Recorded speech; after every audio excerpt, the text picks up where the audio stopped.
Hello, everyone. Welcome to the main event, Grand Finals Tiebreaker.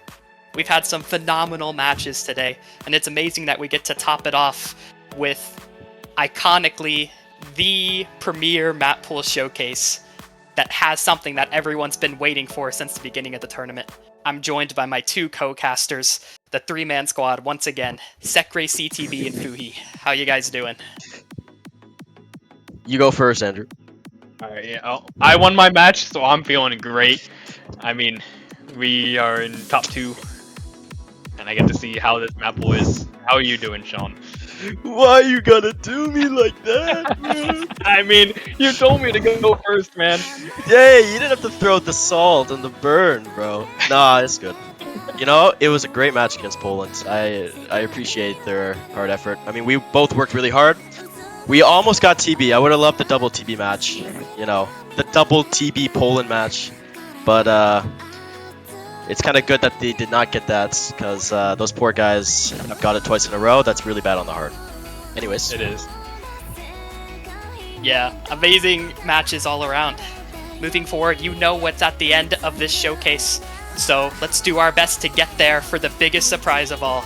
So let's jump into Nomad 1 here.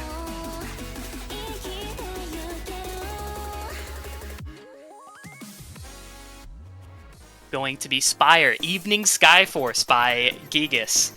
Going to be taking a page out of the Finals TV book, and it's going to be a Nomad 1 similar to that style.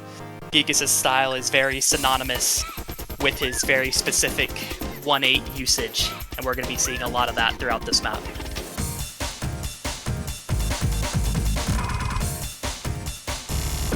Yeah. Also, AR-10, by the way. I think this might be the first time we've had an AR-10 Nomad. Even maybe. Correct me if I'm wrong, but I don't remember there being an AR-10 before in the Nomad slot. So, hitting a bit of a new height here.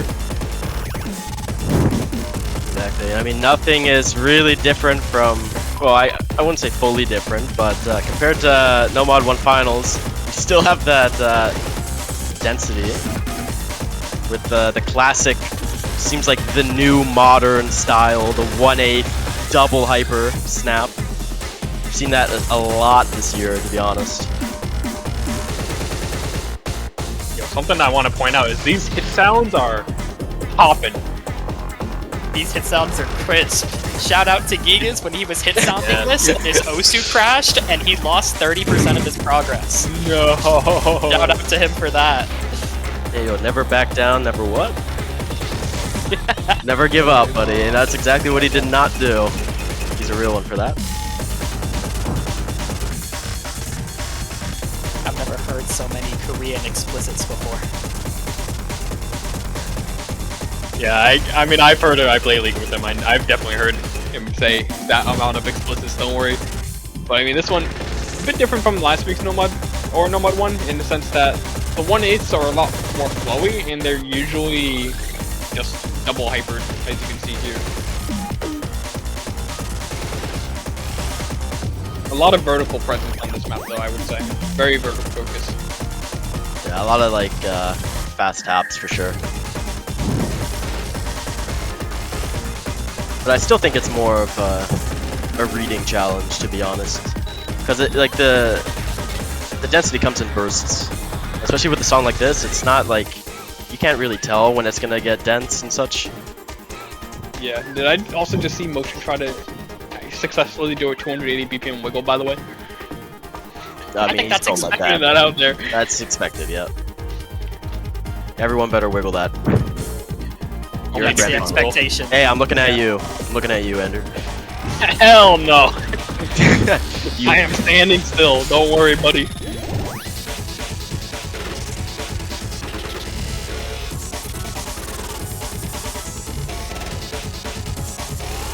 Yeah, these bursts, you can see, they're not that speedy because it's only, I think, 3 movements. Yeah, most of the strain comes from a lot of the taps and the motion wiggles if you choose to wiggle those.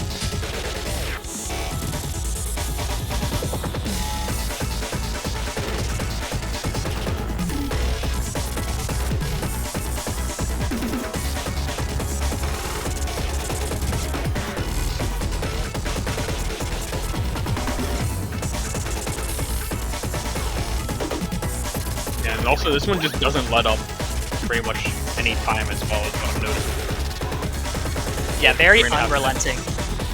Yeah. Even at the very end.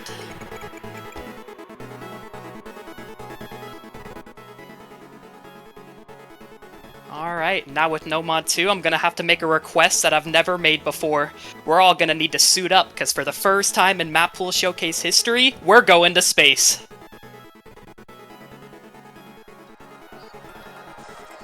Okay, nice. I'm going to space.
Alright, you saw it correctly. Wangle Line has finally become a featured artist. Their name has become synonymous in Catch primarily for their dice convert.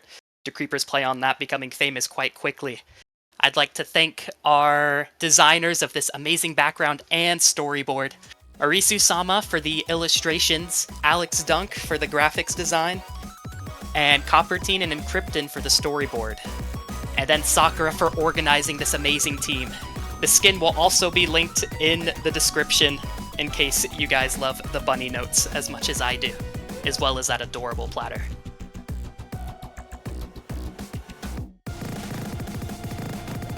Yeah, I kind of found it a little hard to see how the map flowed without those hyper dashes, but nonetheless, they will still, be fixed.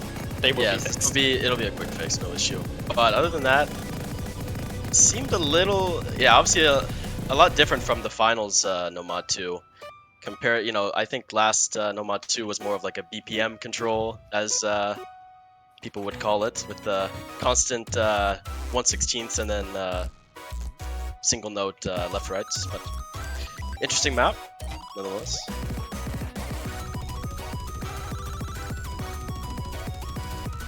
Alright, I think we can move into Nomad 3.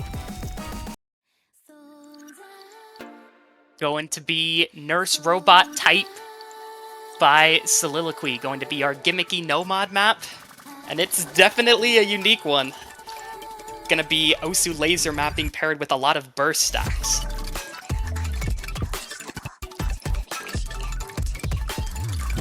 Oh, I can already see just the amount of pain I am going to have playing this myself. Yeah, speaking of which, I literally just DM'd. a lot more precise for sure, and the movement already seems very rough for these players going in. Definitely a lot more of a challenge, I think, compared to previous Nomad 3, which I found in the finals was more of like a kind of like a wiggle style Nomad 3, whereas this one It is a wiggle. combines both of it.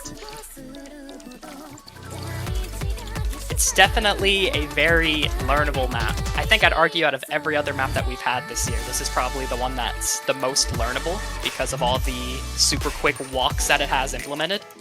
It could look very scary, but giving players a week to study the movements that all you need to do is simply walk, it's really going to make a difference on how scores perform with this map.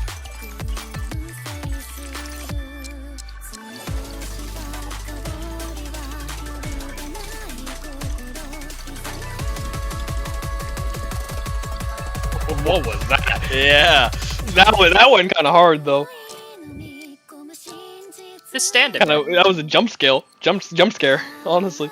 It was a jump scale, and that is a Okay. jump scale too. Jumping in difficulty and probably star rating. Yeah, definitely. This kind of reminds me of that one Crushed by a Mallet song with Easy. That pattern.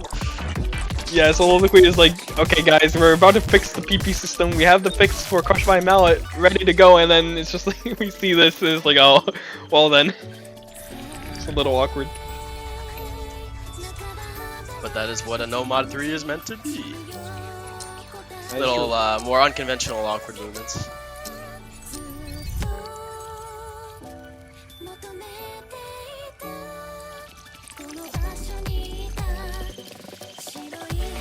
Gonna have one more wide section here.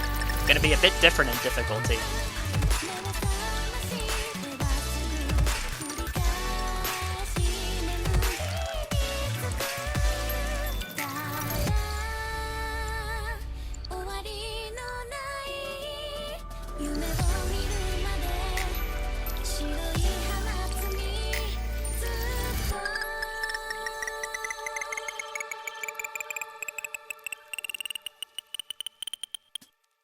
Let's hope to see Spin to win against Yeah, the it's last all- 3 teams. To all the players who tuned into this week's Map Pool Showcase, this is the practice map. That's your reward, learning which map to practice. It's this one. Congratulations. Yeah, there's also probably a Yoshi. Who knows? What? Hey, don't tell him that. Okay, gonna be moving into the Convert. Gonna be an escalation of the one from Finals. Going to be wider than the Will Stetson Convert, while also being just as streamy.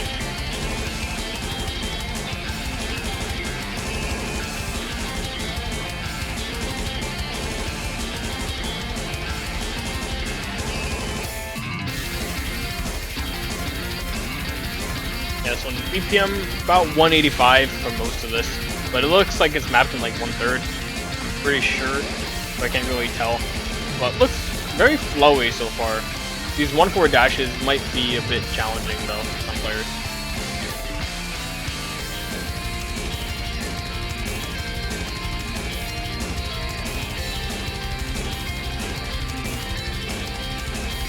Got some BPM control wiggles here too.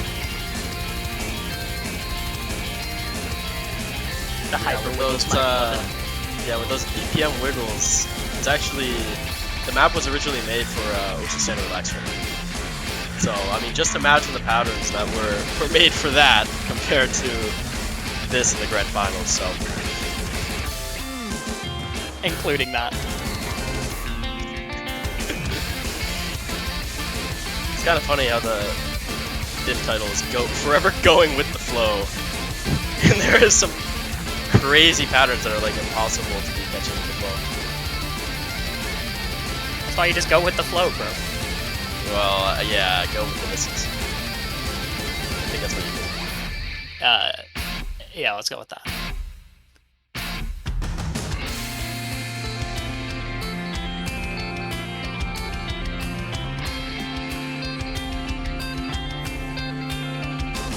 before this map actually came out, the AR got reduced by the test players because they thought AR-10 was too much, and for the CWC version, it got quite nerfed as well, going from 7.59 stars to 7.24. So, not exactly sure what they nerfed, but I assume probably in some of these patterns. A lot can of imagine. Pixels. A lot of pixels, probably. Yeah, with this, if this map was AR-10, then there would have been 3 AR-10s in the no-mod pool. Definitely having this one cut down is as important as it was, especially considering how wide some of these jumps are. Definitely the widest of the no-mod pool. Yeah, okay. Hey, it's the grand finals, man. It's a playground. It's a playground, yeah.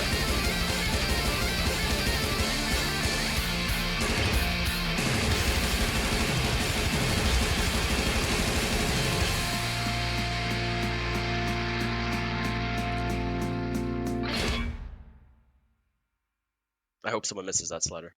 I know it won't happen, but Here you go. Nobody will miss that slider. Ain't surely no not. way. Surely not.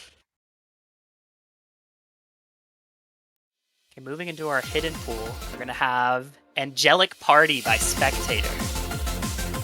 Now, this map is definitely going to be more on the symmetrical side of things, with Spectator's very clean style of mapping. But we're still gonna have that bit of wideness from this pick as well, paired with a bit more mechanics. Just a bit.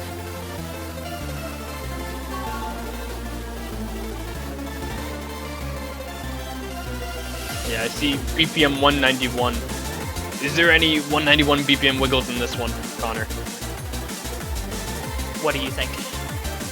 Oh no. There has to be.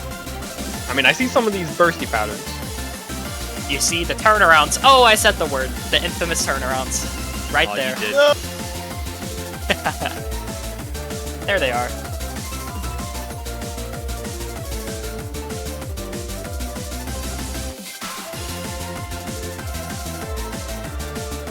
Okay, that one looks like an 8-noter. Yeah, gonna have quite a few 8 4-note wiggles sprinkled in here.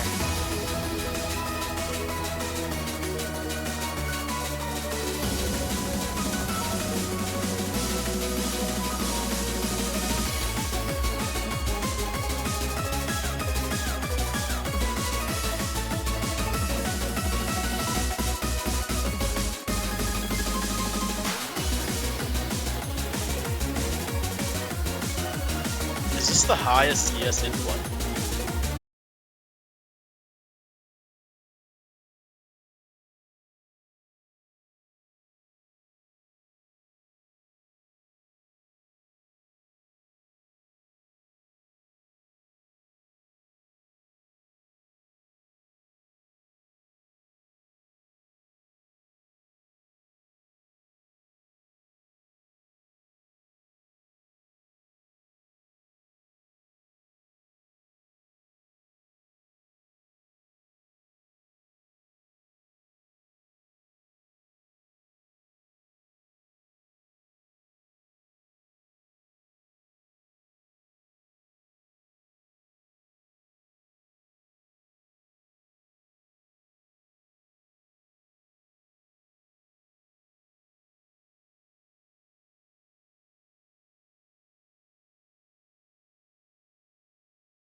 the first names that will come to your head, especially with our Regal Theater song. I mean, it's just two things that go hand in hand together. The music's just that good.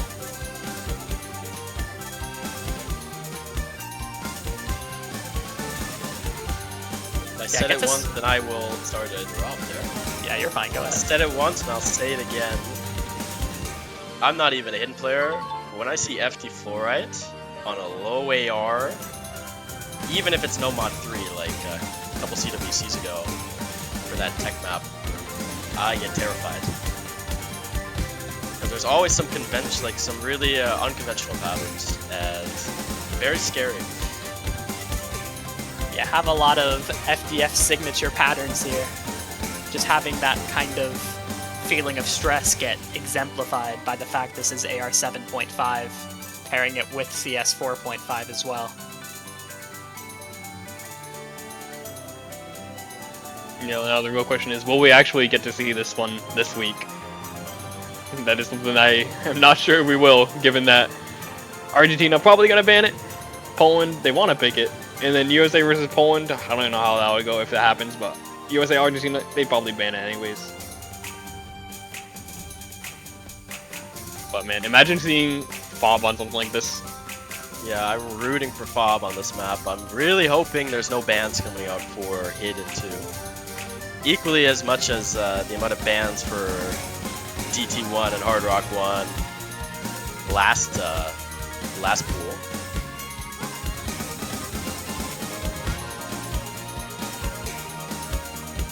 I shouldn't speculate since I'm the unbiased party, but yeah, this is definitely getting banned.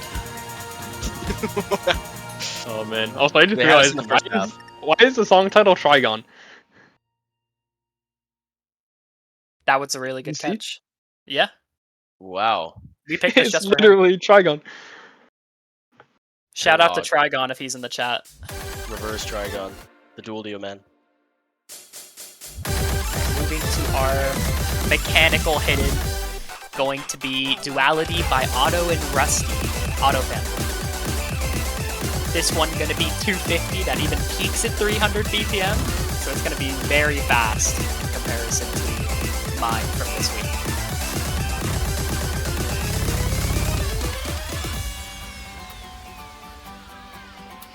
I like the replay name. It's a very good omen. I like it. No stacks. You're giving us a heads up, or are they? Yeah, do you Are think they there's stacks begging in this for map? it? Oh, no. You're the type of person Well, to say no stacks with Okay. the replay name, but there's stacks. Well, listen, it's a Rusty AFB collab. Rusty's pretty known for the 1/8 stacks. Big fan of them. But we're through a quarter here, no stacks to be seen. But it's like suspiciously tame, you know what I mean? And we're only at Yeah, wait, the 170 max score is points. really low. Notice that? Why is the max score this Oh, low? it's picking up. Oh. Ooh, no Yep. stacks for what? Yeah, No stacks for stacks. what?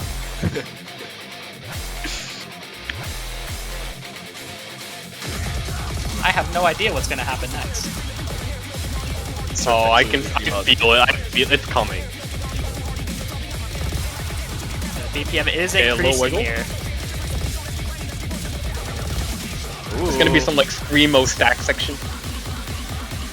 It's building up. Oh, yeah, I've heard this before. Building up. This build up is hype. Okay. Here we go. Oh! What is that? Oh! No stacks. What? There was stacks all Talk about along. a build up. Talk about a build up. The villain Connor back again. Favorite Keep in part mind, of we're only Humble halfway Showcase. through.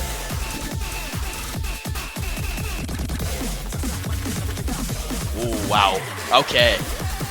Quick little stack tap there too. Those are also very quite hard to be precise on. And then add hidden to that as well.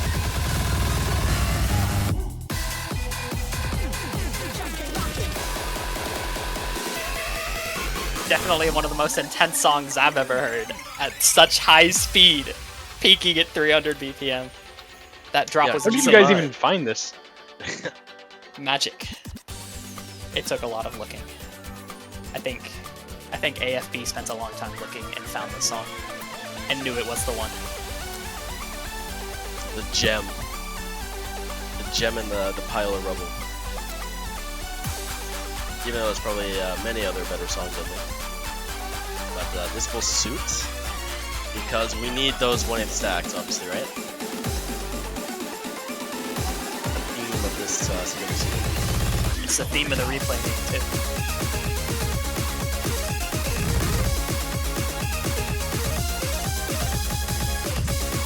Despite what the replay name tells you, the stacks are mostly kept to a minimum on this. Definitely not the main focus.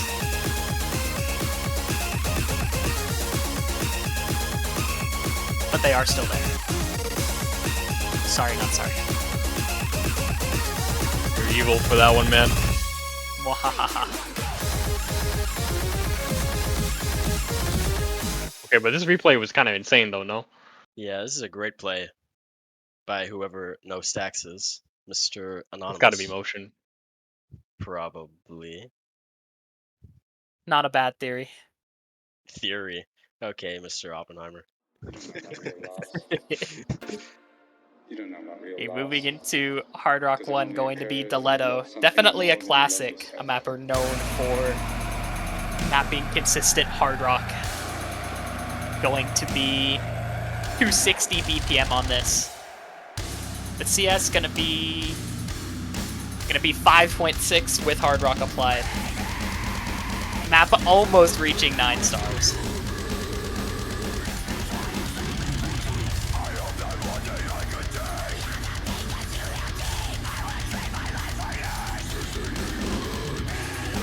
It's like a new artist coming into play here. I think any CWC. I've never seen this artist before, so this must be a new artist to Osu in general. Yeah, Diletto, that's kind of been Diletto's theme with CWC, is mapping songs that just haven't really ever been mapped in Catch before. Yeah. Artist-wise, too. People definitely seem to like that theme as well, so shout out to him.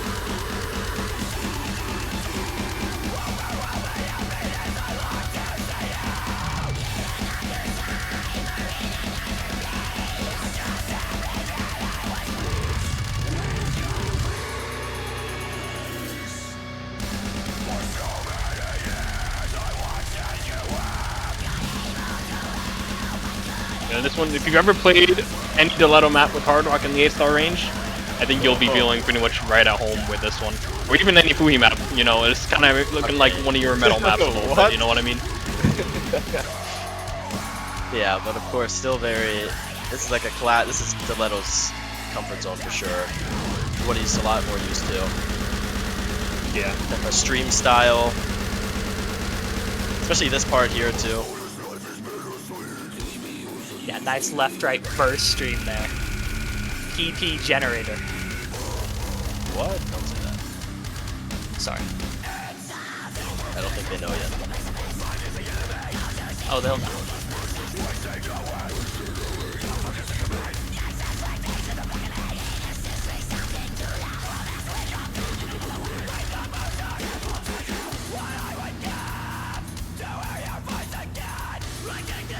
Bit of a wind down into the combo section here.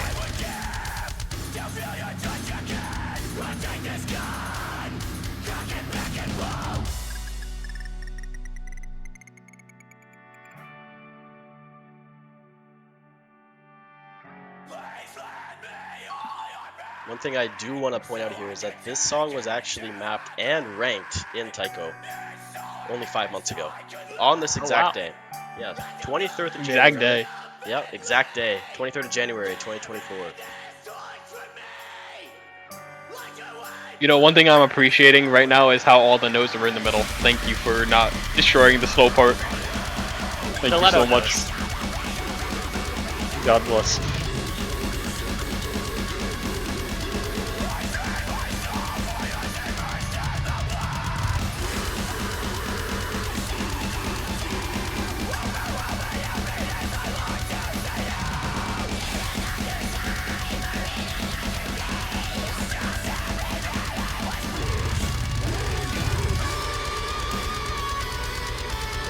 Finally a guitar solo. Yeah.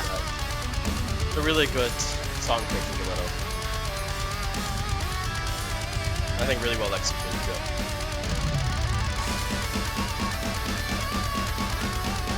One thing I will point out is that you don't notice any of those like really tricky hard rock patterns that I think sometimes the Leto maps generate. But I think it's more specifically, of course, because this map was made for hard rock. So obviously it was probably checked beforehand.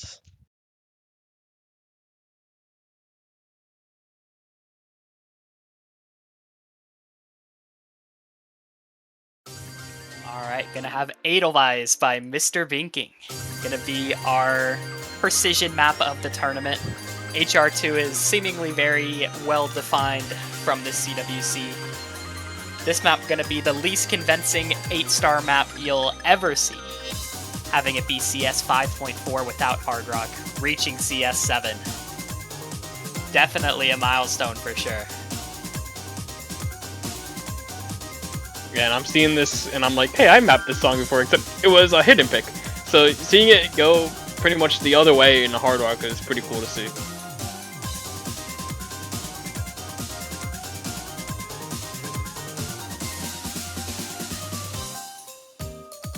Yeah, also quite interesting to see a German title name, Edelweiss. Pretty sure it means It's a flower. yeah, the background. like noble flower.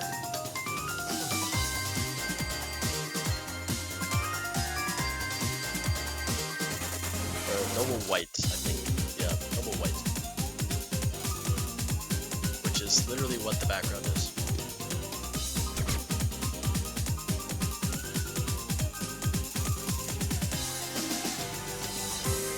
One thing I do want to say is CS 7.02. And these patterns aren't the most reassuring. Not the easiest. Yeah, very jumpy.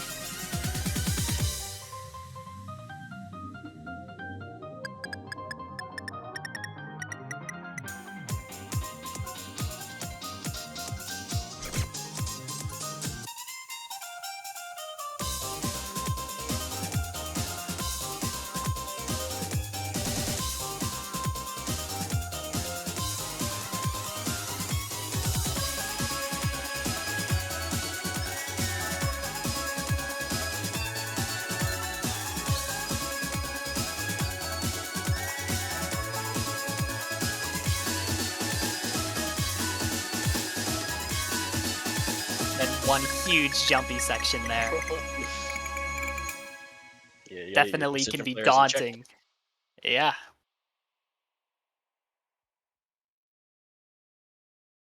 Definitely a daunting one. Alright, with Hard Rock 3, gonna be Mint Comet. Going to be a classic Dika background here, because it was mapped by none other. Gonna be our bursty pick. That's so bursty it warrants an actual normal CS. Gonna be CS4 for this one. I have to ask, was this also mapped in laser? Because I know Dika is quite Dika is our laser mapper, yes. Yeah, laser mapper, yeah. Another laser map coming into the pool.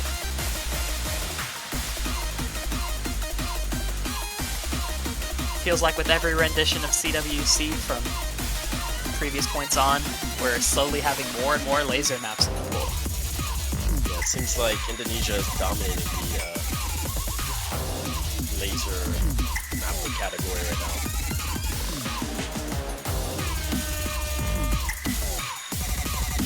Yeah, a lot of patterns in this that can be pretty walkable, I think, as Hyper walks. But it's also just about being able to read when it is and when it isn't, I think. I think for players it'd be a lot easier if you held, because to alternate between hyperwalk and dash, like holding dash is something even like in match you can mess up really easily. Yeah, but like this right here, the turnarounds on the 1/8 are just brutal. Good terminology, yeah. And also, but just reading it as well, like being able to see that I need to turn around on this 1/8 and not on this one, and it's brutal. Yeah, this is Connor's world. This is my turnaround world. Yeah, if Connor was a civil engineer, he would design the roads to be all U-turns and nothing else. That's the greatest analogy I've ever heard.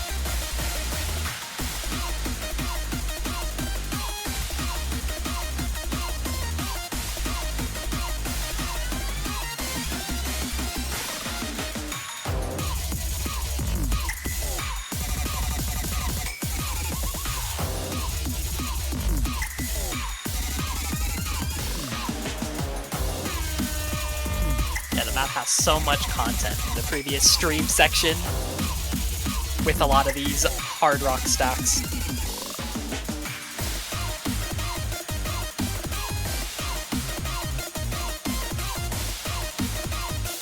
A lot more reassuring though, because it's just CS4 Hard Rock Applied in CS 5.2. So, a little bit similar to Hard Rock 3 CS last round. If you struggle with the higher CS Hard Rock reading, but you're a pretty good mechanically, this is probably the pick for you.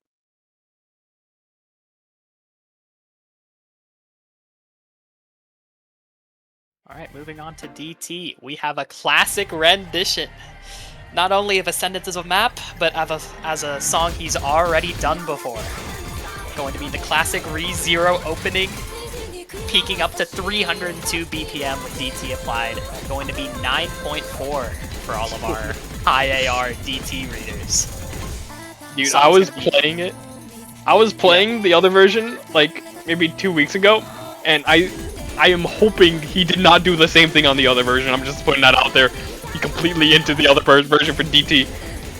But it looks like it's a little better at least this time. More balanced other than just being, you know, one pattern. So thank you, Mike, for fixing that. Yeah, Mike with the This is carry. the evolution. Loving to do renditions of the previous songs. Always improving. Good mental to have.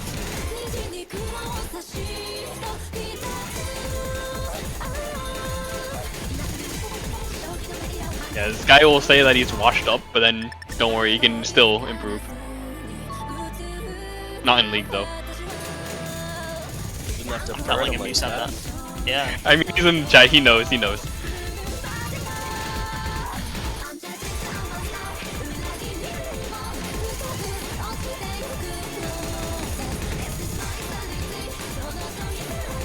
Yeah, something that we also kind of glanced over. This one is Air 9.4, so it is, I think, the highest Air we've had ever in World Cup for catch.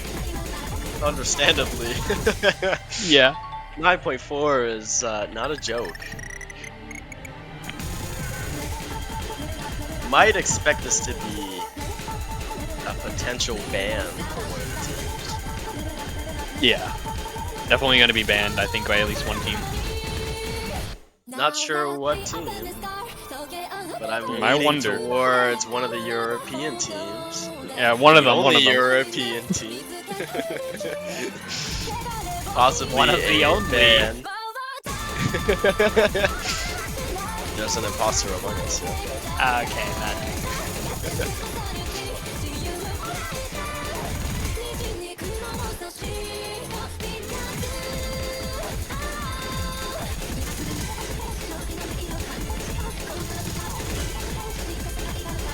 I wonder who's playing this so well.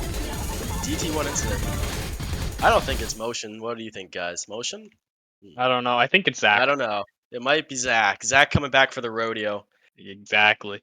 bringing out his ultimate genetics. That's what. You know, guys, I don't know I- how many years he's been playing, but I have no idea the answer, but yeah, it's Motion. So, jumping into DT2, gonna have a song I love a lot, Suisei, entering the map pool with one of her newer releases, gonna be mapped by Yoshi Green. Going to be our kind of mechanical swing rhythm with a lot of these up-close swing snaps and turnarounds there, I said it. Yeah, it's a bit unfortunate that Canada got eliminated already because, you know, Team Canada, big Suisei fans. Pretty much all of them, I think. Especially Katsuragi. Especially Katsuragi. VTuber, bro. what is a Suisei? I mean, yeah, Sean's the only one that doesn't actually. I don't actually even know care? what this is. I'll be honest with you. Okay, dude. Listen, I just play the Hey, go maps. climb your mountain, buddy. Hey, what I will admit though, not to take away too much time, DT2 last round, I actually removed the vocals, and I found I played better.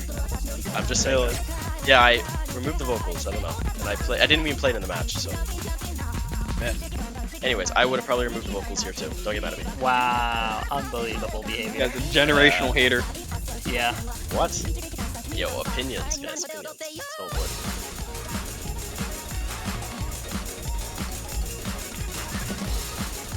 You know, Poland is gonna have a hard time choosing the band between DT1 and DT2 now, actually, because of this. Yeah, I know Fob is not a fan. Bob is a VTuber hater. I wonder if Fob is in the chat right now, talking about this. game. You know he I'm is. not looking. I'm not looking, but I'm going to assume. looking, and he is. Damn, These I'm right on that bursts are prediction. crazy. These bursts are kind of going hard. Yeah, definitely a huge step up in mechanics, both in terms of walks and just very snappy overall. Even if it might not be as scary to some, since it's not AR 9.4, definitely still something to watch out for. Yeah, shout out to Roydo for this replay. Actually, really good play.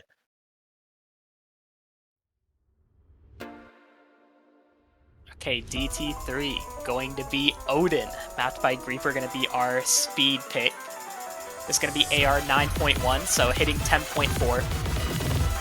And BPM is also going to peak 300 once again. Super short, pairing this with the super high BPM.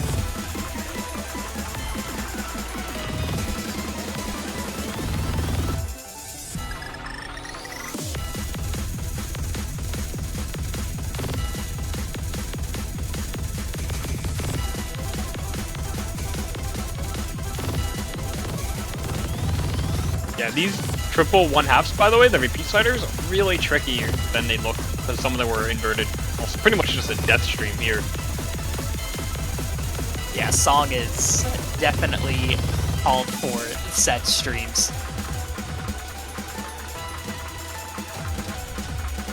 Definitely a bit of an elevation from last round's DT3.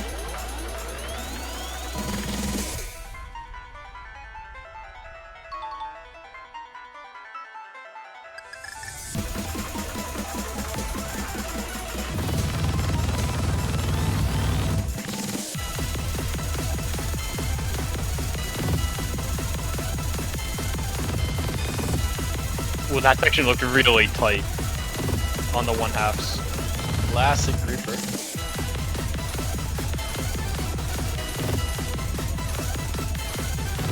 So overall, these 1-4s are seeming to be just about walk speed, so as long as you have good dash control, it should be very simple to actually hit the streams as long as you're fast enough and you can read it. The map is very self-explanatory in terms of what it wants you to do. Just a matter if you can keep up for the entire duration.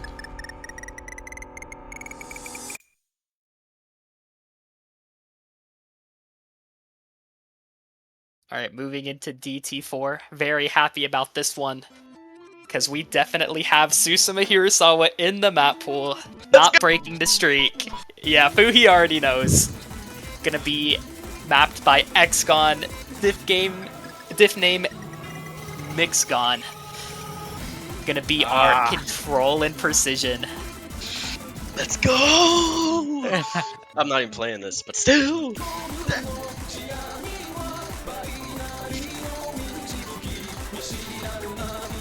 Very one is gonna fitting be that so evil. Ekgon. Well, I'm It's so not evil happy. because it's evil Susumu. or not. Yeah, yeah. true. Yeah, I mean, it was always so heavenly. Like, no matter the it's pattern. Good evil. Good evil. Yeah, the good evil. Yeah, there's always two sides. Yeah, it's like chaotic good. Yeah, even Yeah, just these throwback. sliders.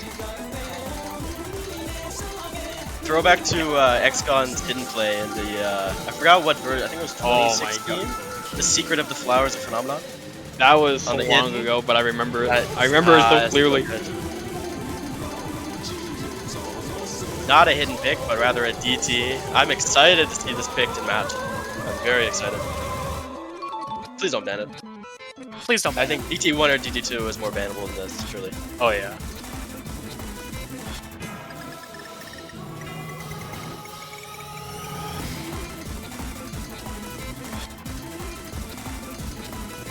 Yeah, a lot of signature XCON patterns in this. Also used in a very consistent way. Though we are going to see some elevations as we start to head towards the last quarter of the map.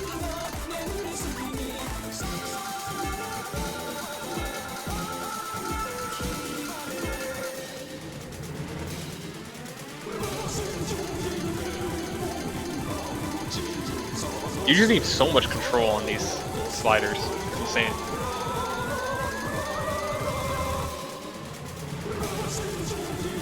Oh, and then it goes into triplets. Goes into the Oh, final let's stream go. for the final Oh part. my god. No! That was awesome.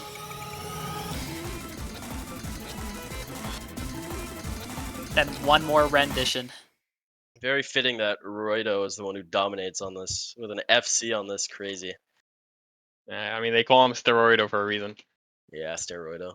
That's a See good that? nickname Roid, to have. Roid Rage, the Roid Rage zone. Alright, gonna have Pitar for our Mix Mod 1, gonna be mapped by Dave. Going to be 7.95 stars. Becomes nearly 9 stars with Hard Rock applied at 8.7. Going to be kind of hybrid pick that is Dave styled. So we're gonna have that consistent mechanics paired with the consistency aspect applied. Gonna be 319 in length. And gonna see a lot of, nothing too crazy with HR, but definitely a lot of speed required here.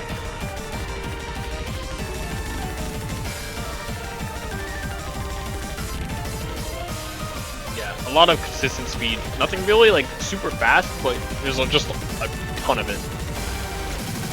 Oh, that was just evil, man. That's evil.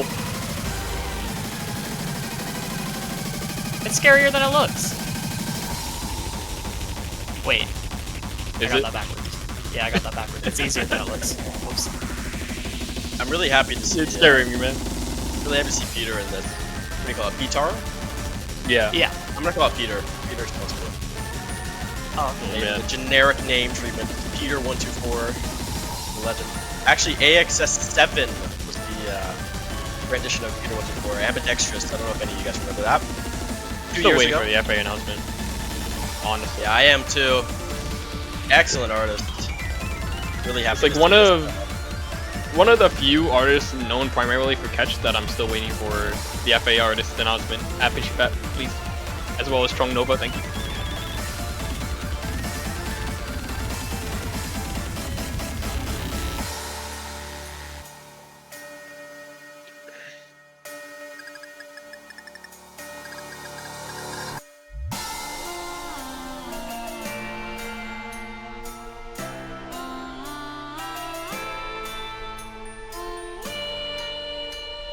Also unsure if we kind of just glanced over, but it is error 9.8 before Hard Rock is applied, so still pretty high R for the hidden players and Nomad players.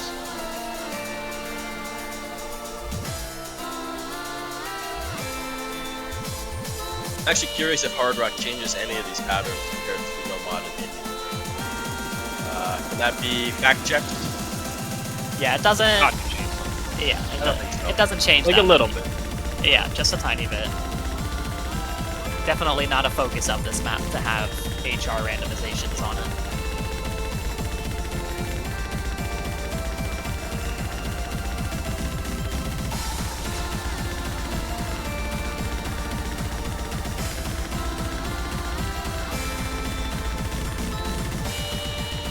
Seems very comfortable for a speed player, though, for sure. I don't know who would go in for Argentina here, personally. Like, I think Story or Sorganza can easily sub in here, but I would assume Sorganza and Story would probably take Hidden.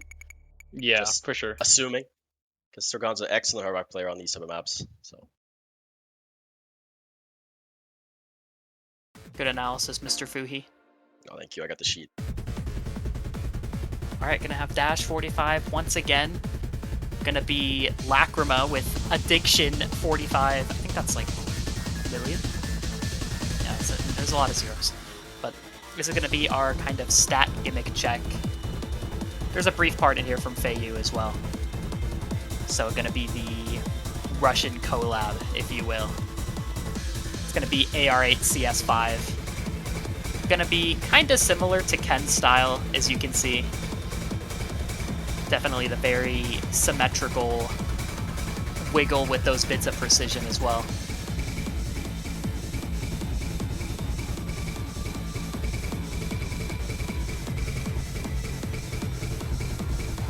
Now, how much hard R randomization does this one have, Mr. Connor?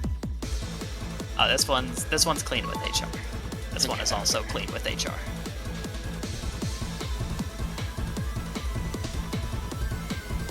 So because it is CS5, the circles do become very tiny baby circles. So that Baby would be circles. definitely scary for the Hard Rock player. Hashtag Andrew. Secret C2. Hey, I didn't do it this week. We had a funky lineup this week on it. That's what this week is. Always the mixed Next mods, week. yeah. Mixed mods are always the shocking, the plot talkers for sure. But I think it'll be pretty intuitive. Yeah, this It's section cool. becomes a little more snappy, but then definitely converts over into a consistent stream section. Just an ever so slight elevation. Roido is just insane, by the way. Like, can we check if this guy's human? Or, like, what? You said it yourself, steroid. Yeah, I mean, I want to point out, I think Hidden is going to be the most jarring out of these. Like, I Oh, know yeah. Hard Rock would probably be hard, like, because it's CS5, but nothing No, compares it's- to AR8 wiggles with this type of, like, movement. Like, Yeah, this is just destruction for any hidden player, because you have to have not only the reading, but also just the mechanics. And very few hidden players have that. And, Shout out I mean, to Fog. Roido is one. open my goat Fog against the FC mid-match. Yeah, no pressure, but pressure. I know he's watching, that's why I said that. But I'm also Good for predicting you. Lexi Hidden, and for, yeah, Story Hidden probably as well. Maybe Elper, who knows? I don't know. Alright, gonna have Ruby My Dear. Gonna have A-Data with a diff name Quack. Definitely a slightly goofy song, but it's gonna be our mechanical mixed mod. Gonna have a lot of turnarounds here. Definitely a bit similar to Ghoul from last year's finals. For those who remember that.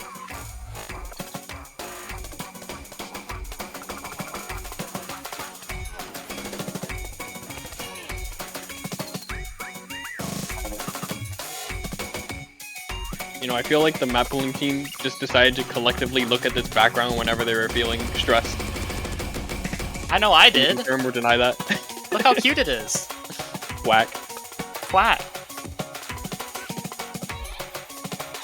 Yeah, this background is literally Connor when he saw that Hidden 3 got complimented last week. Yeah, that's me. Oh, shout out to that one that player. big? The one who would give map pool feedback and say this map pool is Quack. I forgot his name. But shout out His to name that is guy. Quackhead. Oh, yeah. The Quackhead of the tournament. He may have not been able to make it to this stage, but I hope he finds this map in due time. I think he is in here. He may be in the call. I don't know. I don't know. Anyways.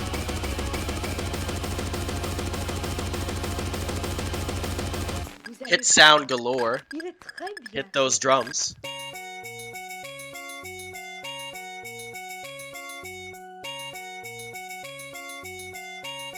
This looks easy. I hope that's the final word. Yeah, surely. But of course, this is the easiest mod to be playing it on, of course, too, right? So, Yeah, I mean, these turnarounds are really brutal. okay. Yeah, these are like medium level turnarounds here. With a tap in the middle as well. Yeah, nothing said Crazy turnaround. Can't handle. Crazy turnarounds on this Crazy one. though. turnarounds are coming out too. Crazy turnarounds. Couple of little wiggles Crazy there. turnarounds. Yeah, unbelievable the amount of crazy turnarounds in this. I like the way this is mapped, though. I think it turns out pretty well.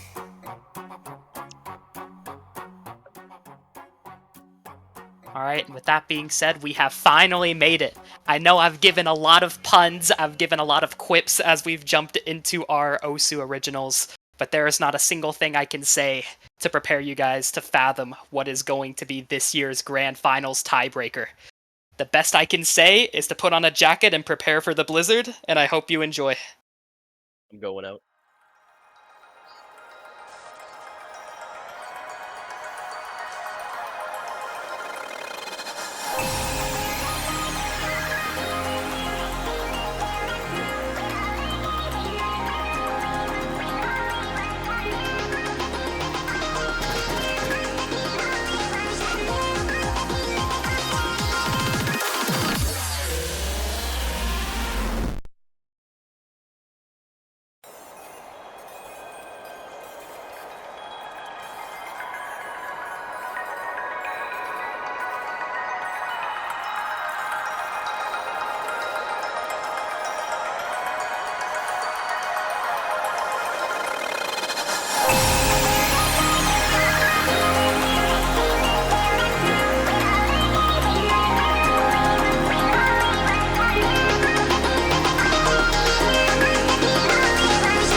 All right, everyone. That was our year's Grand Finals tiebreaker.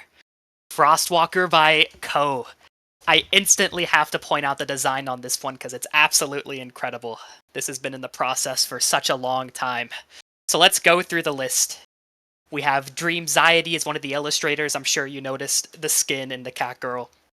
We have Napora and Saturn Illis also playing a huge part in this. Alex Dunk for the graphics design, and Venerabla Nianta for the storyboard. Sakura coordinating all of this, as well as working on the video as well. The video is... we've never had anything like it. I genuinely got chills when I saw it for the first time, and it's been so exciting to prepare all of this just for you guys.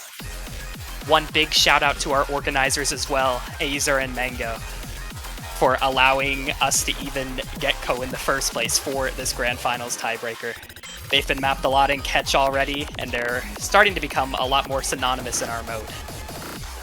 And considering this is one of the last times you'll hear from me, thank you all who participated in this year's Catch World Cup. We have one more batch of matches next week. Just maybe this tiebreaker will be played. But this entire World Cup has been a culmination of so many individuals' collective efforts to make the best that we possibly can for both the players and the viewers. And this tiebreaker just showcases a lot of that, from the effort to the mappers, of the design team, of the people doing outreach for our originals. Thank you to everyone who has played a part in this, and I hope you enjoy the tiebreaker as much as I do. Do you have anything to say, guys? You guys like it? I mean, I think you wrapped it up pretty well, honestly. I mean, it's been an amazing year, honestly, so far, and you guys, obviously the effort is just, you can see it, you can feel the effort that you guys put in. I mean, the amount of thanks that we have to give to not only just the people you mentioned, but also to yourself. You left off one person on your list, and that is yourself. So everybody give Connor a huge shout out as well for that. Main map pooler of the year, CWC advisor. So huge thank you to my man here. I couldn't have done it without Yoshi Green. We're in this together, and it's been one heck of a year. Awesome that the Canada duo is holding CWC like that. As for the map, quite surprising, but at the same time, it reminded me a lot like a Gem 2 map. You've still got some really cool patterns in there, and like with 4 really highly respected mappers: Spectator, Bunray, Rusty, and Gigas. AR10, of course, you cannot have a Grand Finals TB without AR10. And one of those classic, more techie maps, kind of like last year. There was actually a final part there that referenced Vika a little bit, but other than that, absolutely terrific year. Yeah, I'd like to say good wishes to especially all the mappers as well, and especially all the modders, because obviously it takes a lot of time to go through these maps and mod it and polish it for the players. Obviously it wasn't up to standards for Mr. Sekre CTB, but at the same time, it was still a very collected effort, and you know, the 1/8s live on. Oh, they live on for sure. As they must. Thank you all for joining us. This is the last time I will be at the commentary desk for the year, and I hope you guys enjoyed. We'll see you for one more final week of amazing matches before concluding this year's CWC. See you next time.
All right, welcome, ladies and gentlemen, to the Osho Catch World Cup 2024 Grand Finals weekend. This is the final weekend of the tournament. This is where the prizes will be distributed to the top 3 teams. But beforehand, we have a show match coming up with crazy lineups. My name is Elskefi. I'm joined by Maito and by Sekre, so we're triple casting this one, first time of the year.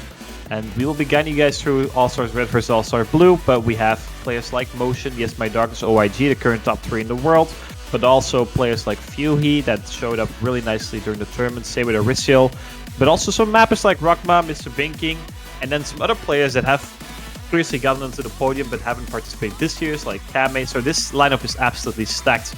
But then again, let me introduce you to Maito and Sekre. Welcome, guys. What are your thoughts on this one? You go, Sekre. Alright, I'll go. I'll break the silence. Honestly, I'll break the silence. honestly, it's pretty stacked. You see the players on this. Motion did pretty much most of the replays along with Rory, though. I'm pretty sure for Grand Finals. I expect Motion to be pretty much like the Terminator in this match. That's kind of his job on his team. And the other team is also just so stacked as well. I mean, you have Spectator, one of the previous best tournament players. You have YMD, current #1. You have Kame, also one of literally the best tournament players. You have OIG, even. It's like they're too good, you know. We have 6 Koreans as well, so it's also we can kind of assess how they would have done, right? We have 6. I mean, like on each map, I at least expect like 4 Koreans playing. That's a good point. So we can kind of assess how they would do. I also sent Sekre a message earlier on this week, like, hey, I mean, try to beat your scores, right? But we'll have to see that. That's for tomorrow. Either way, we see the picks and rolls coming out. So one team get a ban as well, I think, and then we're starting to picking. Sekre, you've played the pool. You don't have to spoil your scores or anything. But what are your thoughts on it? Do you think these players will have maps where they struggle, or is it just how would you say it? Free sailing, I guess the word is. I think there's a few maps that we're gonna see some third players struggling on, depending on, you know, the rosters. I think you could see a lot of third players struggling on either Mixed Mod 1 or Mixed Mod 3. I think you could see some really high scores on some of the maps as well in the pool, like some super high scores. You could probably even see a 3 million team score on Hard Rock 1, for example, something between these 2 teams, just given how good they are. And I think we're gonna see at least 1 FC is what I'm thinking on any map in this pool. So Yep.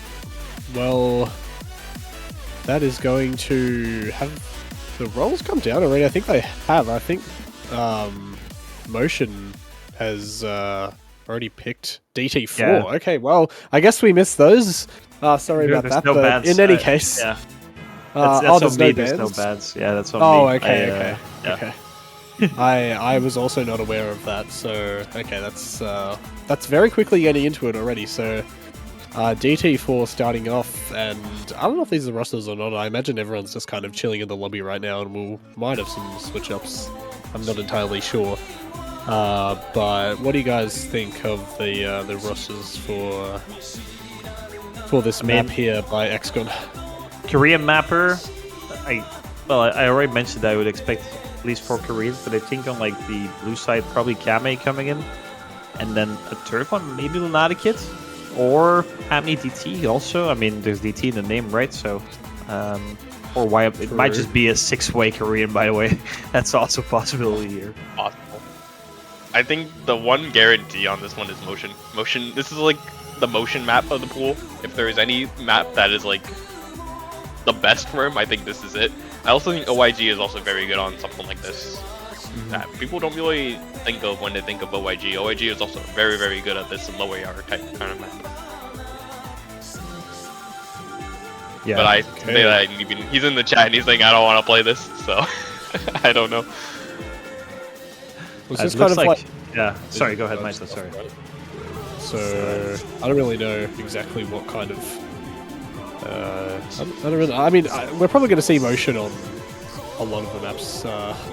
To be honest, he's kind of the juggernaut of the team, kind of that massive anchor that would probably hold Red down for a lot of the maps. Probably going to be very scary, setting some crazy scores, I hope. But I mean, looking at all these players, these teams are just terrifying, to be honest. When you look at them, you really wouldn't want to be a team going up against either. If I mean, these are some of the best players in the world, so very excited to see how they get on here. But here we go, the very first map being played of the Grand Finals pool in the Catch World Cup. Let's see how it goes.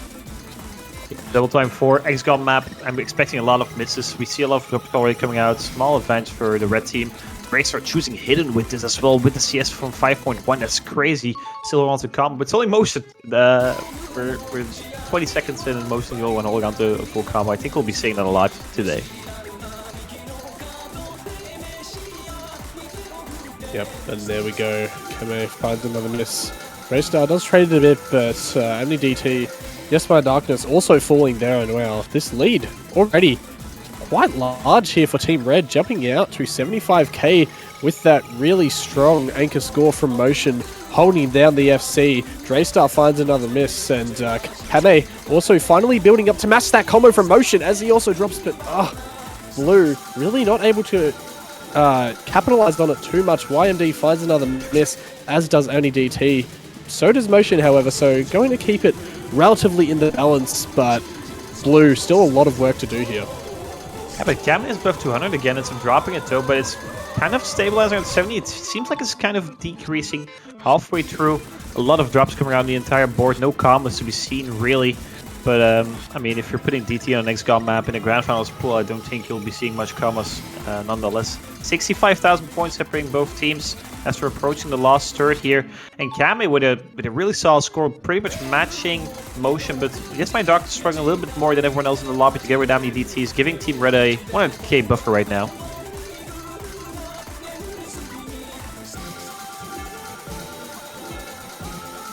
Yeah, more drops coming out. Yeah, sorry, go ahead. Really well. Sorry, yeah, this is going very, very well for Red right now. This is a great first pick on their side. Have played it pretty much to perfection here and walk away with a very nice lead on their first point. Going to wind down here do find a team miss, but I mean, look at the side of Blue there. You said there's going to be a lot of misses throughout this map, and well, that's definitely delivered right now. And with those team misses coming across multiple from Blue, it actually ends up being over 200k. I think it's going to be if Red can just hold on a little longer here, and there it is. 209,000 score in the advantage of the Red All-Stars team to start off with a 10 miss, 890k from Motion. What a score that is as well. Kame doing a nice job to match him up until about a quarter left to go, but Motion just pulls ahead, and definitely a great start here for Red. I wonder what Blue's pick will be to follow this up. Yeah, exactly. I think Blue, originally speaking, I think the Blue team is a little bit better on higher yard DT, so I'm expecting DT1, DT3. Maybe the HR1 is also an option. But the double time 4, as Sekiro also mentioned, is really a Motion map, as we saw 100,000 points ahead. But then again, Draystar and Rakma also outperforming Yes My Dark's Omni DT, so solid performance all around from the three Koreans, and I'm kind of curious to see if any team will break 2.4 million out of Poland, Argentina, and the United States later on this weekend, because I mean, there are a couple of players that I can think of that can probably play this quite well, but 842.4 million rather is not an easy feat to achieve. Yeah, definitely pretty high scores, I think, is what we're going to be expecting here. I mean, asking any of the Grand Finals teams to beat pretty much the best players in the game, all kind of amalgamated onto two teams, is going to be a hard task, definitely. Something that they could pick here, definitely DT1 would be an option, but then you're going against Motion, which is like a guaranteed FC on a map like DT1. You could do something like a Hard Rock pick, but it's really trying to find what Motion is weak at, I think, is the best path for also as Blue here. Nope. I think they've decided on Mixed 1 after some very careful and not at all haphazard deliberation on the on the side of Team Blue there. That was some really concentrated planning from them to choose Yeah, so, well, I guess Mixed Mod 1 is here. It's not going to be DT, but we'll probably see that mod later on, to be honest. I imagine we'll probably be coming back to that quite a few times. And will we see any roster changes here? I imagine we will. Yeah, I think we definitely will.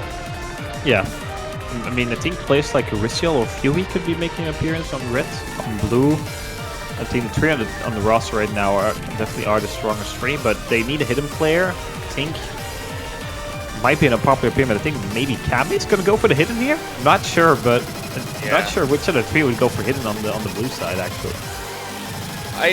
It could be either Kame, OIG, or even Spectator could come in for the hidden on All Stars true. Blue. Is kind of what I was thinking. For All Stars Red, it's got to be Draystar on the hidden. Either Draystar or Motion on the hidden. But it's probably going to be Motion on the Hard Rock because this map is just so mechanically intensive that you just really need to have your best player on the Hard Rock. Yes, exactly. Also, maybe it is YMD on hidden.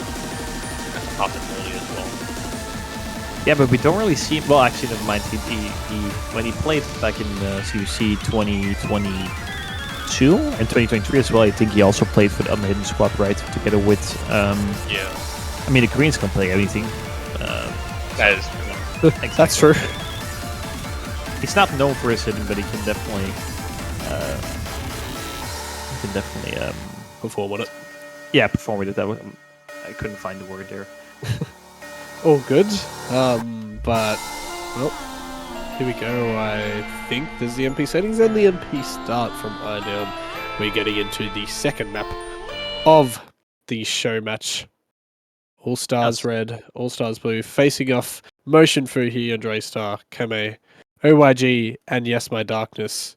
Draystar and YMD going to be those hidden players. Pretty expected. Fuhi and OYG, no fail and Motion, Kame. Facing off on Hard Rock, pretty expected lineups, to be honest. I mean, we really hit the nail on the head there, guys. Nice job. But I think we did mention that we weren't sure who was going to play hidden, but I mean, Sekri got it right in the end. Well, I'll give the credit That's to true. Sekri on this one. Anything, dude. give the credit to him. Early drop for OYG. OYG being known for being a really solid Noah player. Might actually be the best Noah player in the world at this point. But we're going to be finding a first drop here for Fuey, taking a 1-up on that regard in the beginning section of the Mixed Mod 1. And scratch up because ends up Fuey also ends up dropping, so we're going to be switching it over to the blue side, barring that miss from Yes My Darkness. Kami and Motion to hold on to the double S's on the hard, but so very solid performance on that regard as well. But Motion ends up dropping it, so I think advanced blue side here. Yep, definitely. There we go. Switches over. Kame still with that really nice FC. Double S, in fact. Never mind. I was going to say on the hard rock, but unfortunately does also find a drop. YMD also falling, as is Motion, though, too, in this really fast section. And Fuhi drops yet again. Look at that lead now for the blue side. All of their players above 200 combo, holding on really well. Not one on the side of red is above that combo cap. Motion finally does make it up there, but a really, really nice lead here built by blue. 75 to grow to around 80 as red in this slower section is able to build up. OYG dropping is actually going to lower that down, as is YMD. It's actually going to fall quite a bit, but Fuhi half trades it. So does YMD, however. It's actually fluctuating all over the place right now. Motion and Draystar both drop too. There's no combos again on red. OYG builds back up to 200, and it's going to stay at around 80k. Never mind. I can't keep There's so up. much happening.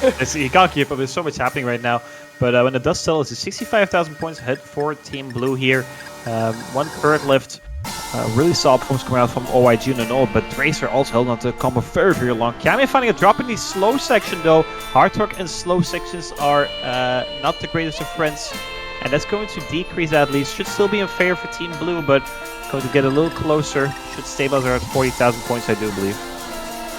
Yeah, the thing that was crazy to me is that Kame was actually holding the highest score in the lobby for that random miss in the slow section, by the way. And on the Hard Rock, that's just kind of absurd on this map in particular. is currently beating Motion right now, so definitely doing a lot of damage for Team Blue here, as Motion and no Fury way. and Drace are triple miss coming out from Team Red here, and everyone from Team Blue is holding on to the stream section. Look at this, this is incredible. 150,000 score gap right now, it's loading up. OIG, Yes My Darkness, Kame, the three of them, they aren't missing here. Crazy. And there's another double miss, team miss from Team Red, and they're completely falling apart as Blue takes it in their stride away. YMD finally dropping that combo, but look at Kame and OIG go. Absolutely incredible scores. OIG ending it out here, FCing that last half of the map in spectacular fashion. Wow, what a follow-up score here from Team Blue. Absolutely decimating that map. 2.8 million team score That is in the crazy. end. That is actually crazy. That And 3 miss from OYG. 3 miss that from is- OIG. Ah, Wow. insane play. Kame with the hard rock as well. Almost 935, 936 is an incredibly high score with the hard rock. Not easy to replicate. Beating out Motion. OIG beating out Fury. Yes, My Darks ends up actually beating Dracer as well. Dracer held on to Calm in the beginning very nice, but they ended up struggling in the last streaming section, whilst Yes, My Darkness is 913 as well. I mean, 2.8 team score. That's an incredible team score in the Mix 1-1.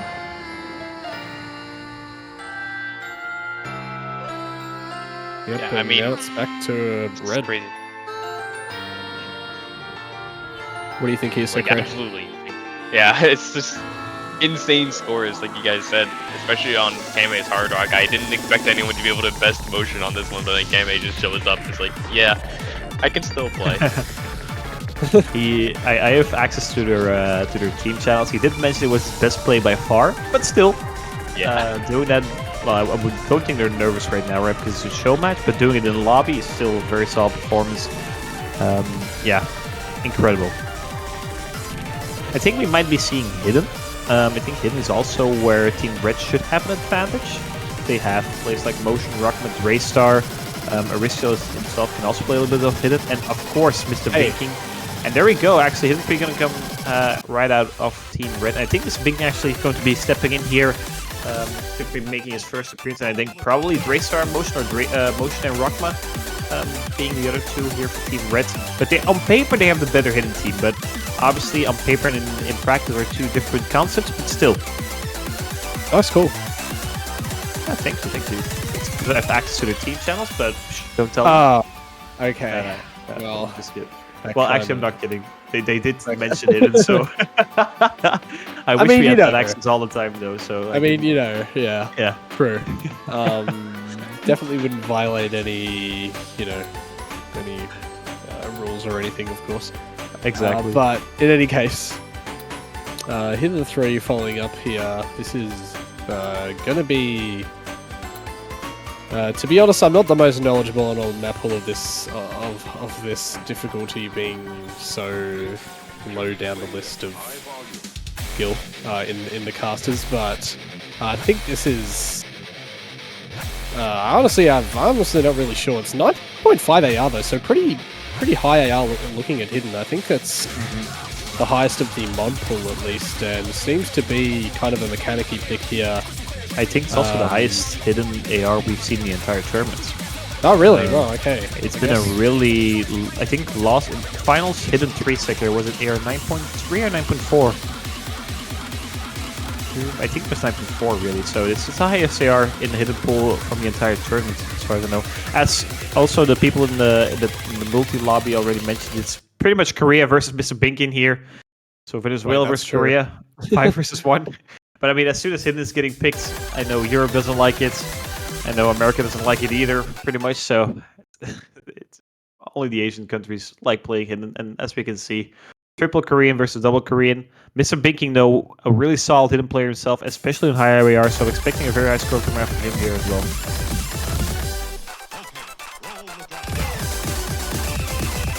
Yeah, absolutely, and going to already see a couple of early misses out of Spectator and YMD, as well as Rockler. Mr. Binking and Motion still holding on to those double S's, as OYG also finds a drop along with Spectator too. Rockler and OYG trade again, and already Red have a very nice lead for themselves early on at this first break section. Can see that they're a little bit down with definitely enough time to make it up. It's 3 minutes 42 seconds of hidden mechanics, so still a lot of time to claw that lead back towards their side. Going to build up that combo very nicely in this slow section. Can't expect too many misses out of this one, I would imagine, although you never know what might happen, especially thinking about the last map, but seems that everyone holds on, gets to that combo cap with no trouble whatsoever, and it's simply now waiting game again to see, oh no, who's going to miss, and it's YMD. Followed up by Motion though, so going to keep it in the balance.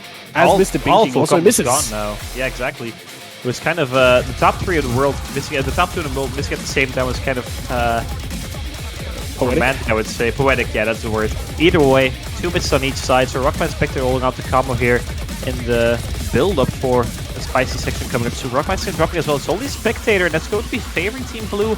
Also a drop from Motion. Mr. Binking is buffed to a combo at OYG. I think Smite's a slight combo advantage here for Team Blue, especially with that drop from Mr. Binking. And Spectator actually for his first half of the match here, all out to a combo. Very nice. It's dropping it though, but has decreased that lead to 20,000 points, and it's getting closer to Team Red, I do believe. Actually to Team Blue, but it's increased towards Team Red because they're holding on in the stack section. Mr. Binking right now, and dropping it as well. No combos in the entire lobby. 40,000 points. Practically nothing separating these 2 teams right now. Halfway point of the map, and Red finally breaks away yet again after Team Blue looked like they're about to take that lead back to themselves, and suddenly it's the largest advantage of the entire point so far. 86,000 score. Motion finds another drop, but look, Mr. Binking right now holds on to that combo and gets up above the combo cap as well. YMD and OYG both matching him, but unfortunately for Team Blue, there's just not enough.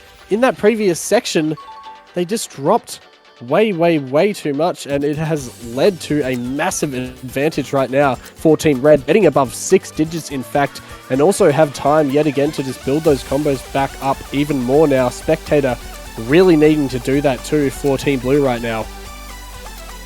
Yeah, exactly. But Mr. Binking, Motion, and Rockma, all 3 of them having higher scores than Spectator and OYG. It's making a huge difference. And then some dropping in the slow section of Mr. Binking here, but still, they've built up quite a nice buffer. They need a lot more misses coming out from Team Red if Team Blue wants to take this here in the ending sections. And the double miss coming out from Team Blue. Actually, it's only one YMD only off the combo, but 2 combos from Team Red, Motion and Rockma. And YMD is also gone now, so it's Motion and Rockma here with the victory lap on the hidden 3. Turns out to be a great pick. Mr. Binking coming into the lobby and being up to par with the 5 Koreans. Beating at least 3 of them, I think, or at least 2 of them. Holding out some combo here as well in the ending sections of the hidden 3. But I mean, Motion and Rockma getting over 700 combo right now in the ending section. That's an incredible combo. Team Blue has no combo of their own. 200,000 points. Kind of a massacre here in the ending sections. That is crazy. Team score again coming out from Team Red. 2.67 million. Almost up with a mythical 2.7 million. 900k from Motion. I mean, the 3 players from Team Red outperformed the 3 players from Team Blue by at least 30,000 points, right? Rockma is 30,000 points ahead of Yes My Darkness. So a very solid performance coming out from Team Red. Great pick. But I mean, they were favored on paper, so it was expected, but still, very solid performance overall. Yeah, and the crazy thing about this one is that Team Red still has Draystar on the bench. Draystar didn't play the hidden pick, which is also just pretty crazy in itself that Draystar probably would have done pretty similar to these 3, I think, on something like this too. Yeah, exactly. Yep. And, well, I guess it's time now for that next pick from Team Blue here. It's going to be Double Time 1. Okay, right on cue there from OYG. Finally get to see this map that has been talked about a little bit so far. It is here. Yeah, And, Aaron 9.4 teammates, so oh boy, that is that is crazy. That is fast. Well, yeah, it's crazy to be honest. That is very fast. I think the patterning overall is relatively comfortable for the players, but it's just pretty much an AR test and a bit of a stamina test, which is also 4 minutes in length. With DT, that becomes 3 minutes, right? Or a little less. I don't know. As we see Lunatic Kid making his first appearance in the match. 232, there we go. Lunatic Kid, being the #1 from Peru, has shown what he's capable of this year for the Peruvian team, and he's going to be stepping in for Team Blue, I do believe. Oh yeah. Yeah, he's also a really good double time player, has some really nice double time scores. So nothing too surprising, but it's good to see him in the lobby. Yeah, people don't really know that Lunatic can actually read like Air 9.5, 9.6 pretty well. The only thing that I'm concerned here is who is going to be the third player for All-Stars Red. That's really the question here. For All-Stars Blue, you have really 4 people who play this. You have Dodo, you have Lunatic, you have Kame, and you have OYG. Like, those 4 are just insane on something like this. Motion and Resiel probably going to do really good, just they're struggling to figure out that third player, and honestly, I don't blame them. Somebody's gonna get in there to tank. Maybe Fuhi is probably who it's gonna be. Yeah. Damn, we're really hitting those cues right now. Nice call. I think, yeah, it's probably gonna be, I think, the final rosters here. Seems like they're all set in stone now. Motion and Risiel for sure makes sense, but yeah, I mean, I think Fuhi will do a reasonable job to try and hold that red team down as much as that. I mean, Motion and Risiel are just absolute demons on this, but looking at Blue, they're really pretty difficult to overpower on a map like this. So it's going to be definitely an underdog story for Red to come out on top of this one, I think, but hopefully maybe we can see something a bit closer here. We've seen just blowout after blowout so far, being almost 200,000 score each time. So I do hope to see some points that get a little bit closer. I'm sure that will definitely happen as the map pool progresses and the teams get less confident in their picks. But for now, I guess we'll just have to wait and see on this really high AR rating test for all of these players. Yeah, I think this is the highest AR we've ever seen in the Ocean Cash Pro Cup. So it's a bit of history here. Air 10.6, absolutely insane. As we have, well, pretty much the best double time players in the world in this lobby at the Creeper. And I think, well, that is pretty much it. I can't really think of anyone else that could join these players. That's just crazy. Yep, and well, it's actually a bit of a nice unexpected lead here at the start here for Team Red. Really pulled ahead, especially by Motion right now, topping that lobby with a with an FC and pretty good accuracy as well. Honestly, matched very, very nicely. However, by all of those, I was going to say all of those combo caps on Blue, but OYG drops. However, they are on the cusp of taking this lead right back for themselves. Kame and Lunaticid doing very, very well right now as Fuhi finds that drop. It swaps over. Motion is the only player on Team Red who is keeping them in the game right now. That score is going to increase very, very nicely for Blue, I'd imagine. OYG does find another miss, however, so it's going to keep things relatively even, actually, as Lunaticid also finds a miss, and suddenly it's back over to Team Red as Fuhi and Lunaticid trade. It's so close. Risiel and OYG also trade. It's 3,000 points. It's Kame versus Motion right now. Motion still holding on to the full combo. 4-digit combo. Kame approaching as well. Double miss again from Team Red. It flips back to Team Blue, but OYG and Lunatic also barely have any combo of their own. So it's really, really close here on the air of 10.6 DT1. Kame and Motion holding on to a 4-digit combo. This is crazy. 1 quarter left of this double tie 1 here. Yep, Motion and Kame, it is really all about those two right now. Who can hold their team better down? I mean, you really can't say. They have unbelievable scores and combos going for them right now. Still holding on in the ending section, but right now, simply Team Blue have been too strong. Fuhi before found a myriad of misses, and that really was the downfall at the end of that last period for Team Red. And, well, it's definitely the closest point we've seen so far, actually.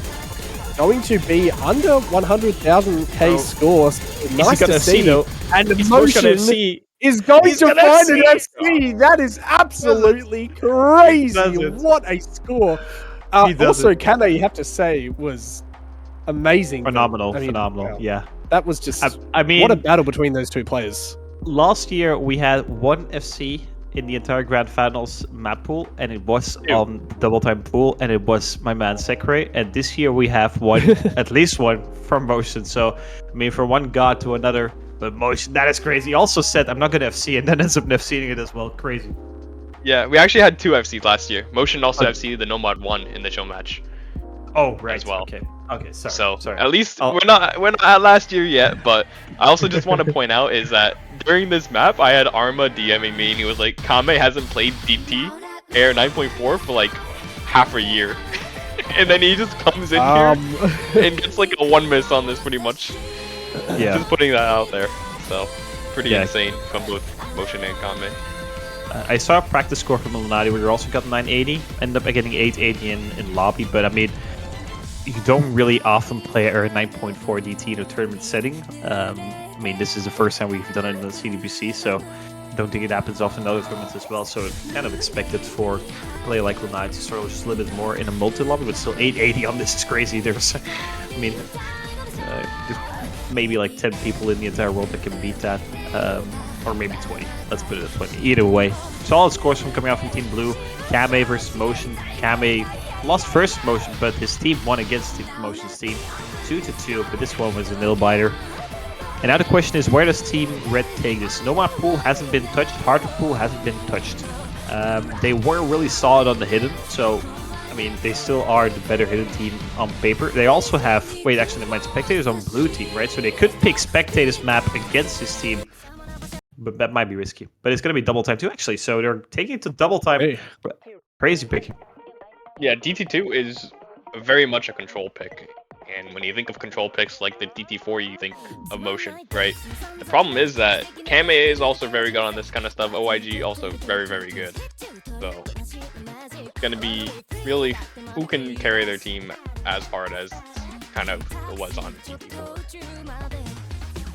Yeah, it really was that, I mean, in that last map, kind of the third player incident for Team Red. Unfortunately, Fuhi wasn't quite able to match up to the rest of the players in the lobby, but that kind of was what we expected going into it. But, you know, DT2 is a very, very different map, so it's definitely not going to play out like that previous map, at least I would imagine, but hopefully it's another close point. I mean, that last one was pretty down to the wire until like the last quarter of the map where Team Blue just ran away with it, but double time hopefully can shape up to be a close mod pool, but I guess only time will tell as the players all sort out their slots and teams figure out the rosters here. Can't imagine going to be too different, honestly. It's still the same mod, but seems like Red might have a different player in for their third with Motion and Arisial, but Team Blue just keeping that roster the same with OYG, Kame, and never mind, I'm lying as YMD comes in. Okay. Yeah, I mean, it's going from Air 9.4 to Air 8.6, so that's actually quite a noticeable difference. So players like YMD, I think, might be a little bit better suited here instead of Lunati, because it's also way more control-based and less reading-based, which I think Lunati's strength on a pool like this is definitely reading, because he's capable of reading Air 9.5 DT, right? So if the patterns are quite conventional, that's perfect for him. So the double line 2 is a bit of a weird pick. A few ends up coming in, though, so it's only YMD that's new here in the lobby. Okay. Well, that's certainly interesting, but hopefully Freaky can put on a nice performance here and kind of match up to his team, which of course you always want to see, but I mean, matching up to Motion and Arisial on DT is a pretty tough task for most of the players in the game, so, you know, no pressure there, of course, but in any case, I think we're going to be getting into this in just a second. You know, we see the MP settings, so usually that's a good sign. OYG says, wait a sec, so wait a minute. Okay, Yeah, I think they're well, making one last swap, and scratch what I said about Lunati Kid, because Lunati Kid is going to be playing the double time too. okay, the last minute sub in. Yeah, they decided that like it might be a bit of fit here. Yep, and well, okay, let's just get into the map and not worry about what they're saying in the chat. But we don't have to read that. In any case, finally, it is the 5th map of this All-Stars Grand Final show match. Evened out completely. Both teams winning their pick so far, but could Double Time 2 change that? I guess we'll just have to wait and see. Motion Arisial Fuhi, Lenakid, Kame, and YMD facing off here. Let's see who'll come out on top. Yeah, this one's really short, 1 minute 50 in length, so it's a sprint, not a marathon. This one we see a couple of drops coming out from pretty much everyone across the board, but Kame and Lenakid holding on to high comms is giving Team Blue a very minor lead here in the beginning section of the Dyke 2. Very control heavy. Kame, he's enjoying himself in the double time right after that performance on the double time 1. Also very solid coming out on the double time 2.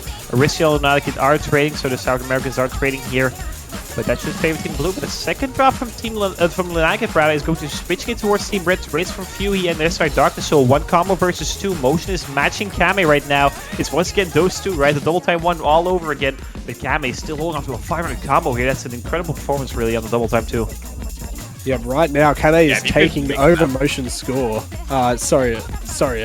Taking over. Never mind. Kame's found a miss actually. I was going to say kind of taking over what Motion did in that previous map, but Motion is now going to be that full combo right now. The map winding up into this Ki section yet again here.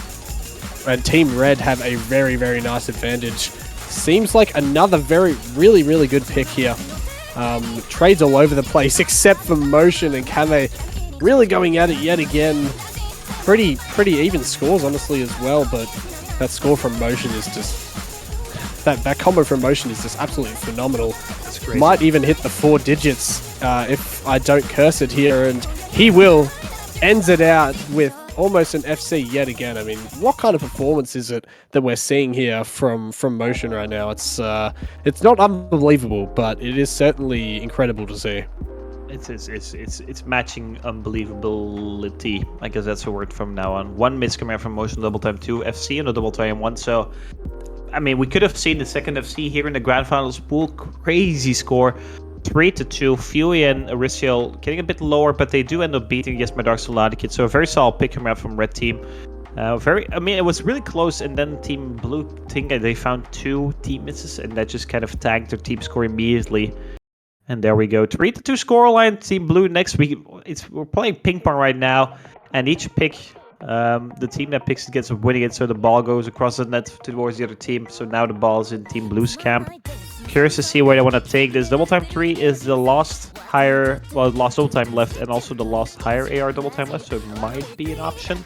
But I'm also looking towards Hard Rock, which has still been untouched. There's also the Hard Rock map for Mr. Binking, right? So we have Mr. Binking and Spectator in the lobbies for 2 of the mappers here. But it might be something else as well. Check your thoughts here. Yeah, this one, I mean, you could see the Hard Rock coming in from Team Blue, but it's also really hard to say because we all know YMD hasn't really been playing the game as much, so YMD not as much of a threat on the Hard Rock as, you know, he would be in his peak, I would think. But you still have OYG and Kame, I think probably 2 of the best Hard Rock players in the game. So I think you could go with Hard Rock 1 possibly. Could definitely do a Hard Rock 2 for Team Blue as well. Either one of those I think would be pretty good. Yep, I mean, Hard Rock 1 you'd have to expect would, at least from my point of view, hoping to be another close map. I mean, I think it's kind of been a wide consensus that is the pretty much the easiest map in the pool, all things considered. I mean, it's still a tough map for, you know, players like me, but for these kind of players, maybe not so much, but it's not going to be the Hard Rock pool at all. It's actually going to be another first slot in a mod pool, but no mod 1 is going to come down here from OYG. Yep.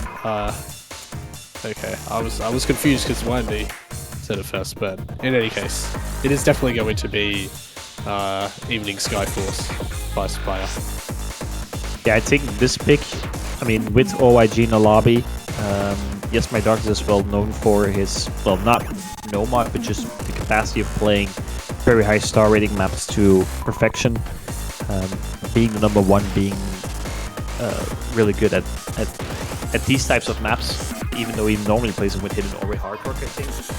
still seems like a very logical pick. Third player I'm a little bit worried about, probably going to be Kame still, and he's been performing really, really well, so I do expect him to be able to keep up with OYG as my darkness here, but to me personally, all eyes on OYG in the blue side. And the red side, we've talked about it multiple times, Motion is going to be staying in for every single map.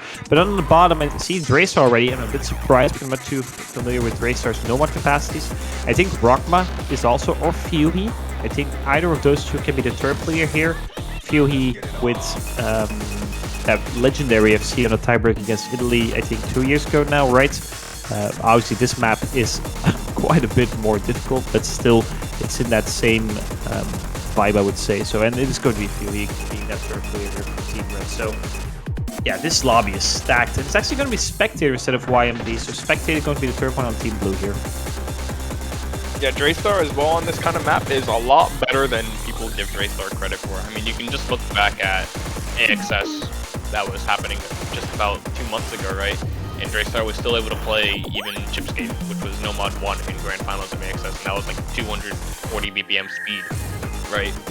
And he was still doing pretty good on it, all things considered. So even though it's probably not Draystar's strongest suit, definitely still something that Draystar is capable of. Yeah, he also had a really good showing on the Mixed Mod 1. At least the first half of the Mixed Mod 1 with the Hidden as well added on top of it. And I would argue that the maps, well, I guess there is some similarity between those two, so does make sense to see Draystar. I think the other option would have been Rockma, but which we haven't seen for quite a while actually. Now that I think about it, probably might be practicing Hidden for potentially Hidden 2 or Hidden 1 coming after this, but we'll have to see. After the Nomad 1 map by Gigas, an American mapper here, known for his usage of stacks for sure. I think there's also a lot of 1-8s in this one, if I'm not mistaken. The typical Gigas map. But that gives players some room and opportunities to practice those because he has, well, quite a few of them, so it shouldn't feel all too new for 6 players in the lobby. As we see Motion finding a miss, uncharacteristically Spectator and Draystar also trading, so 1 full combo versus 2. Kame has some dropping though, so Fuhi and OYG. Actually, Fuhi also ended up dropping, so it's only OYG, the only full combo left here in the lobby. Yeah, that score right now from OYG is absolutely phenomenal. Really holding down Team Blue incredibly right now. Fuhi makes his way back up to 200, but just drops again, and there's drops all over the place. Only OYG, Kame, and Motion come out of that intense stack section with their combos intact, but it has resulted in a lead for Team Blue. Simply a few too many misses on the side of their opponents, and with that miss from Motion as well, going to be huge as OYG has got up to a 4-digit combo as well. What is this score we are seeing right now from the Korean? This is absolutely unbelievable.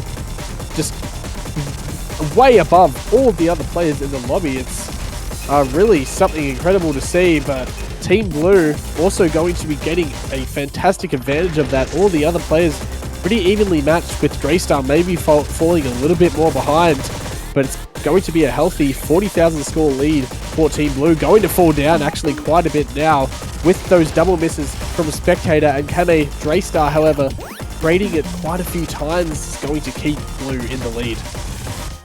Motion and Fuhi above 200 combo right now, but Draystar finding Chamus off. Chamus is making a difference here, because I mean, Motion and Fuhi are matching OYG. Kame is also above 200, and OYG has dropping the full combo though, so full combo down, but he did some damage. He's 80,000 points ahead of his teammates, but that's only 10,000 points. It's decreasing combo advantage towards Team Red. I think it might be flipping. Motion with a 4-digit combo, Fuhi also, with Draystar also above 200 combo as well, so all 3 above 200 combo, fully capitalizing on those misses from Team Blue, and I think it's not going to flip. It's going to stay here at 2K with 1 turn left. These teams are neck and neck here on the Nomad 1. That's absolutely crazy.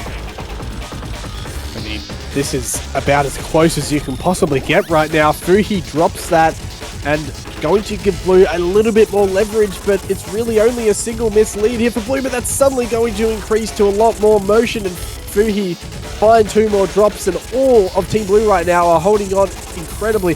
Draystar, the only combo on Red, really turning up in the second half of this map as Spectator and OYG, Team Blue all completely fall as Motion and Fuhi are holding on to their combos, and it is suddenly flipped over right at the death of this map. Team Red are in the lead. Can they hold it though? Motion drops. Everyone is falling. It's only OYG, Draystar, and Fuhi with their combos. Team Red simply outmatching Team Blue in the end. OYG finds a drop, and that is the nail in the coffin. Fuhi ends it out with a great score as well, above 900k, and it's the first break point we're seeing on Team Red, up 4-2 on their own pick now is absolutely huge. Yeah, Fury stepping up here, matching Motion score, I think, well, 10,000 behind or 15,000 behind, but still very solid score coming out from Fury. Motion as well. OYG, the top score in the lobby, but Kami and Spectate throwing just a little bit more, and that's the first breakpoint. The ping pong ball was missed from Team Blue, and now Team Red can serve again. I'm gonna stop with the ping pong analogy because it doesn't make any sense anymore. But still, I like still really. Oh, thank you. All right, I might continue it now. Actually, you. Okay, never mind. Either way, 4-2 scoreline. Team Red to pick next. There's still 2 hidden maps left. There's also some low AR in the mixed map pool as well, which I think kind of favors Team Red. I think mixed map 2 is the low AR one, so there's still a lot of potential. Nomad 3 is also a map I'd really like to see. Low AR Nomad, gimmick Nomad, but I'm not sure if any of the teams are daring enough to pick it here. Yeah, I mean, Nomad 3 is kind of one of those maps where I don't think either of these teams really want to pick it because it's just so scary to have the other team go against them on it. I think it is Team All-Stars Red's pick here, so they could maybe go for... Honestly, they could go for a lot of things here. They could go for a Mixed Mod 3. Okay, they're going Hard Rock 2. That one is one I kind of didn't expect because you're going against OYG, YMD, and Kame on a CS7 map, which is also just kind of insane to think about. I mean, YMD is used to playing a skin that is unreadable, so putting on Hard Rock on this map just doesn't change it anymore. I think he can read those. He's playing Catch the Piece instead of like Catch the Fruit, so he's going to pop off or something like this. It's an interesting pick. The map is by Mr. Binking though, and Mr. Binking is going to be stepping in, so maybe map advantage here. I'm not sure that's going to that works out at the grand finals level, but still. I mean, he's gonna put definitely hidden, possible. He always puts in. He's going to be playing hidden on CS7. Is he daring? Same with YMD. Are either of them going to go with hidden? Not sure. Surely not. Surely not.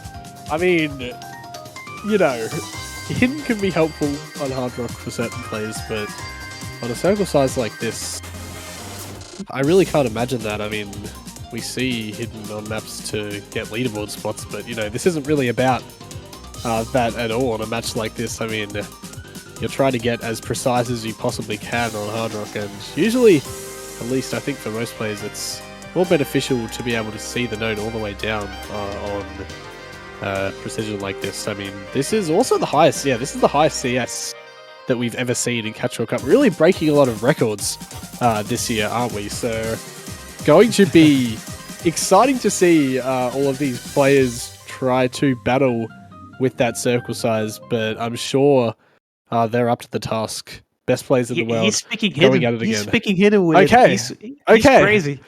Mr. Binking is crazy. He's picking Hard Rock hidden on his own map. This is insanity. Well, let's hope it works out for him. But can Team Red also get that consolidation on that previous breakpoint? I guess only time will tell as Mr. Binking and OYG trade a few times. Binking dropping quite a few more notes, so it's going to give Blue a lead, but not for long as YMD follows it up with another couple of drops on his own end. So does Kame. Binking trading in half there, but going to maintain that lead for Team Red and increase it much more with another double miss on the side of Team Blue right now. Motion and Arisial both making it up past that combo cap all the way up to 250 combo. Arisial finally drops it. Suddenly, the lead is almost at 6 digits already for Team Red. Yeah, OYG and YMD uncharacteristically kind of struggling here. Mr. Binking also above 200 right now, so Motion and Mr. Binking, there's only Kame on the blue side. YMD being the lowest score in the lobby, a bit surprising. I would have expected him to be performing really well on a position pick like this. As you see a couple of drops coming out from Mr. Binking, but that's a 120,000 score gap, and it's still increasing because OYG finds some drops as well, Kame as well, and Motion still holding on to the double S. What is going on? This is crazy. halfway into the CS7 Hard Rock 2 precision pick. Motion still holding on to. He's just picking maps he can full combo, right? That's what's happening right now. Still, either way, 140,000 points in difference. There's no combo in pretty much the entire lot. Mr. Binking is matching Kame. Kame is trying everything he can, but his teammates are starting just a little bit more. But Motion, there's no way he's FCs this guy, right, guys? There's no way. I mean, if there's anyone who can, it is definitely going to be Motion. Let's be honest here. we've already seen so many insane scores out of him so far, and it really wouldn't surprise me if he's able to do it again. I mean, he really is living up to that name of being the best player in the world by so many metrics, and just absolutely showboating on this map right now on his own pick to consolidate that breakpoint for his team as well. Look at this combo going to no, drops the FC. Oh, that is so unfortunate, but I mean, look at the difference in the scores compared to all the other players. Look, actually, Kame does get above 900, I think, almost with the spinner, almost gets it. But 890k, very, very close. But Motion really just in a league of his own for most of that map, right up until the end in that combo. In that section, I think it was a funky little jump that almost all of the players dropped on, but Mr. Binking saying he entered, but it really doesn't matter, honestly. I mean, Team Red with a very convincing win, and they are only 2 points away for taking from taking the show match. Yeah, we have two captains here, right? So Motion and OIG are the captains on both teams. And we've played 7 maps, and the MVP in those 7 maps has been Motion 5 times and OIG twice. So there's just... the captains are just playing out of their minds here, and everyone else is trying to play catch-up here. Motion is just... I mean, they have to try to find something that Motion can't play, but I don't think there's anything in this pool that he can't play. So it's a really difficult task for Team Blue here. Curious to see where they will be taking this one. Either way, I think OIG also a really good showing on the Hard Rock too, but yes, my doctor just struggling quite a bit more than anticipated. Yeah, I mean, if you want to find something that Motion can't play, might as well go change the mode to standard. That's like your best shot at this point, let's be honest. You can't even change the mode to Mania because it's also top 50 in Mania, by the way, so True. You gotta change it to like standard Taiko. That's the only way that you're getting Motion out of the lobby. I mean, I think if we change it to Taiko, then is there anyone in the lobby that can play it or that can beat Motion? I'm not sure. Play Taiko. Oh, Rockma, yeah. But Rockma's on Motion's team, so that kind of still destroys the purpose. That's the other problem there. Yeah. I think we'll be seeing Team Blue picking out, right? So they went for Double Time 1, Nomad 1, and Mixed Mod 1. There's still Hidden 1 and Hard Rock 1, but it might be Mixed Mod 3, I think, given all the quack statements in the in the chat. True. So there we go. Mixed Mod 3 getting picked by Team Blue here.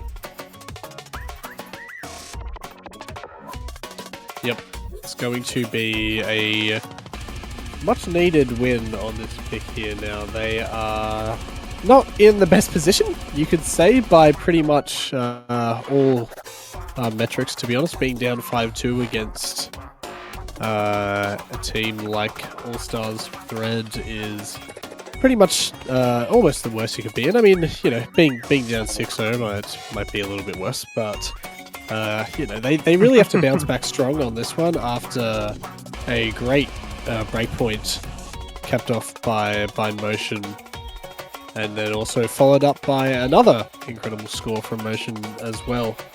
Have to kind of hopefully...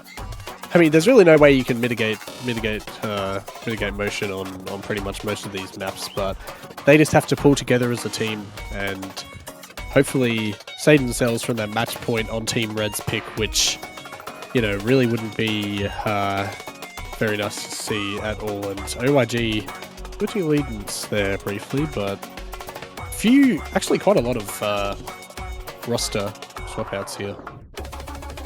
Yeah, I think this might be the first time we won't see Motion play a map here. Probably giving his teammates some time to shine on the stream and playing. But then again, keep in mind these are the All-Stars, so I mean, replacing Motion is impossible, but the 3 players that Team Red will be providing will also be incredibly good at the game. as everyone is in the lobby, right? As we see, All Stars Blue going with their main three. I think they also played the same three on Mixed Mod 1. So OYG, Kami79, and Yes My Darkness. On the red sides, Oristial, Draystar, and then waiting for a third one. I think that's going to be the Hard Rock player up top, so we're still waiting for the Hard Rock. I'm not sure. Most likely, I would think that's what the lineup was before. I think it was the Nomad players in the bottom right, and then Hidden being bottom left. So team, yep, there we go. It's just asking for a red team third there. I mean, surely you'd expect Motion on the Hard Rock, but it's going to not be Motion. It's going to be Mr. Binking coming in here for that third. So the very first map now that Motion will not be playing. All other players, I think, have had a break, I'm pretty sure, except for him. So we're having complete swap outs on all rosters now. Everyone gets a break, even Motion, which you would usually see in a show match like this. Hopefully, I mean, you would kind of hope that Team Blue can get a few more points here and make it a bit closer. Team Red have really done very well so far in this match, but I guess just have to let time take it away and let the players' performance speak for themselves as the MP Start 5 is in here. OYG, YMD, and Kame versus Mr. Binking, Draystar, and Oristial on their respective mods. Binking, of course, going for that hidden Hard Rock yet again. No surprise at all. As we have a little bit of Bancho issue because, of course. And yeah, none of these matchups surprising at all. Yeah, I think the same roster from Team Blue. Might have been OYG with the Nomad actually in Mixed Mod 1. I can't really remember. On the red side, we see quite a couple of swap outs, right? Rizzo coming in, Mr. Binking, who's going to be finding the first drop here on the Quack map. Mixed Mod 3 map for you. As we see Kami trading it once, but tiny advantage for Team Blue here.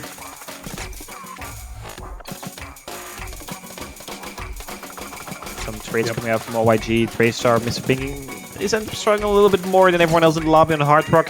There's also some dropping, solely Kami. Also some drops, solely Oristial with combo right now. And it's going to kind of decrease, but Draystar, Mr. Binking aren't really holding off to any combo. OYG actually matching Oristial.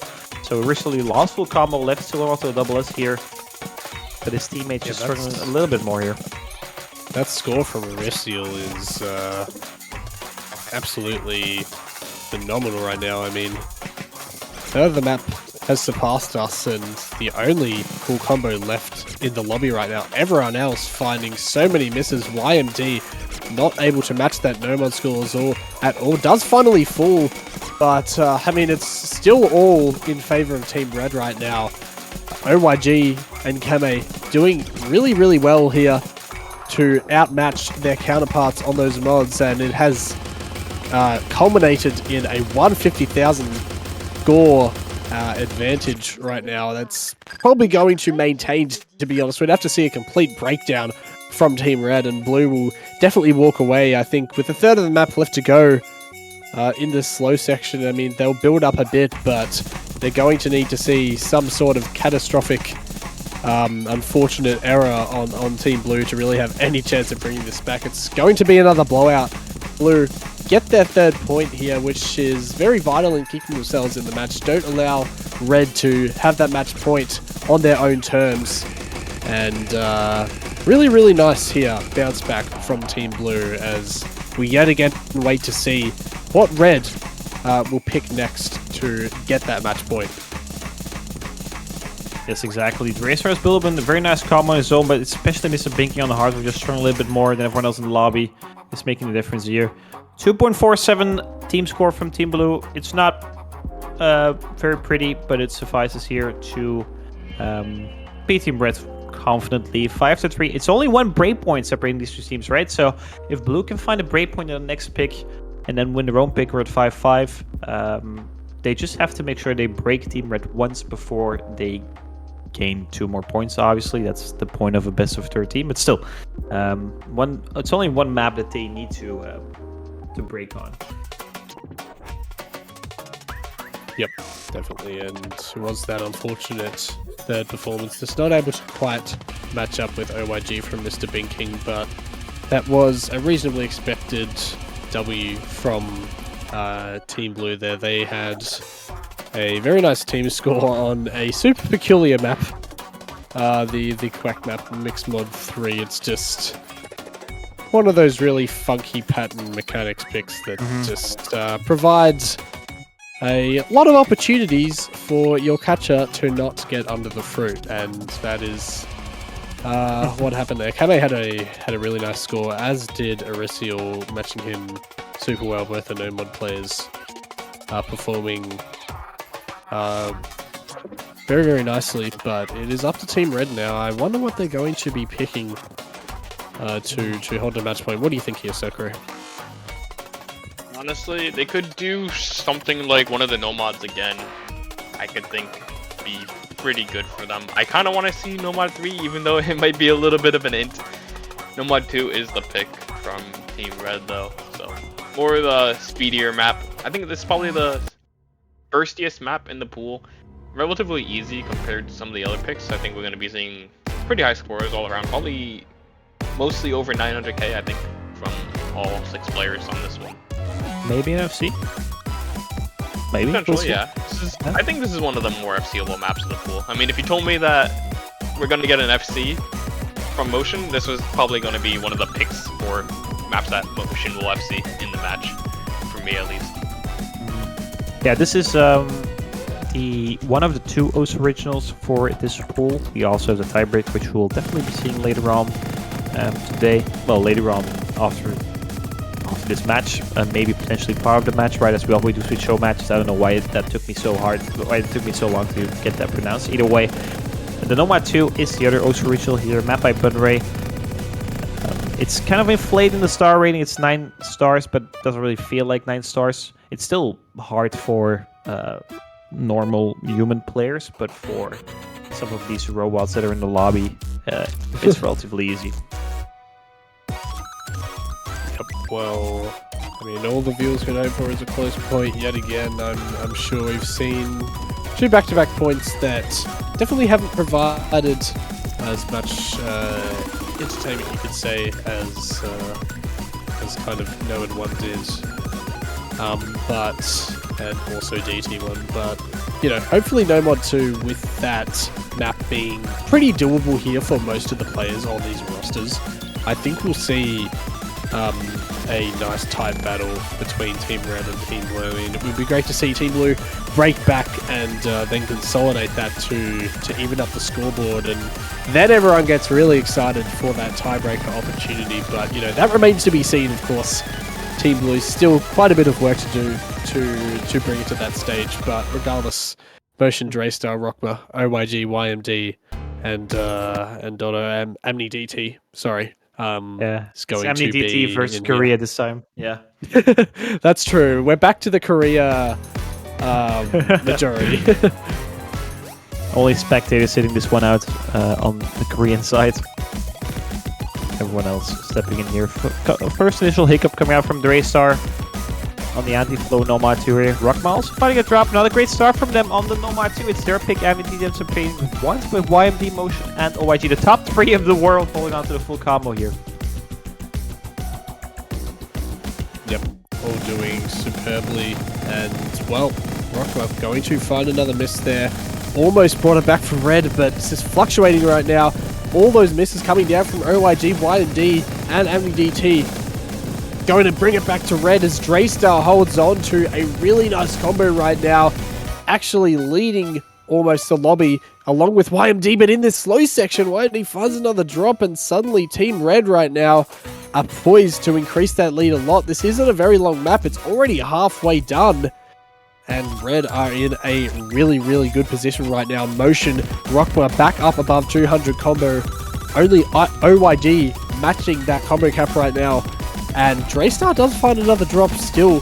Quite a few more misses here needed on the Team Red side if Blue wants to claw this back for themselves. A quarter of the map left to go. And Rockma finds another drop, but it's traded with AmniDT and really needing a couple more misses on the side of Team Red. Otherwise, Team Blue simply won't have anything to go for right now. It's maintaining around 57k score. None of these players wanting to dropping minutes, and DT yet again. Double miss on the side of Team Red, but that's just not enough right now as OYG also finds a miss. The map is almost over. Team Red are going to make it to match point. Really not obeying the script at all right now.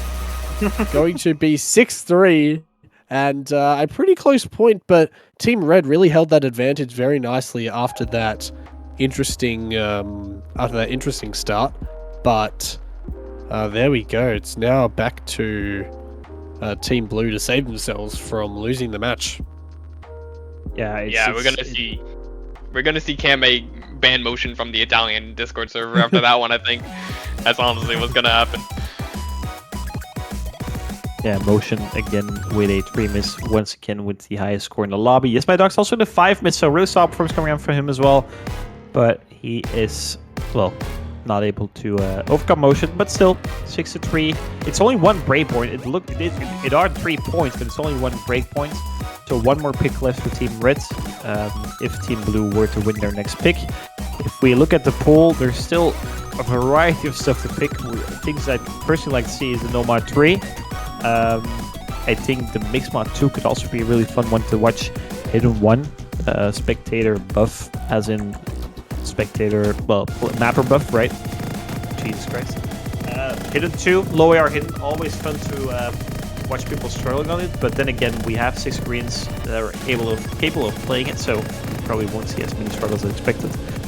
Either way, the point I'm trying to get at is there's a lot to pick from, but that also, well, it makes it a little bit more difficult because there's just so much choice, right? What do you go for? What's the pick here for Team Blue? You know, I need to see Kame playing Hidden 2. That's what I need to see. I need to see Kame do his absolute best on Hidden 2. I would love to see it. Well, I guess we just have to wait. It's an important quick sorry, words are as dumb as yours, Quentin. But, okay, well, it's not hidden at all, unfortunately. It's actually double time 3. The entire DT pool has been completely exhausted now. That is done. There will be no more double time maps to come forward. Definitely, actually completely evenly split. DT 1 and 3 going to Team Blue, DT 2 and 4 going to Team Red in terms of their picks. But it's been a good mod pool in terms of being relatively close. We've seen a few points that have come down to the wire on this mod so far, so hopefully that can provide yet again. But what do you think here? What about rosters, whatnot? What can we expect from this map, guys? Yeah, I think the 3 on the blue side are guaranteed, and Sakurai go ahead for red side. Yeah, I was gonna say on the side of Team Red, we saw that Motion was banned from the match, pretty much, is what they said. So it's gonna be a bit hard for Team Red to get a roster on this one, I think, without Motion. I mean, surely we see Aristiel play this, is definitely what I would assume. Apart from Aristiel and maybe Fuhi, I don't know what they could really do here. It's gotta be Fuhi. It's gonna be Rockman actually, never mind. Okay. Okay. Well, Placeholder, don't worry. Yeah, it's Fuhi. Real. Oh, okay, there we go. Rockman's gone, and so is... Okay, no, Aristiel is here, and I imagine probably Fuhi would... Okay, well, there we go. Jumping in there, I think we actually do finally have our rosters. No more placeholders to be held in their places. OYG, Kame, and the Lunatic Kid for Blue, hoping to save themselves right now from those multiple match points on Team Red. They're going to have to work pretty hard, but you know, with that motion ban, maybe they can do a little bit more. But in any case, it's all up to DT3 right now. Odin by Graham, mapped by Graper. Let's see how all of these players go on this one. A critical pick now for Team Blue to save themselves. Can they do it?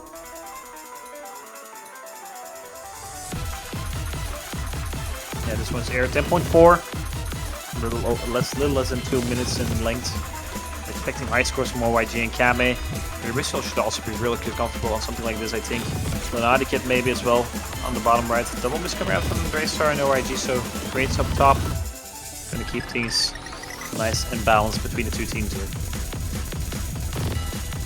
Yep, this is shaping up to be pretty close right now, but with those 2 misses from OYG and Lunatic, it's going to give Red a little bit more of a lead. But however, Fuhi and Draystar suddenly trade it right back, and with that really nice combo from Kame is going to say, finally giving Team Blue a nice lead. But Draystar and Arisi will drop yet again a double miss, only singly traded here by Lunatic Kid, and Blue actually do have that advantage, but it is still neck and neck between these two teams. It's only a single miss difference. Arisi is going to increase that, however, with yet another drop. OYG now performing really well, and we have a break at about the halfway point of the map. All players can see the situation they are currently in. Fuhi matching OYG's combo right now. Kame being that second, but all of the players in the lobby dropping on that, and suddenly it's still Blue with an advantage. Quarter of the map left to go. Arisi or Fuhi, Draystar, they all go down. Kame and OYG are holding onto their combos. They drop, but look at that lead they have built for their team.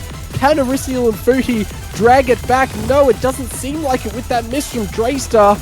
The map is really coming to an end now. There's not much time left to go. Draystar finds another miss, and it's above 6 digits. I think we can safely say Team Blue, in the end, going to be ending it out, saving that match point, and it is back to Team Red. What a performance there from those players.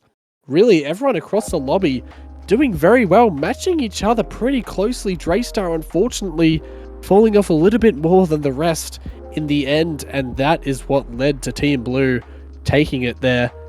Would have been a bit closer had he held on just like he had done previously in the map, but that is in the past now, and it's back to Team Red. Arisiel for their only 10 pick. misses on their end. Very solid score from him. I mean, if you replace Draystar with Motion, then I think Team Red actually takes this one, so it's not as clear-cut for Team Blue as they would have liked. On paper, they are the better higher team, but overall, I think Team Red, with Arisiel and Fuhi, were able to match those relatively nicely. Yeah, Fuhi especially was doing really good until the first break, like he said. I was kind of surprised that Arisiel and Fuhi pretty much had like 1 misses until about halfway. And it was like, dang, they did pretty good. Especially for, you know, when you would consider them probably to be 2 of the weaker ones on this kind of map. It's not super high AR, so very well played from them. Next map though, probably going to be something that you need to see coming out here. I think it is Team Red pick. Going to be trying to close it out here. Don't know what they could really go for. Probably Hidden could be an option with Draystar. But going from the high AR DT 9.1 to a low AR Hidden might not be the easiest thing to do. Yeah, for sure. I think Mixmap 2 could also be a good one. Hard Rock 1 maybe. Let's try some play some farm here, right? Let's have YMD and Motion. Well, actually, Motion wasn't allowed to play. Let's have YMD farm this live on stream. Let's put on Scorby 1 instead of Scorby 2. My heart can't take it. It's beating. Okay, Ref is asking for the pick here, so hopefully that's coming down soon. I mean, come on, Hard Rock 1, surely though. I mean, we do want to see close points regardless though. Would be nice to see some farming going on here on that map, but like you guys said, Ref getting a little impatient with the teams doing a bit of trolling in the chat, but you know, it's all in good fun, you know, on the show match like this. It's not too serious. Everyone has to have a bit of fun, you know. That's what it's all about. Serious. It's very serious. I mean, you know, they're having a good time. There's no bad blood between these players, it seems. It's nice to see in the chat. And it's going to be hidden too, actually, from Arisiel. And, well, YMD being a little shocked at that too, actually. More than just YMD, actually. Spectator also. So, what do you guys think about this pick? Because honestly, I really have no idea. Kame needs to play it. If he doesn't play it, he's getting disowned. He said he's not. I think He needs to play it. the issue here is for Team Blue that they don't have designated hidden players, whilst Team Red has Mr. Binking, they have Tracer, they have Rockma. So I really like this pick. I think as a final pick, it's a really good one. Actually, never mind, I forgot about Spectator. I keep forgetting about Spectator. He's actually a very solid hidden player in his sense. But this one is AR 7.5. We also have to keep that in mind. This AR is incredibly, ridiculously low. And I'm not sure if the three of Team Blue are able to play something like this.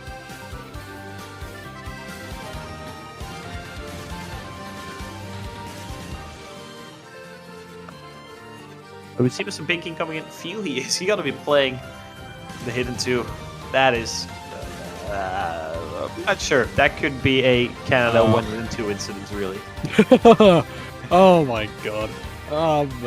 But I mean, well, you might see some trolling here from players. I'm not too sure, but it seems like it's pretty normal so far. Okay, there's Fu. I mean, yeah, that's Fuhi. So could this be the lineup that? I mean, we still have Rockmer and Mr. Binking though on the side of Team Red, which are really formidable hidden players. Hopefully Fuhi can be a really strong third for Team Red and seal out the match, at least from their point of view. You know, I'm sure everyone else is probably gunning to see a tiebreaker.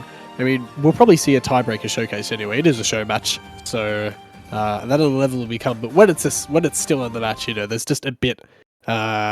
It's just a bit more on the line, of course. But here we go. OYG, YMD, and Spectator. Pretty good hidden roster overall on the side of Team Blue. 7.5 AR. Can Rockmer and Fuhi, and of course Mr. Binghing, match that Team Blue roster? It is their pick, and wow, Fuhi starts off with 400 combo there, but it's going to be quite a few misses absolutely everywhere, actually. Everyone finding a whole lot of drops. I feel like we might not see the highest of scores right now, but Team Blue is actually going to get out to their lead here, aided by that nice combo from OYG.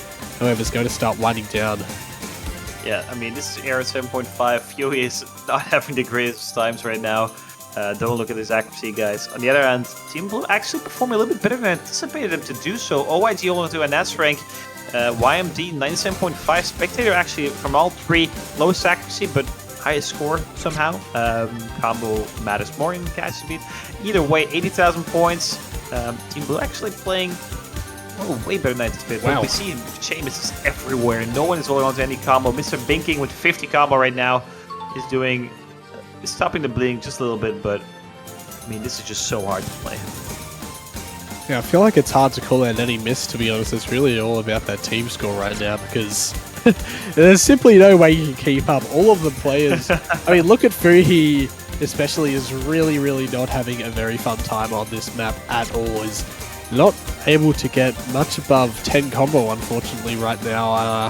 Mr. Binking definitely doing well. Rockman actually doing even better, the highest score in the lobby, but unfortunately Fuhi just not able to be that strong third that Team Red needed. And well, it eclipses 200,000 score now for Team Blue. I think this is pretty safely in their hands, to be honest now. Spectator and OYG, really good scores as well. Rockma still quite a bit above them, putting on a really great performance here, but unfortunately not quite backed up enough by his teammates. And Team Blue, that team score is just way too well strung together. It's not much that you can compete against, and well, this might be the map with the most misses in the entire pool, I feel like. I mean, It has to be. It has to the amount of drops that we've seen is absolutely crazy. Hasn't been many 200 combos or even 100, to be honest. I don't think anyone has gotten over 200. YMD is okay, never mind. I don't think anyone has. I was wondering as well, has anyone gotten over 200 combo? I don't think that's the case, actually. Maybe Rockma, but I might have missed it. Okay, actually, I think... no. Oh, Rockma and Mr. Binking and Spectator. Okay, never mind. We have 3 200 combos. The first D rank we see here during the show match from Fuhi, 330 misses. I mean, he's just like me.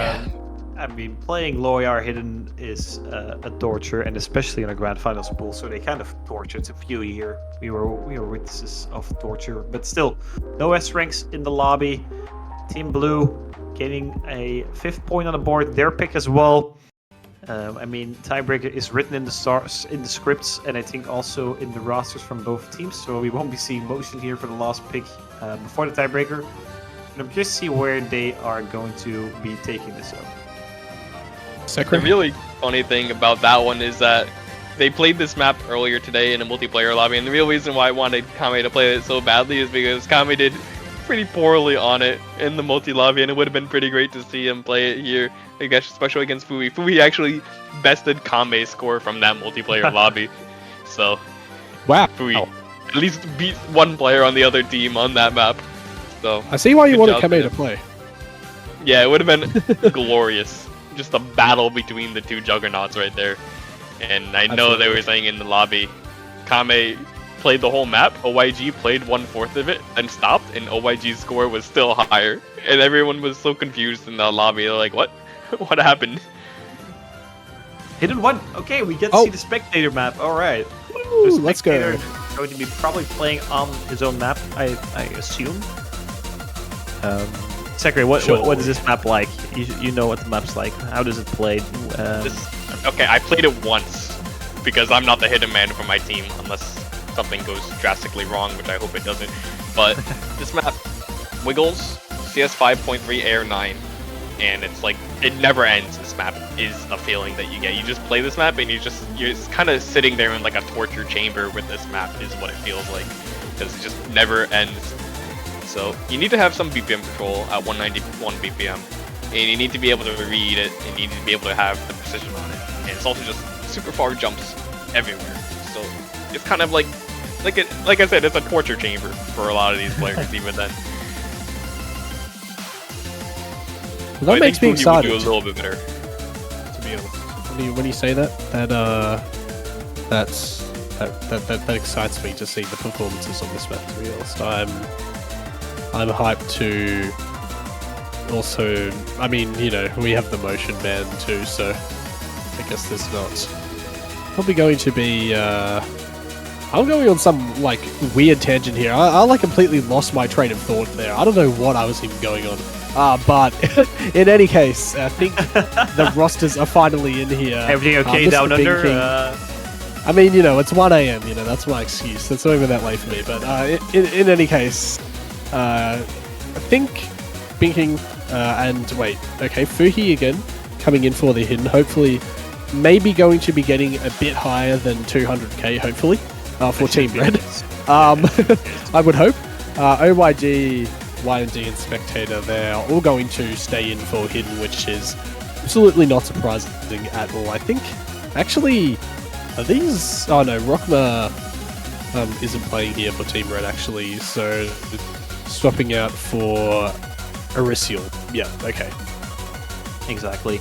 Fuhi should definitely be more comfortable on something like this Air 9. It's just a reading part from the Air 7.5 that makes it hard for him. So the Air 9 map, he should at least 700k, right? I think 700k is like a good benchmark here. We won't be seeing a D rank again, I assume and I hope.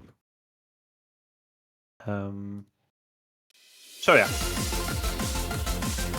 Well, here we go. It's going to be, I imagine, hopefully not the last map of the pool, but it definitely could be. Blue, however, going to get out to a nice strong start with that lead. Multiple drops from Fuhi and Arisial.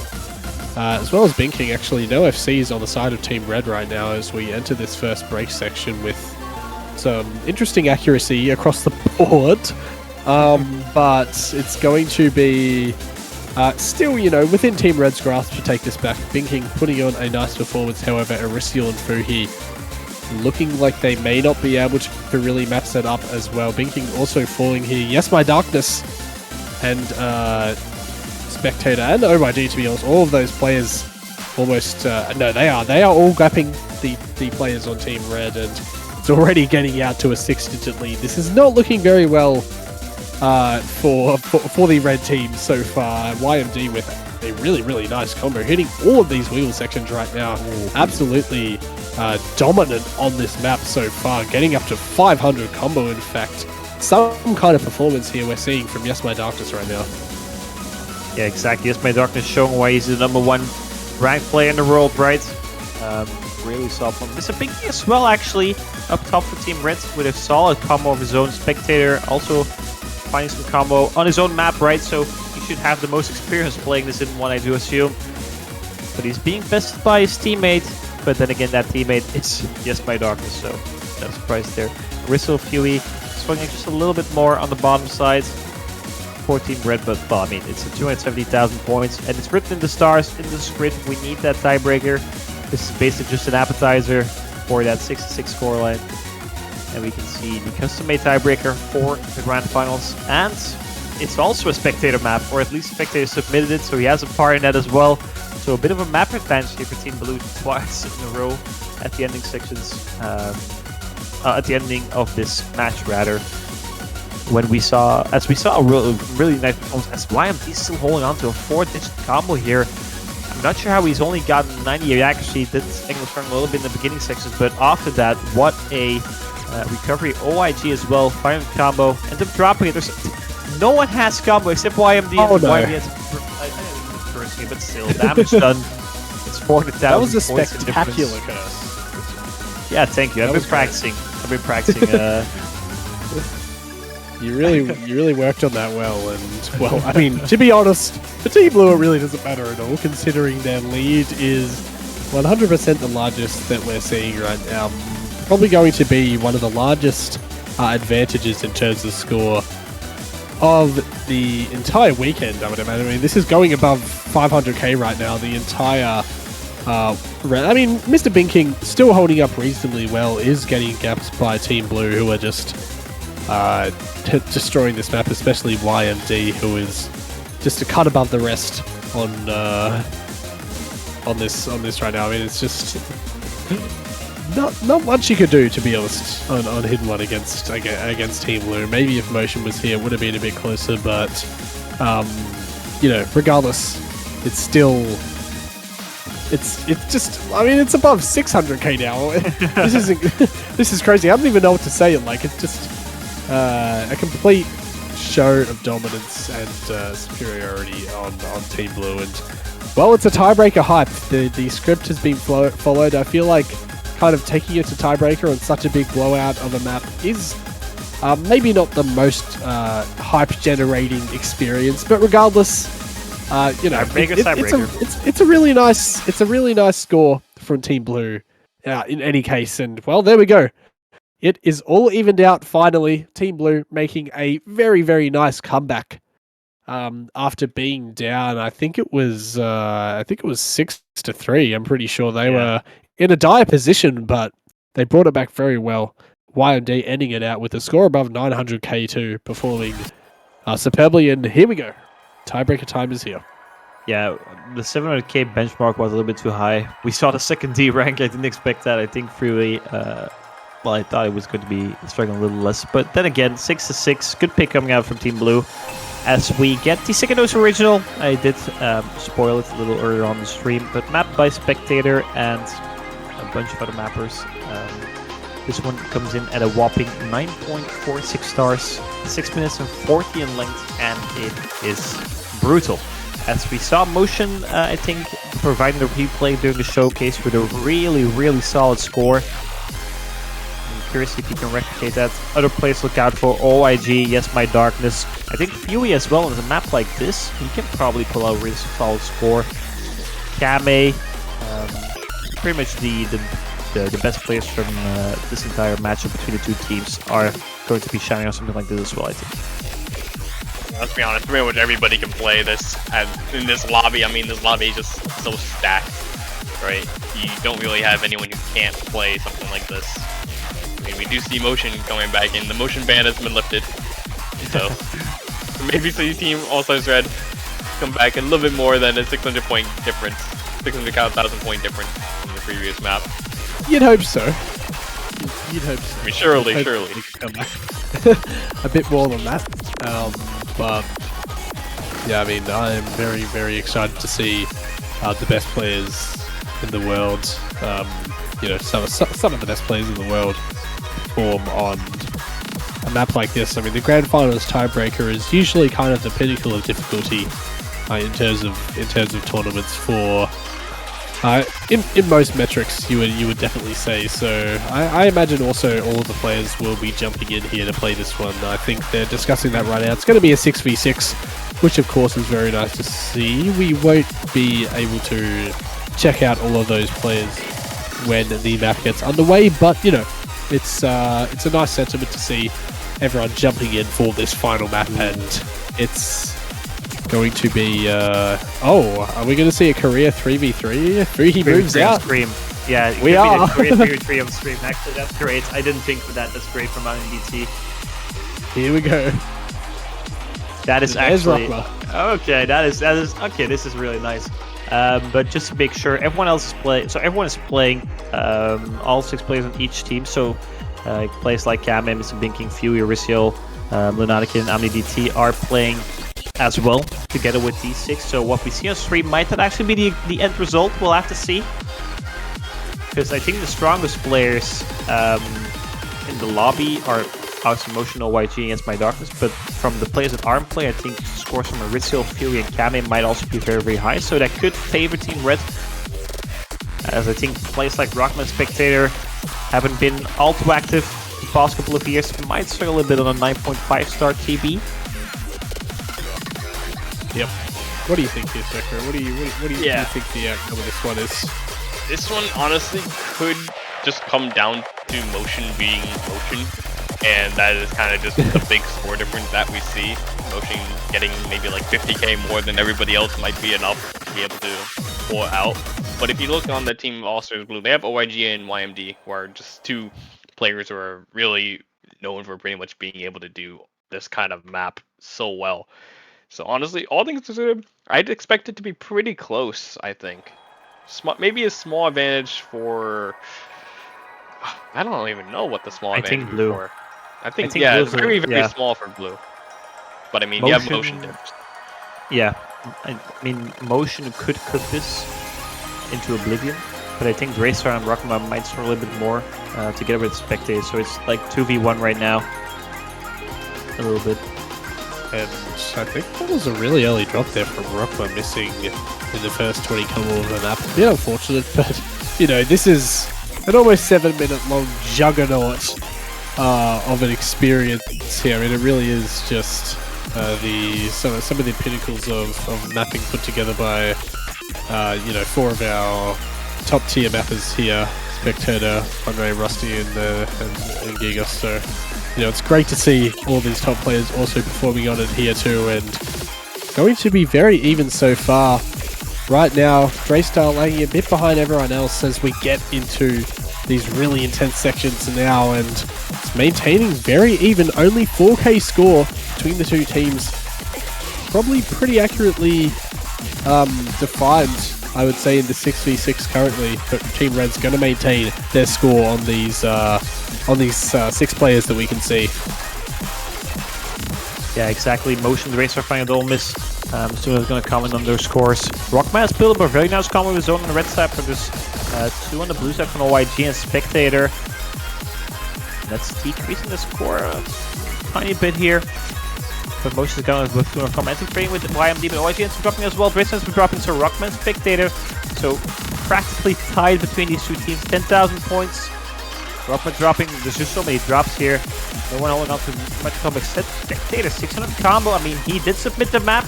He is a part of this mapping buff. Ends up dropping it though. And still favorite for Team Red right now in the stream. Mostly with, well, I mean, 3 scores from all 2 players are pretty much tied. And Rockman with the highest combo right now is, I mean, he's putting a really good job. But the drops from Draystar and Motion, it's decreasing that score gap, but it won't flip just yet. It's 2,000 points. It's staying stagnant at 2,000 points. It ends up flipping now with a triple miss coming out from Team Red, but it's only OYG right now with any combos. So he's the combo leader currently. Also has the highest score in the lobby, but these 6 players are really close to the match here on the tiebreaker.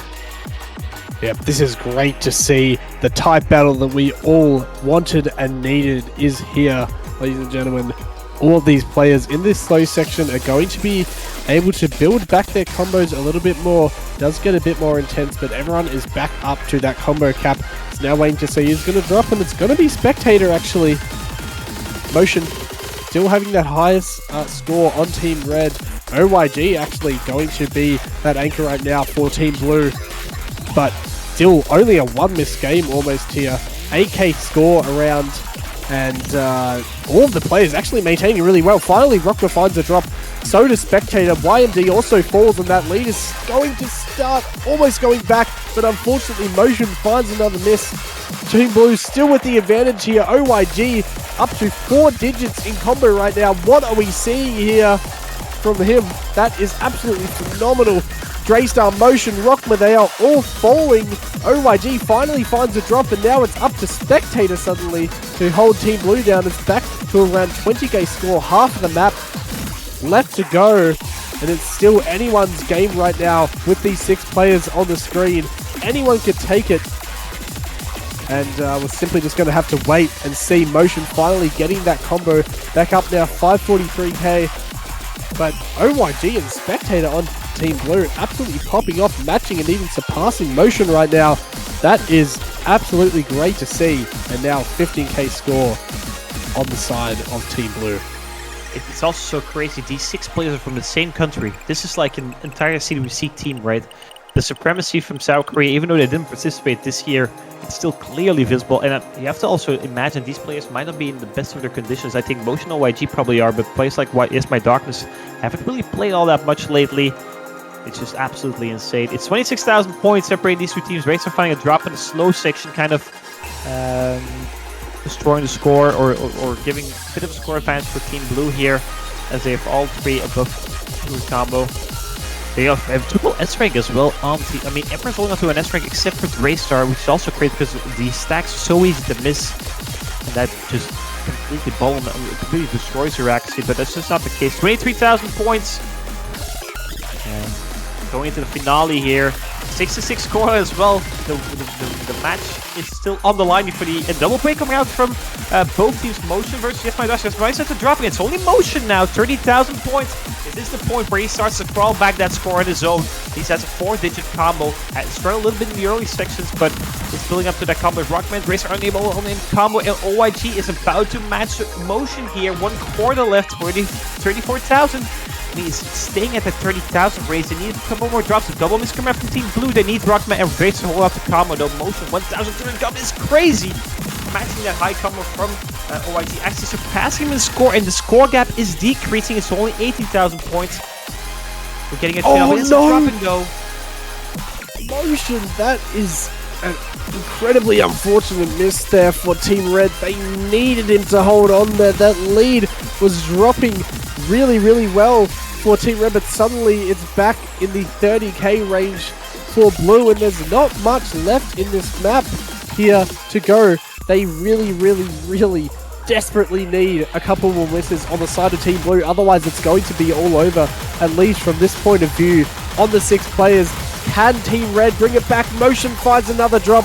Draystar doing his best in the ending of this map, but the lead is increased even more with that miss from Rockma too. OYG and YMD holding this down so well right now for Team Blue as the map comes to its finale. OYG finally finds the drop, but it's going to be Team Blue in the 6v6, seeming to walk away with it right now. But, I mean, at least in terms of the 3v3, seeming to walk away, but remains to be seen what the 6v6 ended up being. Team Blue actually, in fact, did take it by 200k score, so was quite a bit more of a blowout there, and, well, they complete the comeback, actually. You know, even with Motion playing there, Team Red not able to clutch out the match, and what a show match that was.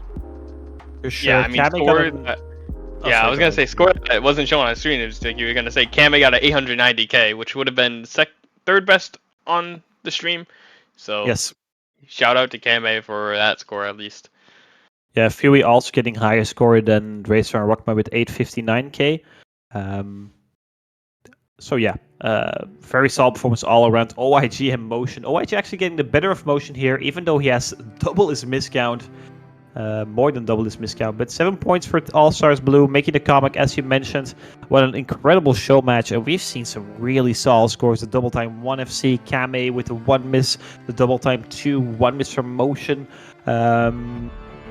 OYG also popping off left and right. beautiful performance coming out from all of these players, and we also have to keep in mind they make it look so easy, but this is grand finals level, right? The teams that will be playing in the tournaments later tonight and tomorrow, I'm not sure if they can replicate these scores. I'm quite sure they can't even, because the level these guys have shown today is out of this world for sure. Yep. Well, remains to be seen, of course, but it's pretty hard to beat some of the best players in the world, and they really gave us a spectacular show match. One to remember in the history books for sure, making it all the way to tiebreaker. Team Blue completing the comeback, which is always a nice story to end it off on. And well, the first match is over, and there's only 2 left to go now in this Grand Finals weekend. Argentina and Poland coming up in about 2 hours from now, so strap yourselves in for that one, of course. Don't look away for that, of course. You will absolutely not want to miss it whatsoever. And then, of course, the grand finale between the winner of that match and the United States, who are waiting up there at the top of the winners bracket. But for now, that is going to be it from us, I suppose. Any last closing comments? I don't think I think that's gonna be I guess pretty not. much it. Make sure you guys tune in, and it's been a great cast with you two. I'm sure you guys had a pleasure of a time casting this one. Yeah, it was an absolute banger matchup. Great cost, exactly. As we'll be closing down the tournament as well this weekend, right? Not trying to get emotional here, but it's been a really good year again. We saw a lot of upsets coming out from many teams, right? The fact that Poland and Argentina are top 3 here as well, and they will be battling for second, is not something many people would have thought at the beginning of the year. Things like Peru getting top 8, obviously Andrew knew it all, but everyone else didn't know it. So still, it's been a great year. So let's close it off in style later on tonight and tomorrow with the finale, the grand finals. USA taking on the winner versus RC versus Poland. 2 hours from now, everyone. So that is 18 UTC. A bit later because there's no Asian teams, right? But Argentina, with the highest ranked player in the world story, or highest ranked player in the tournament, taking on Team Poland from Dragon and Fob. You not want to miss it. Maito Sekre and I will be leaving the grand stage now. And we will be seeing you guys back in 2 hours. Take care, everyone, and thank you for watching. Bye-bye. See you later.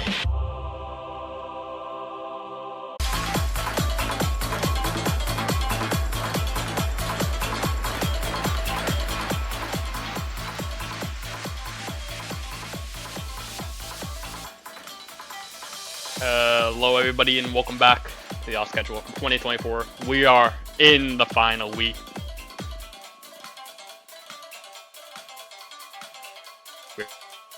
The second match of the week. Technically the first match, if you will. We are with the first match, technically the second match, if you count the show match that we just had.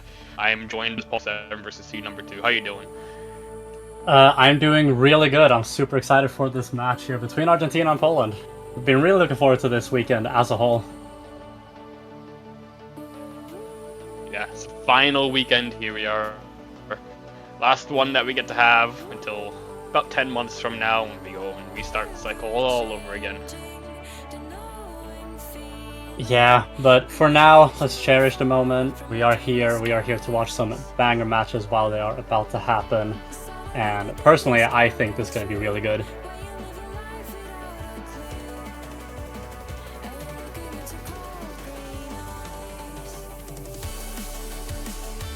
Now, obviously, we do see a pretty sizable seed difference, some would say, at this stage of the tournament. Argentina at 7th and Poland at 2nd.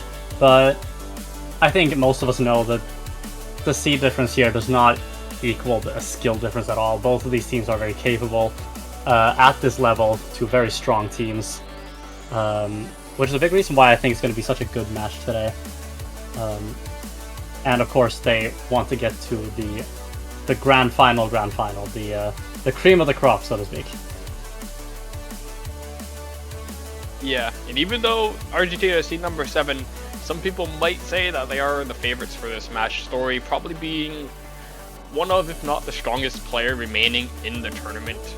and Poland kind of having question marks with their third player. We also saw Trigon on Twitter and some other platforms saying that, you know, their body kind of can't keep up with this map pool, and you know, it's not looking great for Poland, but hopefully they're gonna give us a good showing. We do see the bans already coming out. We do see Argentina banning DT1 versus Poland, which is a little questionable if I do say so myself. Yeah, I do feel like that is Maybe somewhere they Poland. could. I feel like they could take something from that map, but alas, they decided to ban it. And we see a pick of Nomad 4 from Argentina here. What do you think of this pick? I think this one's fine. I mean, when I think of Argentina, I think this is probably one of the few maps that they don't really get third player diff with K on throughout this whole pool. It's really not that hard, all things considered. You just kind of hold dash, play the map, hope for the best with this map at least. Yeah, I think what you're saying there makes a lot of sense. But it's also, like you say, it isn't the hardest map in the pool, so it might be one. Even though they don't really get third player gaps, there could be a risk in the pick because Poland will also have competent players for it.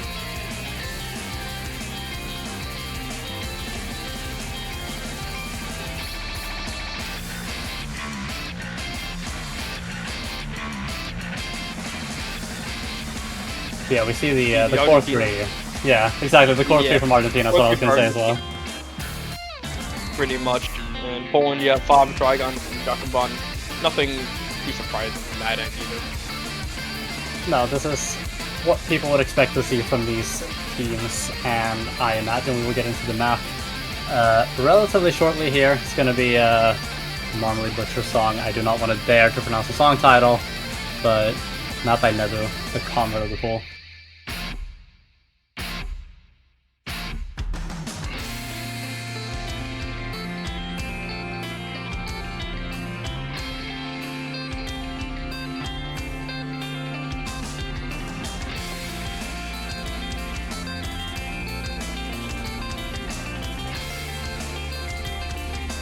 There we go, MPSR 5. I'm gonna get right away into Nomad 4.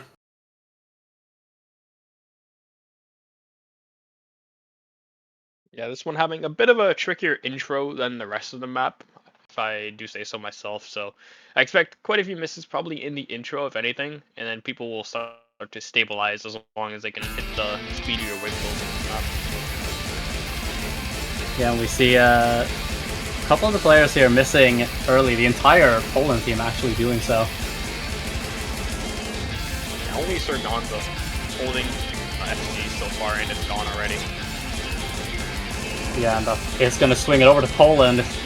But they're finding a couple misses as well, and that's going to go back to Argentina now.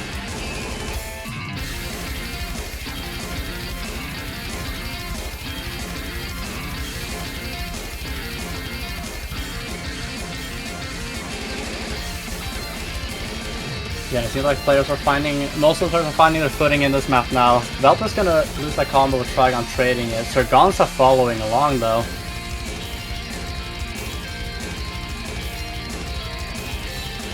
Story and Jakubon, not only Story with the huge combo, about 500. Kind of what do you expect from, in my opinion, Argentina's best player. Does break the combo there, and Poland actually has a few combos to back it up. Bob building his Trigon already at 200, so kind of a bit of a decrease in score. But we see those kind of hyper walk patterns kind of killed everybody except for Jakubon and Story. Yeah, and it's going to be Jakubon and Story who are back up as the two bigger combos here, but Jakubon is going to lose that combo, and the lead is going to increase for Argentina here as we approach the halfway point of the map.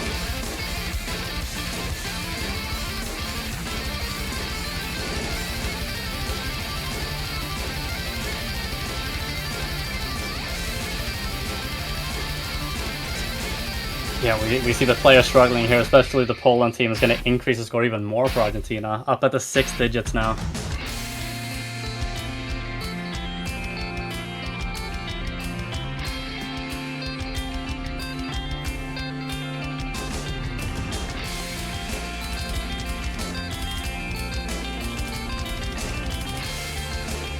And so far on this map, it's only really Fob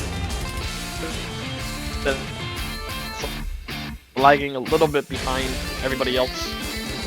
Just slightly by about 3,000 points. But I mean, that's pretty much half the difference at that point. Yeah, it's definitely making a difference here, and we enter the last quarter here with a long slider, and it's looking comfortable for Argentina, but anything could happen still. You can see Story and Trigon trading there, Jacobon and Fob following suit. And that should be all she wrote for Argentina on this map. Yes, they're gone. They're still holding combo here. 500 combo going into the final seconds of the map. Finally falls down, but I mean, it's enough for Argentina to take pretty comfortably at this point already. That turned out to be a good first pick here. All the Argentina players above the 800k mark. Jacobon, the only Polish player to match that. Good first pick to start us off.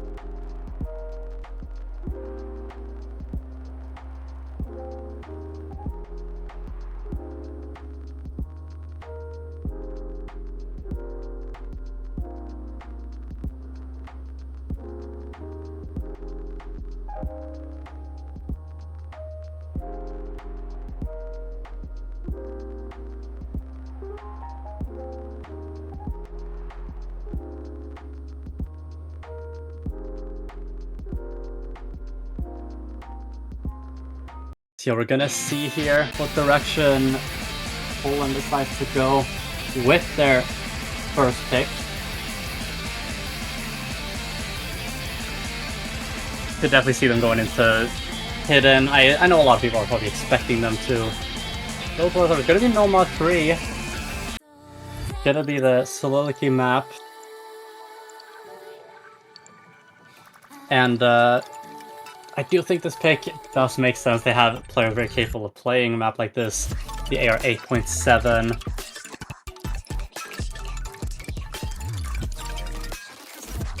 And of course from Argentina, it's going to be the same lineup as last map. Velperke, Story, and Sir Gonza. With Jacobon and Fob staying in. We're going to see if Dragon comes back, or if it's going to be a different third player here for Team Poland. But hopefully for their sake, they are going to be able to take a point here to get on the board themselves and not give up too much momentum. We're actually going to see Bober come in for a little bit for a second there. Maybe Bober's playing this. It seems like it.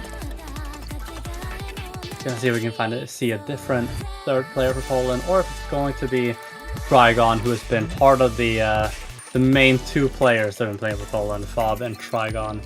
Of course, having played a lot, but it's going to be Jacobon, it seems. So no Trigon for this. Oh, never mind. There we go. There is Trigon for Poland. Taking that third slot. And we will get underway in just a second here on Nomad 3.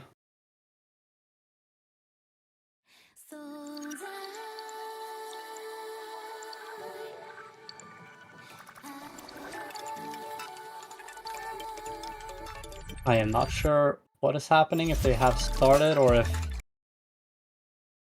Oh, there we go. Now we are getting underway on Nomad 3.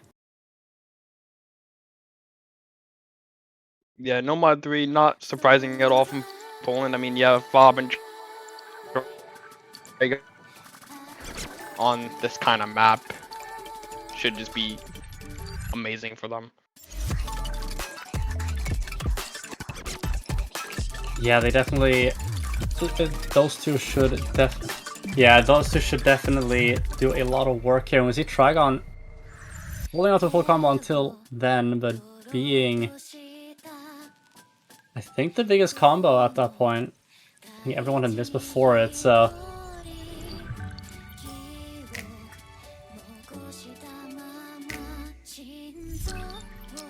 Yeah, at this slower section here, granted not a free one in my eyes, these patterns are not easy to hit as Jacobon falls on them. We're gonna see a bit of a lead here for Poland as the entire Argentina team is gonna lose their combos.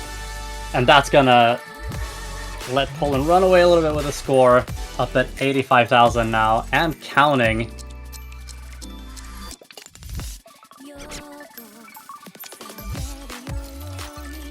Trigon had a 400 combo there, but lost that.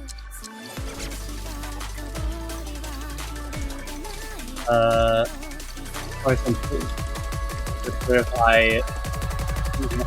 if Poland having a pretty solid lead here on this map as we approach the halfway mark. Right now, a bit of a combo advantage for Argentina, as the Poland players are missing. Hang on, the score is flipping a little bit here.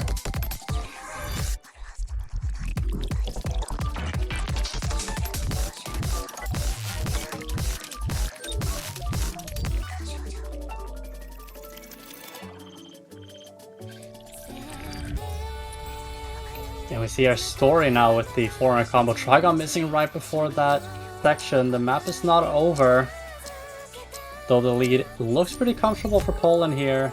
And I don't remember how the end of this map goes actually, so maybe it is all but over. Yeah, there's a few things on the ending of this map that can catch a few players off. Like you saw Story and VoPK caught it a little bit. But I mean, probably won't be enough to lose this huge score lead of 100,000 points at this point. Yeah, that score lead, it's gonna be cemented here, and that should be the dagger, especially with the miss there from Sirganza and Valper.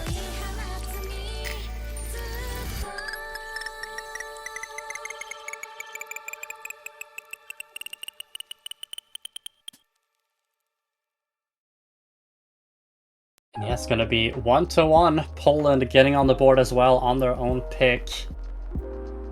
And we're seeing Trigon there, the 6 miss, 927k. Very impressive score. Yeah, absolutely. Pretty much what you would expect from Trigon on a pool like this. Like, you know, he's very good at these kind of lower AR maps where you mostly just are all about reading. And I mean, it goes to show.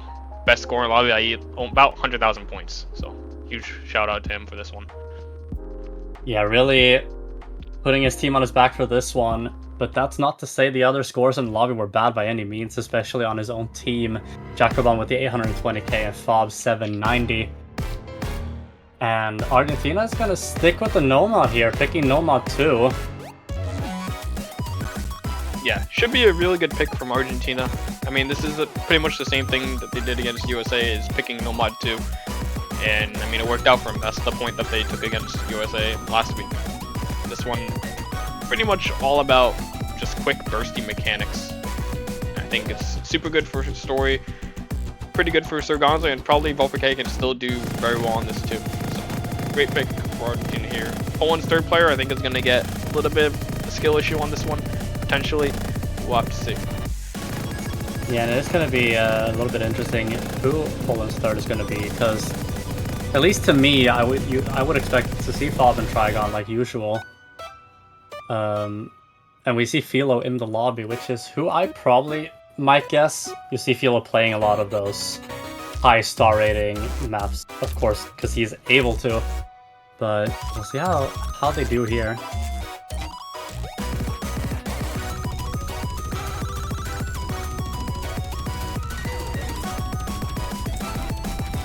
And that's going to be Trigon back in for Poland there, so looking like these are the rosters for this. Sirganza, VoPK, and Story for Argentina, and then Trigon, Fob, and Philo for Poland.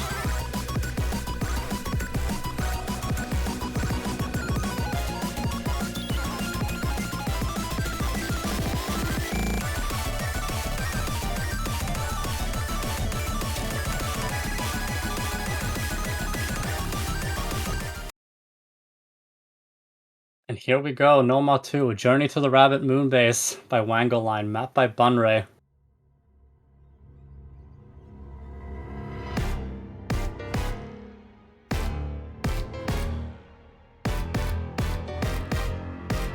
Yeah, just filling a line for this one. Sorry, what did you say? It's also one of the Ost originals of the week. Oh, So, yes, of course. Shout out to Wingle Lion for this one. Shout out to Wango Line for the OS original, and to the team arranging all the OS originals. Massive shout out to you as well. really impressive job that you actually managed to arrange all of this as we get underway.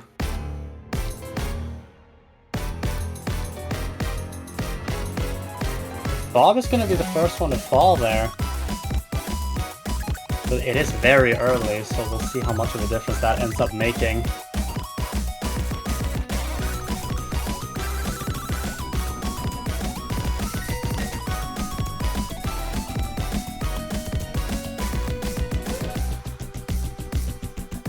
But after that miss, people are holding on very nicely here.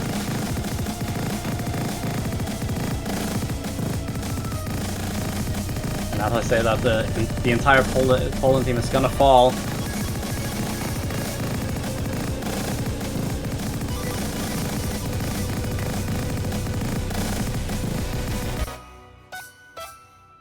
That's the story. Sargonza still with the full combo as we've reached a 6-digit lead for Argentina.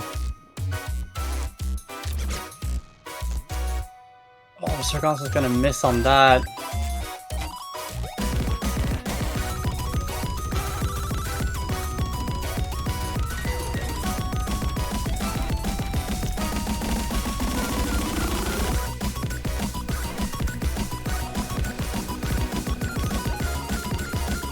Bob right now with the biggest combo in the lobby, actually, about a 500. Sadly falls as soon as I mentioned him, unfortunately. Argentina holding 2 combos with Story and Sargonza, only 1 for the side of Poland. Gap is just getting about the same at 100,000 points. Yeah, but we do see the score advantage shrinking a little bit, but I don't think there's going to be enough time unless we see a pretty big meltdown from Argentina here.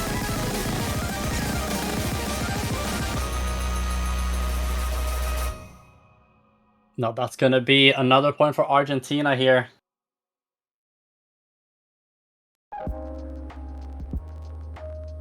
Sargonza and Story above the 950k.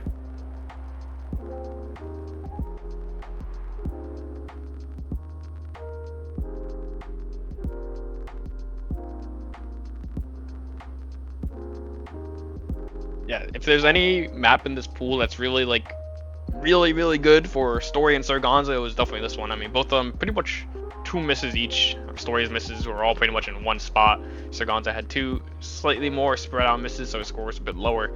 But I mean, those scores still insanely good. I think those are better than the show match scores that we had earlier, and that was with like 6 Koreans playing it. So huge shout out to them for those scores. Yeah, incredibly impressive going. 100% getting really good scores here. And it is time for Poland to decide where to go next.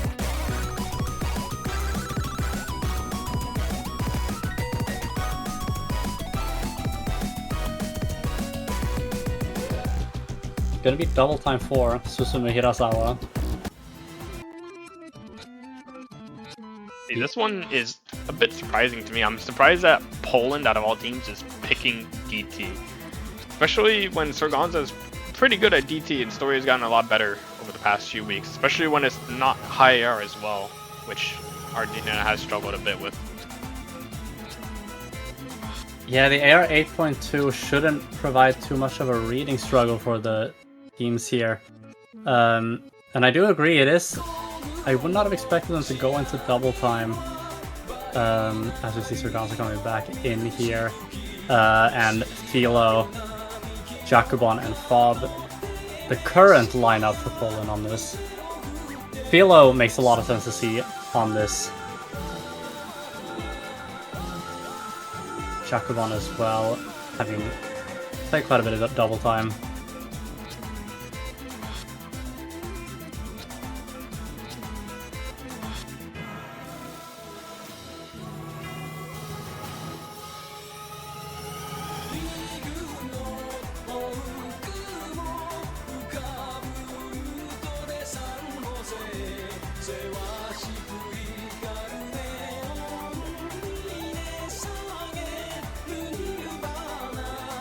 See if we're gonna get into the map here. Yeah, that's the MP Star 5, and we'll get into this in just a minute.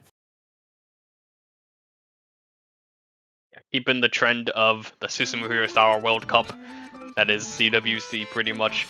Had pretty much, I think, every year for I don't even know how long, but it's been a while. There's always been at least one Susumu Hirasawa song in the World Cup.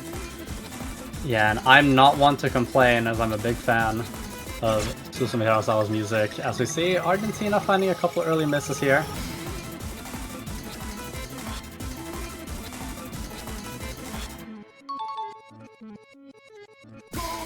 The only full combos are Fob and Jacobon.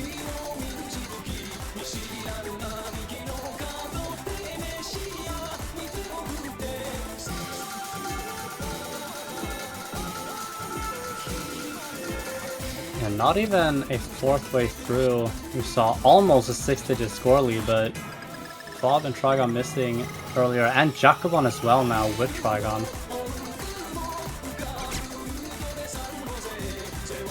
Two misses from Argentina. They're traded by Poland though. Argentina actually climbing a bit back up on the score here, especially with Story holding the only combo in the lobby above 200. But Velbeke missing again, not gonna make anything better for him. But that triple miss is not good at all for Argentina. Trigon holding the only combo left in the lobby now in this part. It's just getting a bit bigger in the score lead, 66,000 points at the break.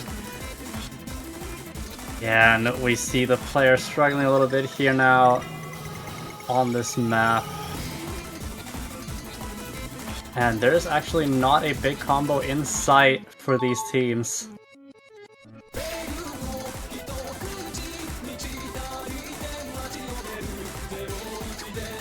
Yeah, these misses coming up for Argentina is only going to increase that score lead for Poland, although them finding a couple misses of their own there.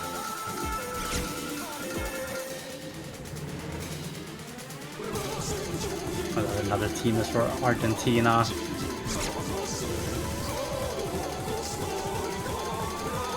And it's looking pretty grim for Argentina on this map here, especially with those misses there. Yeah, over 150,000 points now. My question is, will Fob be able to clutch out the only S in the lobby? No, he missed a big stream on the ending, unfortunately. Unlucky. Actually, there's a little bit more, but I don't think it's enough. Yeah.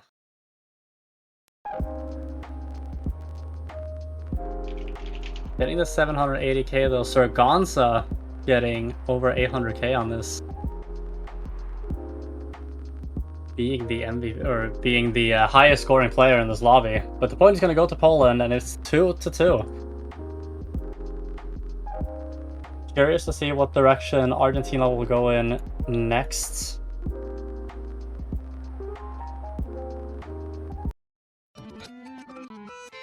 Where do you expect Argentina to go with this pick?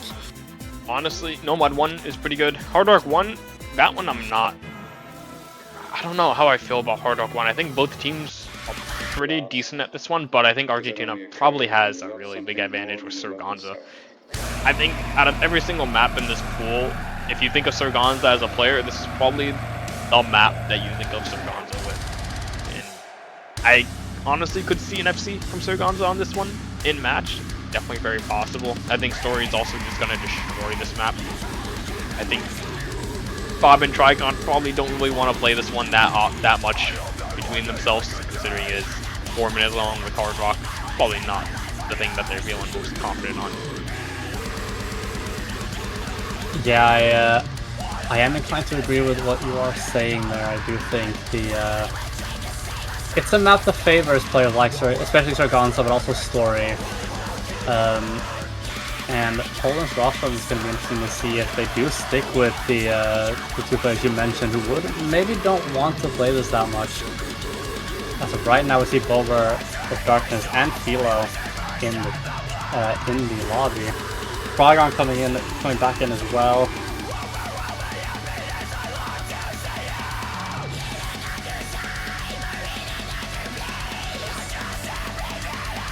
It seems like it's gonna be these lineups: Surgonza, Velbeke, and Story for Argentina, and Bover, Trigon, and Philo for Poland. Yeah, no Fob on this Hard Rock, which is not so surprising to not see Fob on a Hard Rock pick. especially when it's like this deep into the tournament. Yeah, for sure. It is a player we know can play Hard Rock, has done it well in this tournament before, but at this stage, you probably elect to pick someone else for it, which they have decided to do. Not real loss, because it only occurs when you love something more than you love yourself. This is Story, the only player in the lobby electing to pick Hidden with his Hard Rock.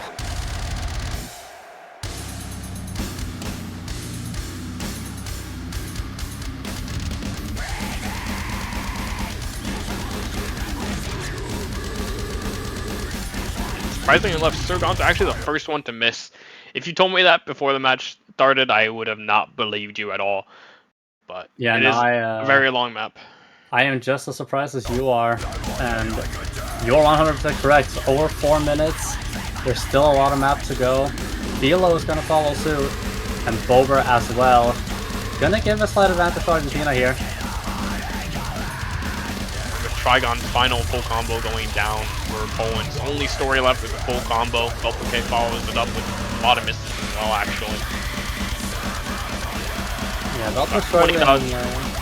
Veltmer's struggling a little bit on that section, but seemingly finding his footing. Story, Trigon, and Bober, and Philo all gonna miss.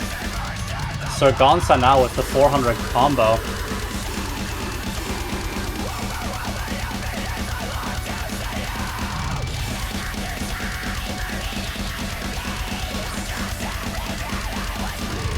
And the score lead up above 80,000 now with that miss from Bober and Velper.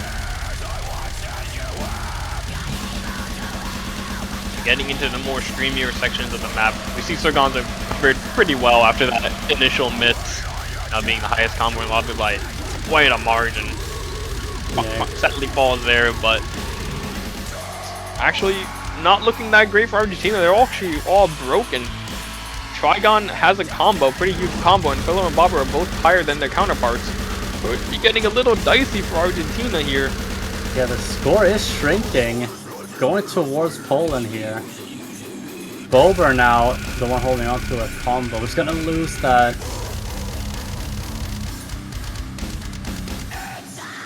Yeah, now the combo advantage is with Argentina once again.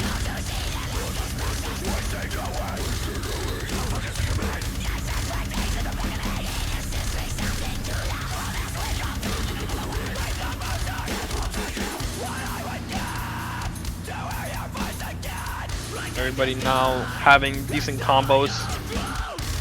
Slowpoke completely decimates Argentina though. Hold up here. Trigon and Bober having the 2 combos in the lobby actually.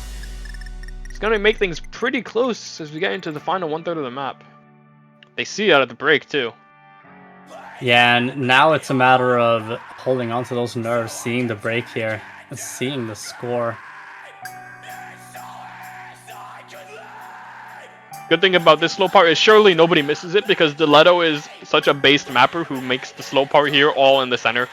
So thank you Diletto for not making it just completely miserable.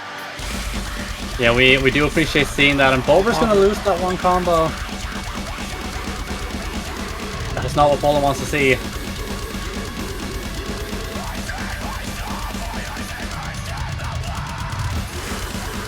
Still had that combo from Trigon, but Sirgonsa and Story are both up above the 200 combo. Philo losing their combo as well.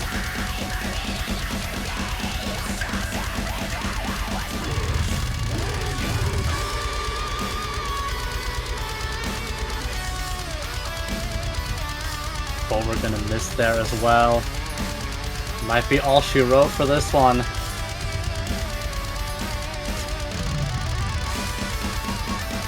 Traded by Bober and Sirgonza each. Velperke's miss not traded though. Story goes down as well. Not much left in the map, but especially with Bober's final miss there, not looking like it is possible. Trigon 1000 combo here in the ending. Just sadly it wasn't enough for his team. Yeah. Pulling out a big performance there with a 950k, the best score in the lobby. But the overall team score for Argentina is gonna beat out the Polish team here, and it is 3-2 to Argentina.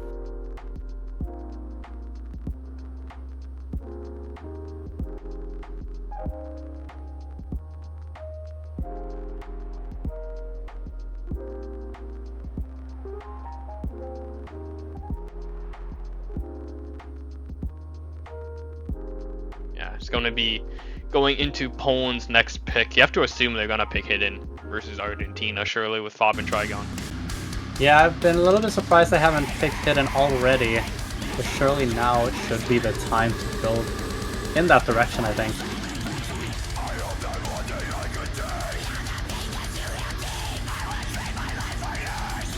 Is it a matter of they can just pick whatever Hidden they want, or is there any hidden map you think they would lean more towards?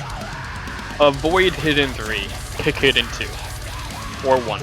Pick Hidden 2 or 1, and I think Poland will do great. Hidden 3, I could definitely see Story destroying Hidden 3, so you don't want to really go into Hidden 3 that much. Yeah, makes sense. Definitely makes sense. Maybe Hidden 2.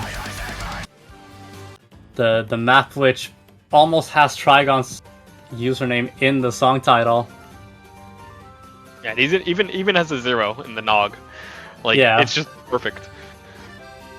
It is meant to be, maybe. We will have to see.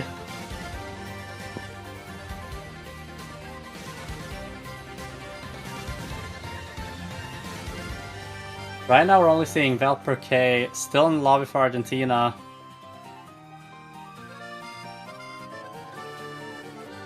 Don't know if we're expecting players to, or Argentina to bring in a different set of players for this. No, these Sergons are coming back.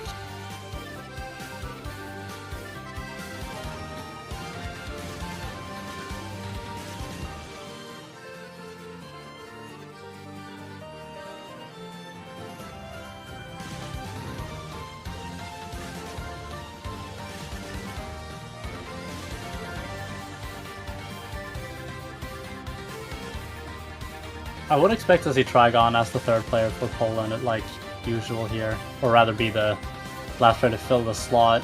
Trigon and Fob on Hidden, like you mentioned earlier.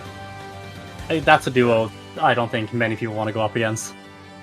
Definitely not on something like this. I mean, something like this should be pretty much Fob's playground in terms of maps that, you know, would be really good for Poland. This one, though, I would not be surprised if we see team scores less than 2 million from either one of these teams, because this map is just brutal. We saw in the show match earlier, this was the lowest scoring map by a large margin, I believe. I mean, we saw Fuhi get like a 287,000 on this. And he was trying, by the way. Yeah, and that should tell you what you need to know about this map. This is not a walk in the park by any means. So we see Valper and Jacobon missing early, Trigon following suit.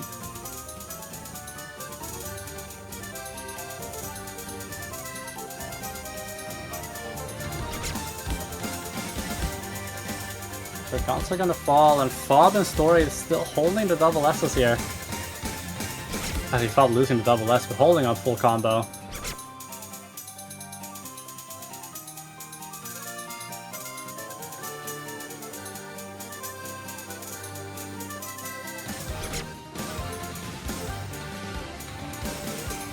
Yeah, seeing a lot of misses come out for both Argentina and Poland, but it is right now it's Story versus Fob. That is the big matchup. The Story's gonna break, as is Fob.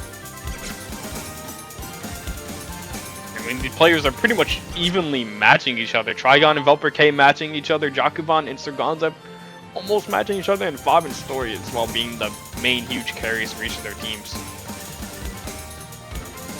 Yeah, and there we're gonna see the score flip over in Poland's favor for, I think, the first time all map. But it's gonna go back to Argentina slowly.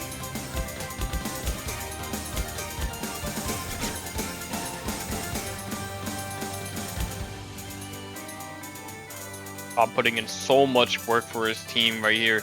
He is 50,000 points ahead of Story, who is the second best performing player in the match, and over about 200,000 points ahead of the second best player, who is Sergonza, by the way. Just put that into mind right here. Score lead is pretty much all Fob at this point. Yeah, Fob playing this map spectacularly well. As we enter the last quarter of the map, we see a 120,000 score lead for Poland, finally having taken charge of this point, which they might have expected to do sooner.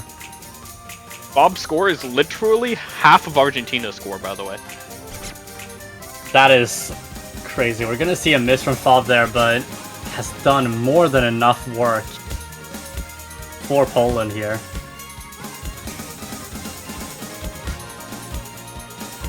You know, before this match started, Bob sent me a picture of him eating pizza, and I think the pizza buffed him. Sadly, it is pineapple pizza, so that you can make that assumption as you will about him. But it seems that the pineapple pizza has done the trick for Fob, pulling out a 920k, literally single-handedly carrying his team over the finish line with this one, pretty much. Like, if we're ever going to see a single-handed victory in the Catch World Cup, yeah, that's it right there, by the way. Yeah, this definitely seems to be a big pizza buff, and if I do say so myself, good taste when it comes to pizza. Of course, controversial opinion, but I mean, you cannot take away from how incredibly impressive that score is. Like you said, Story's second best player at 790,000, and then Sir Gonz at 640,000.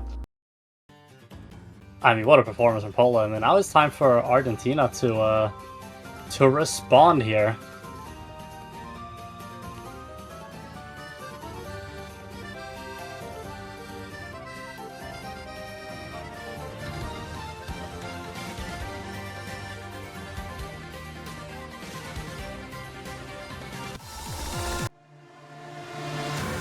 Gonna be Mixed Mod 1.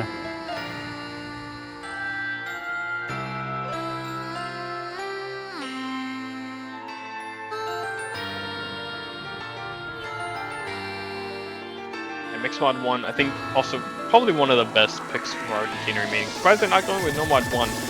But this map with Hard Rock is just going to completely decimate whoever's ever playing in the Hard Rock on both sides, I think. Nomad, I think, should be fine. Hidden, gonna be definitely fine. I mean, Story and Bob, I believe. It's just all really on this map up Hard Rock player, which I believe is gonna be Sir Gonza for Argentina. And maybe Poland sends in Bobber to tank the Hard Rock. I don't know what will happen there with Poland. Yeah, it definitely feels like a map where if you do decide to just tank a mod, Hard Rock would be it. As you mentioned, this map with Hard Rock. As someone who can't play the map by any means, it looks absolutely awful to play. Difficulty-wise, that is. So, gonna be interesting to see what the lineups are gonna be.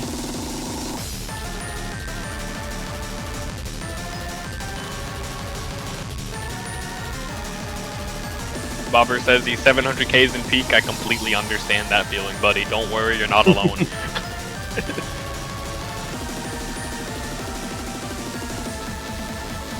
Yeah, I'd be if I got 700k on this, I'd probably be banned. I'm not near that level, so I'll be impressed with any score I see on this, pretty much. Yeah, it's gonna be Sir Gonza Belfer Story for Argentina, Taylor's oldest time at this point, versus Bobber, Trigon, and Fob for Poland.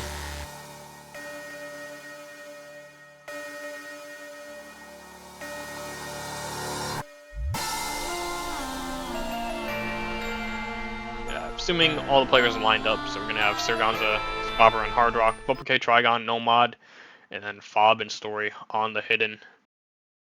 That is gonna be correct. Poland here, it's really Bobber is doing the tank test of all time. Sorry, Bobber, praying for you. Don't die. Good luck, kind of thing for Bobber here. You have our support. Yeah, the other good thing though for Poland is that Trigon and Fob have the ability to do really good on something like this, especially with their given mods. So it's not... all hope isn't lost yet, but it's looking pretty grim. We're gonna see the entire Argentina team falling there.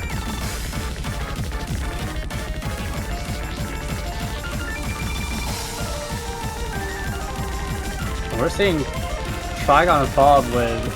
or now only Fob with very big combos there, but the score is going to go back to Argentina's favor. Fob breaking that combo there means nothing really left for Poland on the side of combos, with Story and Bopake holding strong, as well as Sir Gonza on the Hard Rock getting over 200. He actually hits the wiggle and then misses the stacks, which is a bit unfortunate.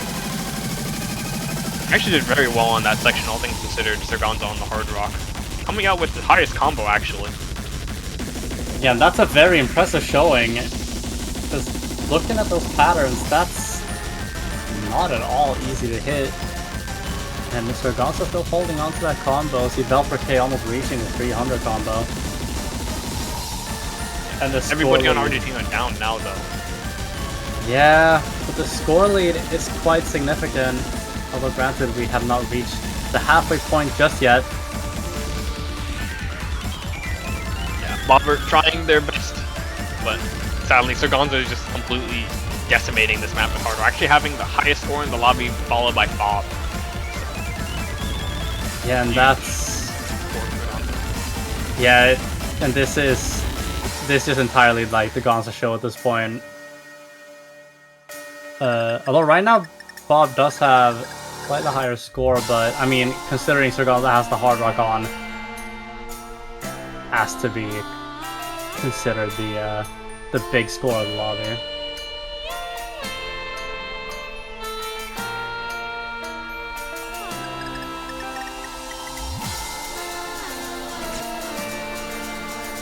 Unfortunately, missing on the slow part. Not really what you want to see, but I mean, up by quite a bit. That missing Robotank brings things a bit further down. Not too much to be sketchy now, but don't want to be missing too much on this ending. Whole team wipe from Argentina. Trigon only one with a combo left. Yeah, and Poland are gonna have to hope that combo from Trigon can get them somewhere, but Boba continuing to struggle here.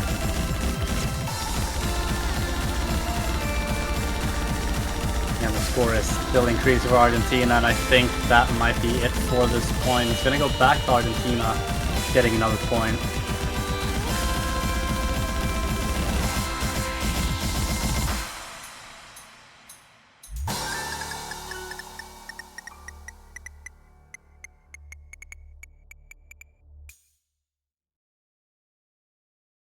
Yeah, 3-3 score line now. Actually, 4-3. Sorry, Argentina winning their pick. Pretty much seems just swapping back their picks, as Quentin would say, the ping pong analogy between these two teams. Poland probably gonna go with Hidden One, I assume. Also, Bobber, don't worry, you did your best. You did what nobody else would want to do and go in there and tank on the Hard Rock. It is respectable. Absolutely, and from my perspective, getting 600k on this, I'm very impressed, so... Hey, it would beat half the people in the chat right now at least, so... Oh, for sure, so that's nothing to be embarrassed about.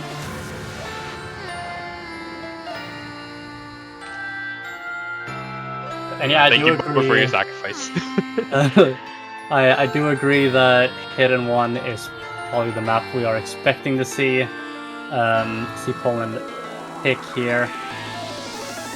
But in case it isn't Hidden One, is there any other map you could see them potentially go towards? Or is Hidden One like the option?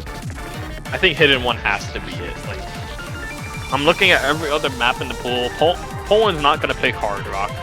That's pretty much it. Hidden 3 is Story, Zergonza, Smurf best on that one. Nomad 1 is Argentina favorite, probably. GT2 and 3, Argentina is probably not feeling the best on GT2 and 3, but neither is Poland. And then you have Mixmod 3, which it's going to be pretty much the same as Mixmod 1 that we just saw, where it's going to be a Hard Rock ditch. So they do go with Hidden 1. I think this is Poland's last comfort pick in the pool. They're going to have to find at least 2 more points to be able to bring it to tiebreaker. Yeah, and I do think most of us expected to see this pick here from Poland, like you were talking about. There aren't much left for them to comfortably pick, and I think we can expect them to play this map very well. Yeah, from here on out, it's going to be interesting to see where both teams decide to go. But for now, we have Hidden One to focus on, Angelic Party by Psy, map by Spectator. 4 minutes, 6 seconds of length, so a little bit on the longer side as well.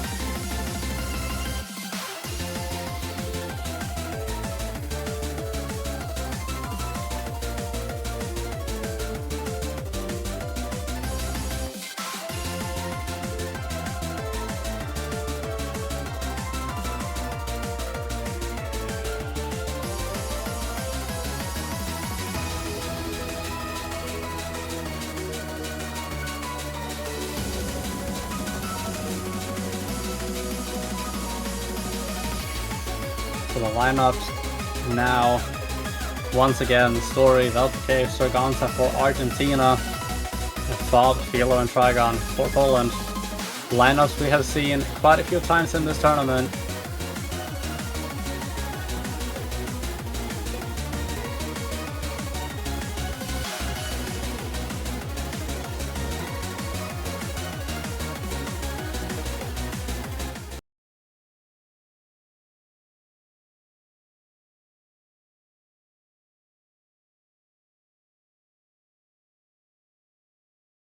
Yeah, this one 4 minutes long, so we're gonna be in here for the long haul, the long tank test, as you could say, for this one, for some players. Yeah, Philo mentioning in the lobby chat earlier that now it's my turn to tank. We'll see just how hard they will, as we see Argentina losing a couple combos there. But it is very early, and the advantage is right now slightly with Argentina. If there is any player in this lobby that I completely expect to destroy this map, again, it is going to be Fob. I would not be surprised if we just see a Fob 1v9 story on this one again. Yeah, I think that is something we, a lot of us can expect here. Right now, Poland have a slight advantage, but the combos are in favor of Argentina. Yes, especially with that feel on this. Argentina all down though, only Fob left with the huge combo. Trigon, smaller supporting combo here. And it's going to be enough to start building this lead over into the 40,000 range. Yeah, the lead is starting to take shape properly here for Poland. There's still a lot of map left. And that miss from Trigon is not going to help Poland as Philo and Trigon miss again. And it's going to swing over to Argentina as Gonza and Story have considerable combos here.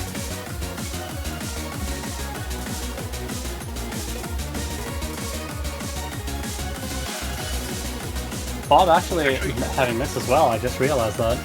Yeah, no more combos left for Poland, while Story's still at a 500 combo, so Argentina taking quite a commanding lead actually of 25,000, maybe 2 full misses at this point on such a long map. Yeah, a lot can still happen, especially with Velper missing there. Sargonza back up the 200 combo, but Velper struggling a little bit on this, maybe to be expected. But it is slowly going towards Philo here. Gonza missing as well is not going to help Argentina.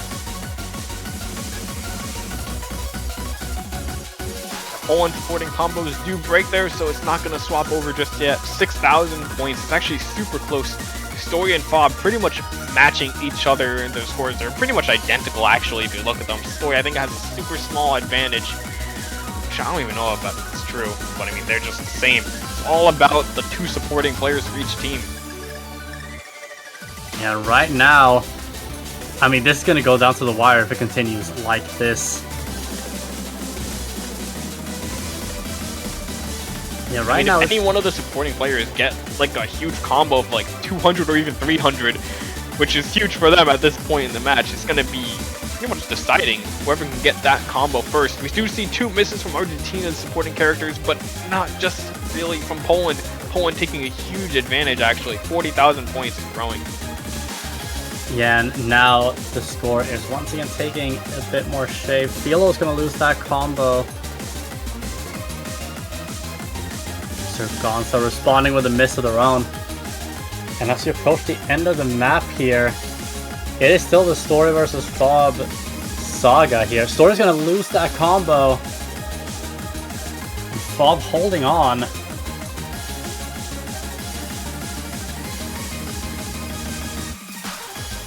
And that might just be it for this. Poland taking that point as well. Trigon actually building such a huge combo in the ending after having not the greatest of starts on this map. 600 combo on this ending is nothing to be scoffed at. Very good performance from him on this ending. Ending with a huge combo. about 110,000 point lead, and honestly, for how close that map was throughout, you would not expect it to end at 110,000 point difference. No, definitely not. And I don't think the match just played out as a 100 score difference map. It was a lot closer than what score says here, but it's time for Argentina to pick once more. And would you agree that Nomad 1 might just be the direction that they are likely to go? Honestly, I think Argentina can do literally anything except for the DTs. I think would be good for them. I think Argentina could go Nomad 1, like you said. They could go Hard Rock 2. They could go Hard Rock 3. They could even go Hidden 3, just because I think Story on Hidden 3 is going to do a little bit better than Bob will.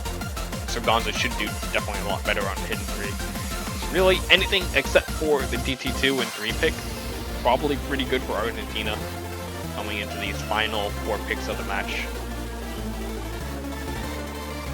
Indeed, and now it's just up to them where they do decide to go. As you said, a little bit of a pick and choose moment here. Kind of pick a little bit what they feel like. It's gonna be Hard Rock 2. Hard Rock 2, CS7 map of the pool. Probably not going to see Fob play this one either. Wouldn't be too surprised to see him go out on this one.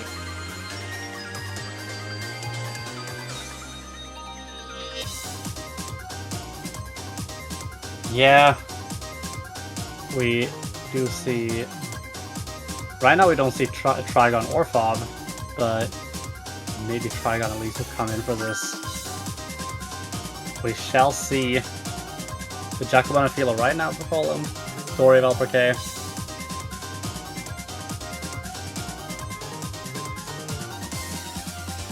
Yeah, that's Sargonza back in. Probably the one player on Argentina you could expect to see on a Hard Rock.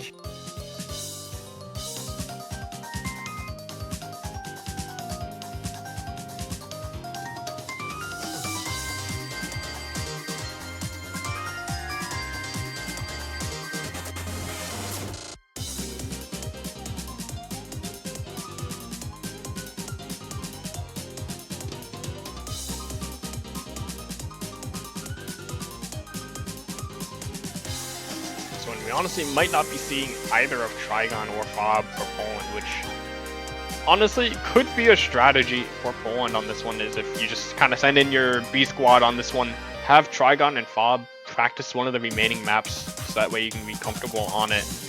Definitely potential option if they really just feel like this one's not gonna be good for them at all. They need to find at least 2 maps that they can win a point on the remaining few maps in the pool. Yeah, I think that strategy would make a lot of sense, but we do see Fob coming in here. And the MP Star 5, so they are going to go with Jacobon, Philo, and Fob for the Hard Rock 2. Maybe a little bit surprising seeing Fob on this. But they have elected to go for it. A little bit, but at the same time, when you think of Trigon, you don't think of a precision player. You think of somebody who misses pretty much every droplet known to mankind. So maybe CS7 not going to be the best for Trigon on something like this, especially considering, you know, they haven't been, I don't think they've been playing at their peak performance. So maybe practicing another map. I'm trying to hope for the best on the next one. Although Jacobon and Philo could do pretty good on this one, all things considered. Velpke getting a first miss, traded by Fob. Yeah, it is very true what you mentioned. The thing about Trigon not going for droplets doesn't really help when the map is about precision, but right now we see an early advantage for Argentina as Philo and Fob have found a few misses. Jacobon holding on though.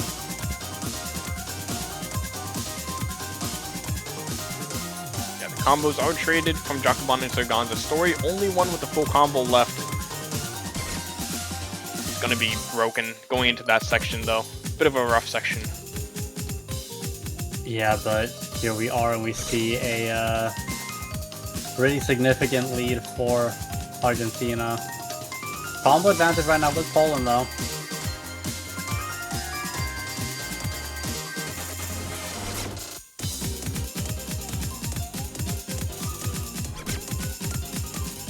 nobody really holding any more combos at this point. Last 200 combo we saw was from Sir Gonza that we just saw kind of evaporate after that last section.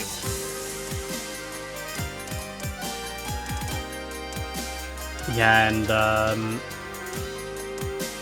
yeah, right now there is not much of any combo to speak of. Story, the only one with a 3-digit combo, but losing that there.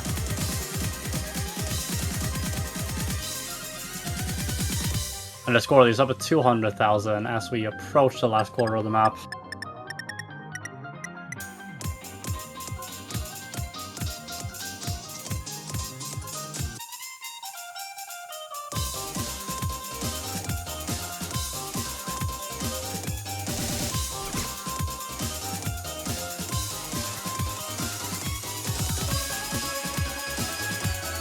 At this point, Argentina just completely taking it home on this Hard Rock 2.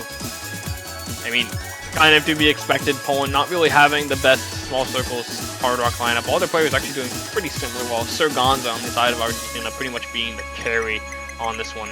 810,000 points, going to go up to about 814,000 at the end. MVP of lobby. Yeah, it's a very, very impressive showing here from Sir Gonza. Velperkane Story around that 540,000 mark as well, beating out all the players on the Poland side. Impressive points or scores from them as well. And now it is up to Poland to decide where they want to go next. Yeah, this one probably going to be the most impactful pick of the whole match. Up till now, we've had pretty easy picks for both teams, I think, in terms of what their opponents weak at, what they're good at. But now you look at the remaining maps, you don't really see anything that's very obviously good for Poland. I think Hidden 3 might be the last thing that is slightly Poland favored, but you're going against Story on super technical skill cap map, which is just not the best of things. I think Story and Sir Gonza are going to do great on Hidden 3. Velperkane probably not going to do the best on Hidden 3, so maybe if Poland's third player, I think it would be Philo in that case, can do good on Hidden 3. Probably their best pick, but after that, it's going to be so hard to find a pick. Yeah, for sure. And I do think what you're saying makes a lot of sense here. You don't want a Story, especially if it's not a player you want to go into when it comes to a high skill cap technical map. And Sir Gonza would not fall too far behind there. It is in 3. Yeah, it is going to be Hidden 3. Hoping that the third player for Poland is going to do enough. I mean, I think with how Philo has been performing overall on Hidden 3s throughout the past few weeks, I think they're definitely going to be able to do better than Velperkane, is what I would assume on this. But the real question is, can Fob and Trigon keep up with Story and Sir Gonza on something like this? Yeah, that is definitely the question we are all asking ourselves here, I think. But ultimately, out of the picks that were left, I don't think we're too surprised seeing this pick. It is, like you said, it is the potential pick after this that is going to be the real tricky one.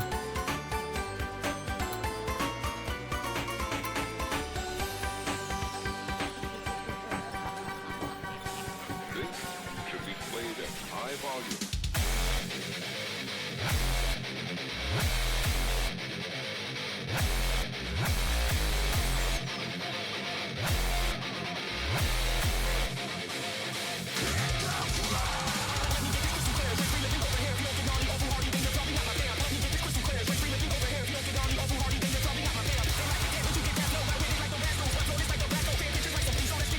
Yeah, it does seem like it's going to be Philo, the third player for Poland. No surprise.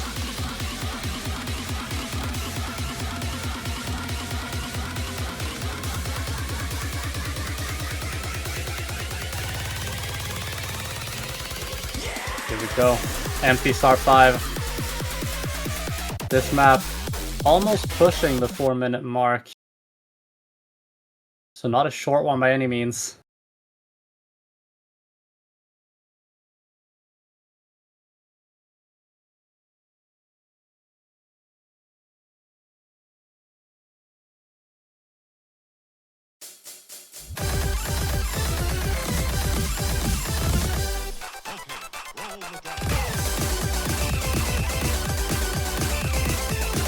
first miss is coming from Philip, but we're gonna see a lot more than just one on this one.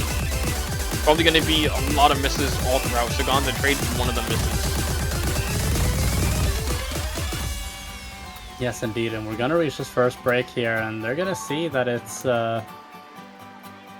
FCs on each team. Nobody collapsing just yet, thankfully. That is good to see, for sure. As we see a very slight advantage for Argentina. But it's like you say, these are not going to be the only misses we see. This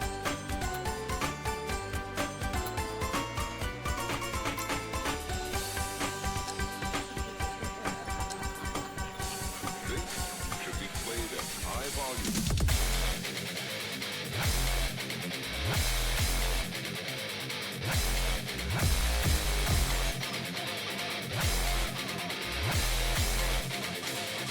Everyone actually holding their combos throughout the build up here. You see 3 misses, 2-for-1 trade in favor of Argentina. Yeah, so Late is going to go up to Argentina. Bob's down too. It's all down as well now.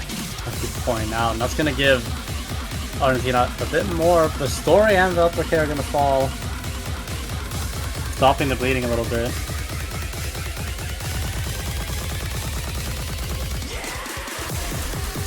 Only Trigon coming out of that section with a combo. Building a bit more from Poland, but they need his other teammates to hold on as well. It's just not enough. Only Story had a combo there and it's gone. Nobody holding any sort of combo here. Bob with 100 is the highest one. Yeah, and it's really showing the technical the technical skill required for this map. But right now, Argentina. Argentina. The worry with this map is just that Story and Surganza in particular, the 2 highest scores in the lobby, pretty much, would just completely decimate something that's so technical like this, especially Story. I mean, you see over 30,000 points more than second highest, which is Bob. Yeah, and Story really showing their ability on a map like this. And it's exactly like you said, this was the worry that I think Poland had if they could keep up. And right now, even the third player, Veltro is beating out Philo. Yeah, Veltro had a really good intro, which boosted the score quite a bit. Although not finding any combos here.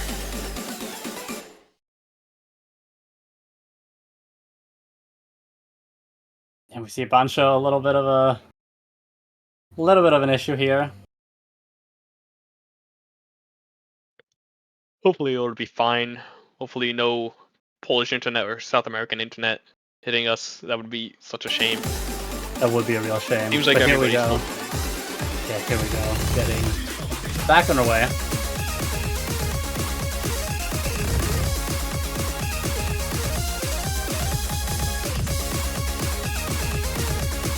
And it is looking like it's gonna go to Argentina.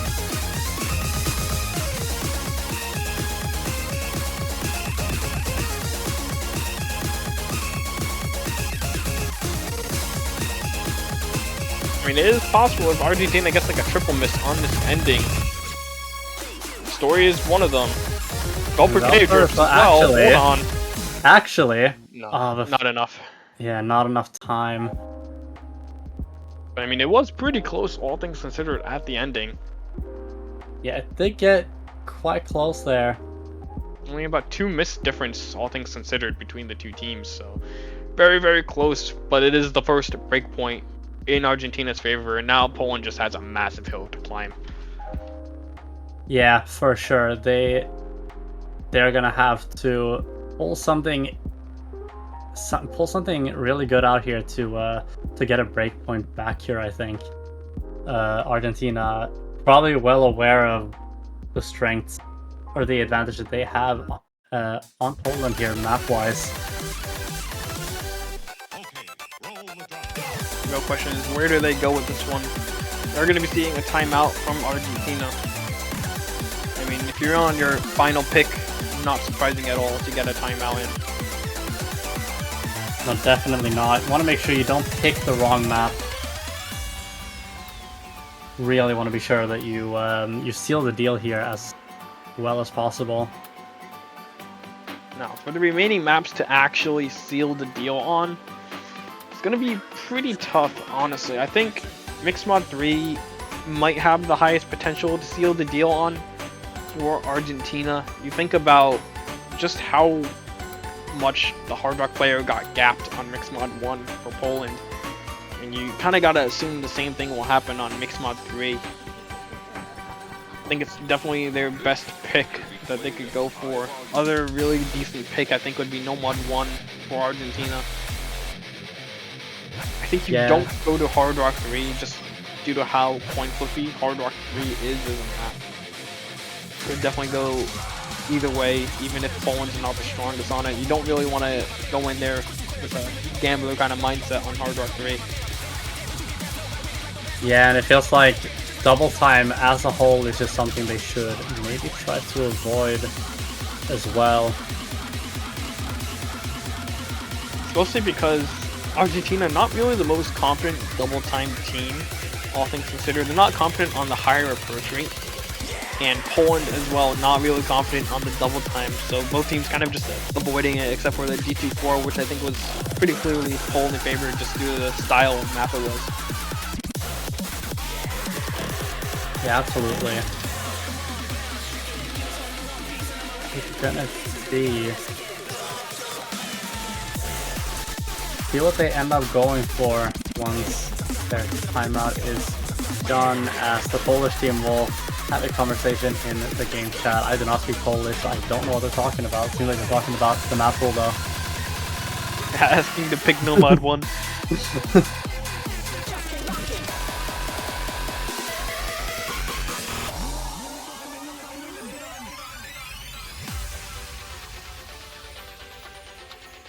Gonna be Mixed Mod 3. Yeah, I think this is the best pick for Argentina here. Try to wrap things out. It is the Quack map. This map will just quack. Indeed.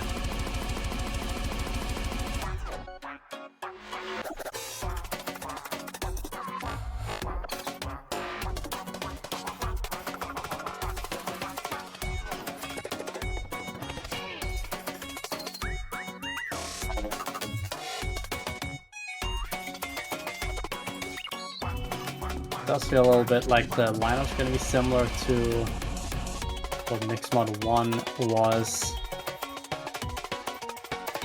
Yeah, the only thing that is a little concerning for this one is pretty mechanically intensive. So if players have been playing for, how long has it been now? Like 80 minutes, 70 minutes in the match, and then they got to warm up for like an hour after before that. They've been playing for quite a while now.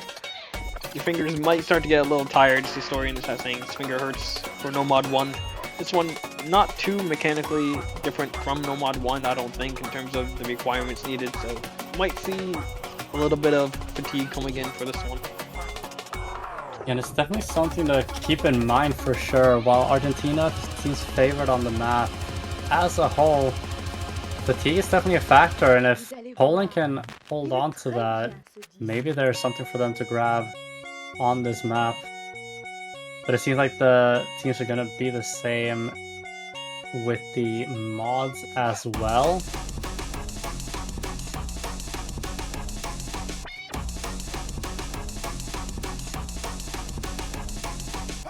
Yeah, probably going to be having Bobber on tank duty yet again. So, everybody get your prayers out for Bobber. Hope he survives this time. I mean, Poland, they need Bobber to survive. 07s and chat for Bobber on this one. Saluting the tank job. And yeah, it's going to be the MSR 5. Sargonza versus Bobber on Hard Rock. Story versus Valve on Hidden. And Valperke versus Trigon on the Nomad.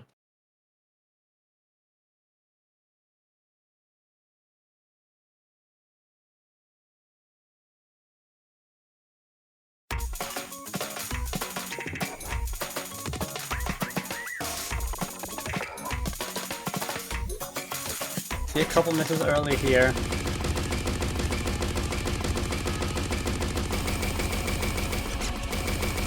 Yeah, Bobber actually getting quite a big advantage early on versus Sir Gonza on the Hard Rock here, which is pretty much all the lead for Poland here. Bobber actually he's kind of smurfing it a little bit. Yeah, Bobber played this very well here. Hang on. Hold up, he just kind of cooked it though, no? Yeah, gonna lose the combo there, but like, that's given Poland a pretty significant lead. Finding more misses here though, but... Yeah, not gonna lie, I was kind of like laid back in my chair a little bit, and I saw Bobber had like a 400 combo. I'm like, hold up, what is happening here? It's kind of deviating back to the mean a little bit though for Bobber. Sadly, he did a bit too much in the intro, it seems. Gonna be going back to Argentina, 30,000, 20,000, getting a little bit smaller as now only combo really is Trigon. Yeah, and that's... As of right now, it's gonna flip it back towards Poland. There we go, especially with that miss from Story and Velper K. Bobber missing, but Faber having also reached the 200 combo. Bobber as well breaking. Velper K trades one of the misses. Only Trigon and Sir Gonza with real big combos left. Very small advantage for Argentina. Now this last part is going to be very challenging with Hard Rock, I think, just because of a lot of Dave type patterns are used in this one. For super far spacing, you see both players pretty much missing instantly. Yeah, and the score is very close. Bobber's gonna miss there again as the Argentine players are holding on Velper. They're gonna need at least one more miss from Argentina's main combos here. There's two misses. Trigon actually only the one with the combo now, but it's just not looking like it's enough. They need more misses. Sir Gonza holding on with the Hard Rock. Yeah, Sir Gonza now with the grip there, and Velper gonna lose that combo, but that's not enough to flip it. And that's gonna be it. That's gonna be it. Argentina taking this 7-4 on a very close last point. Bobber actually had a higher combo than Sir Gonza in that map just from the intro, so well played to Poland for this match. Taking it to 7-4, which might be a bit further than some people thought going into this match. I know Poland wasn't really feeling too great about this match, all things considered, but I think getting 7-4 on this match, pretty good for them considering, you know, the state that their players were in. Meanwhile, Argentina, they get to play against the United States, who is waiting for them in the Winners Grand Finals, and that one is going to be a banger of a match that is going to be tomorrow at 20 UTC, so make sure you are there. See Argentina versus USA fighting for the number 1 and 2 spots. Argentina securing themselves second place, which is a new best for them. Poland going out in third place. That is their first podium finish, so all things considered, a victory for Poland, a victory for Argentina. We're getting 2 victories here for both these teams. Absolutely. Poland should be very proud of getting podium this year. Very, very impressive showing throughout the tournament. And Argentina's journey is not done, like you mentioned. Banger match tomorrow against the US of A. Don't want to miss that one. But yeah, do you have anything you want to say before we head off? I think that'll be it. Make sure you are here tomorrow. That is all I can really say. Make sure you are here tomorrow. Support the teams. It is going to be the last match of the Catch World Cup 2024, and it has been a banger World Cup so far. I am Psycho. I have been joined by Hypnospira for this cast. Thank you guys for watching, and see you tomorrow. See you later.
Hello, everyone, and welcome to the 2024 Oshkatch World Cup Grand Finals. It all ends today, right here, right now.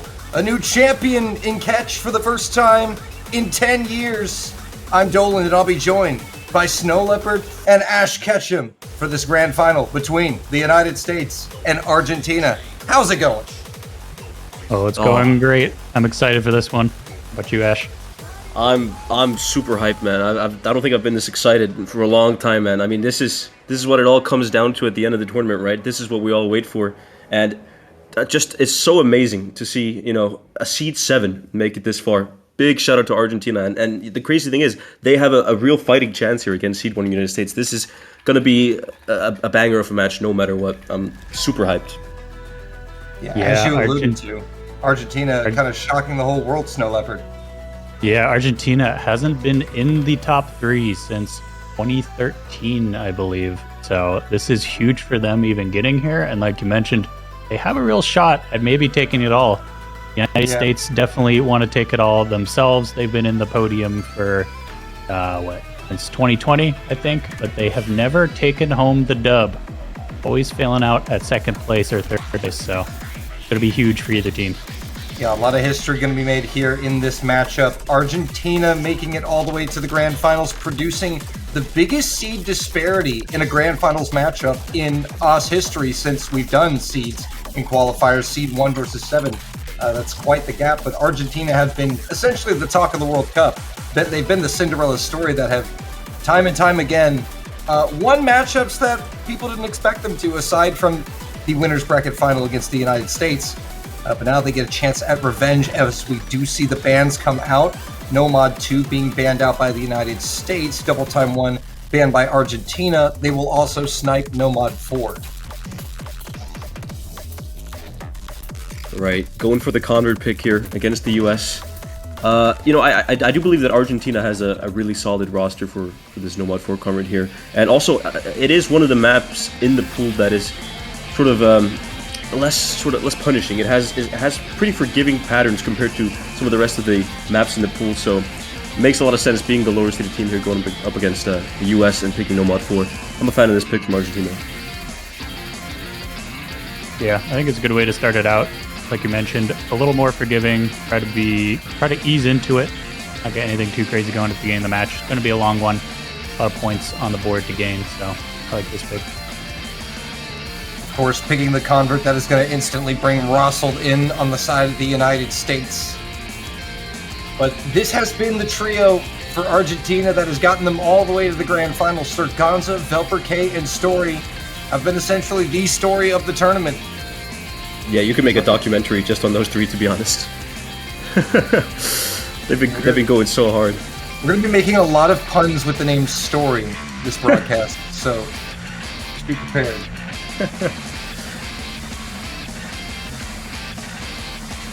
Oh man, you see Sekre, Lexi, and Rosselt on the side of the United States here.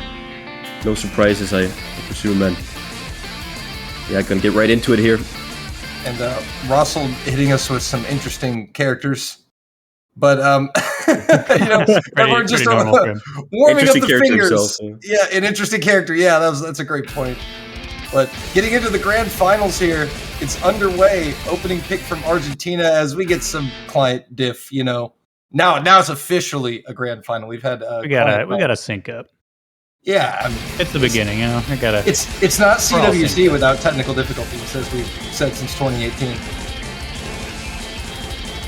But now we finally get synced up, and we do see that it is an advantage for the United States. The trades favoring them as, a team miss for the Americans. Now it's only Story with combo, so he'll start to eat away at that advantage. Yeah, it's going to tick down pretty slowly, though. Those couple of early misses from Argentina definitely gave the U.S. an early lead here, but some more misses coming in from the U.S. here. Rosselt with the most recent one here, and slightly going over to Argentina, but that's a double miss from Argentina, and only one miss traded on the side of the United States by Rosselt here. So actually, lead increasing for the U.S. here. Yeah, Sekre Lexi fending off Surganza, doing some damage. As the combos now come back up to 200, another miss will come out from Rosselt, traded by Velperkay. Story now at 200, so now the combo advantage is practically even as Sekre goes down. So now Argentina in the driver's seat. Look at Serganza with 550 combo, man. He's really giving it his all here.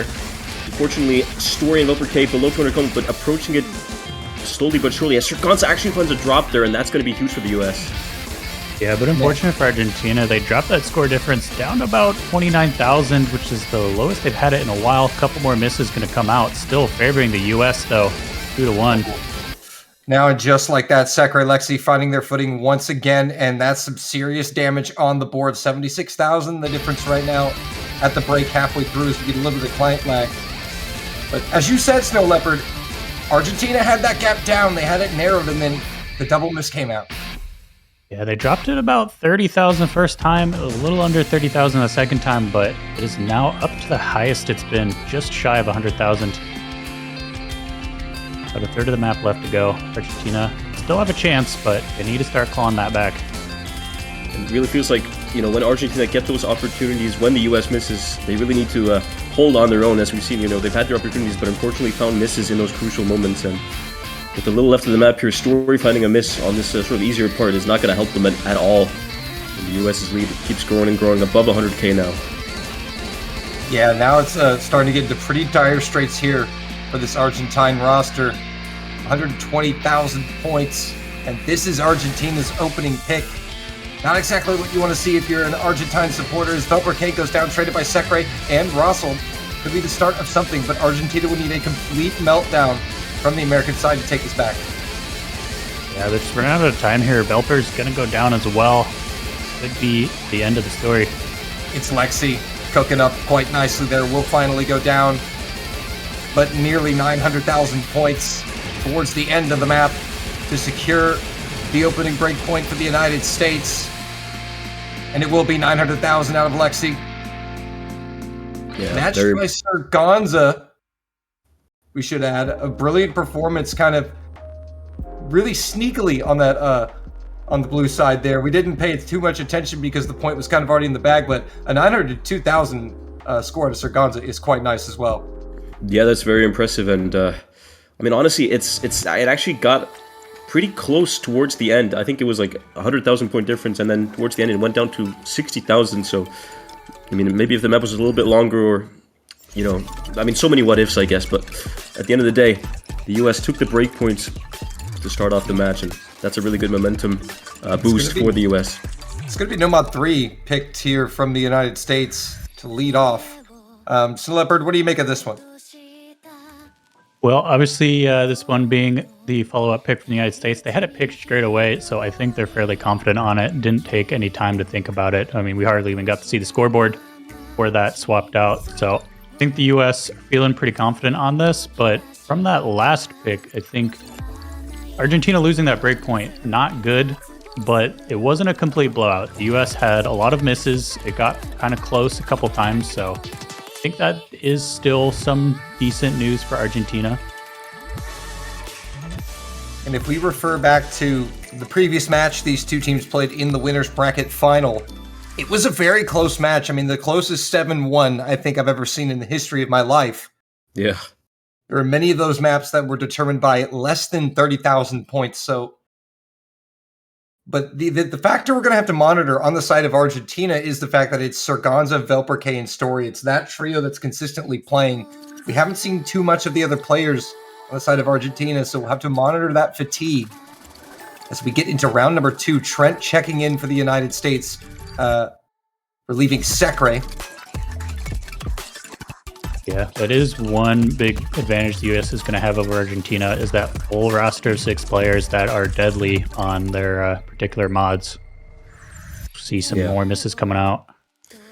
Just to speak a little bit more about that fatigue, I mean, it is especially no joke on a grand finals pool. Like, you're going to be exhausted after only like 3 maps on a pool like this. Your fingers are going to be begging for help, and having to have only the 3 players on the side of Argentina is a massive disadvantage. But they've been doing it this whole tournament, and they've been doing it well. So if it's any 3 players, it's going to be them. And see some misses here from that double miss. Oh, that team miss not completed from Argentina. Not going to help. Rossel now the largest combo. Thankfully, the Americans did trade some of those misses, so it's not quite game over here for Argentina. But For Argentina to have a chance here in this grand final, they're going to need to capitalize on these early points, on any opportunity the United States gives them. And there's a completed team miss now for the United States, but it's traded back. Yeah, sort of like in the map before. I'm able to capitalize on the moments when the US misses, which just unfortunately keeps it in the US's favor. But actual slight advantage for there for Argentina. But again, another miss from Velper-K. Gonna bring it back to the US here. Yeah, Trent is going to trade that miss back. So again, this has been the story of these two teams, that the misses come out, but they just ever so slightly favor the United States, as that double miss is going to come out right before the Ki. Team miss completed now for Argentina, and the United States now building the combos. Trent up to 200. Yeah, now the lead is significantly increased just because of the, those crucial breaks from Argentina there, and it's above 200,000 point difference here now, and it's sort of starting to look like a blowout on this Nomad 3.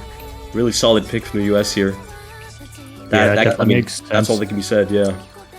They picked it so quickly, I just had to assume that they knew they had this one in the bag, and it definitely looks like they do. Just shy of that 250k. I think they might hit it here.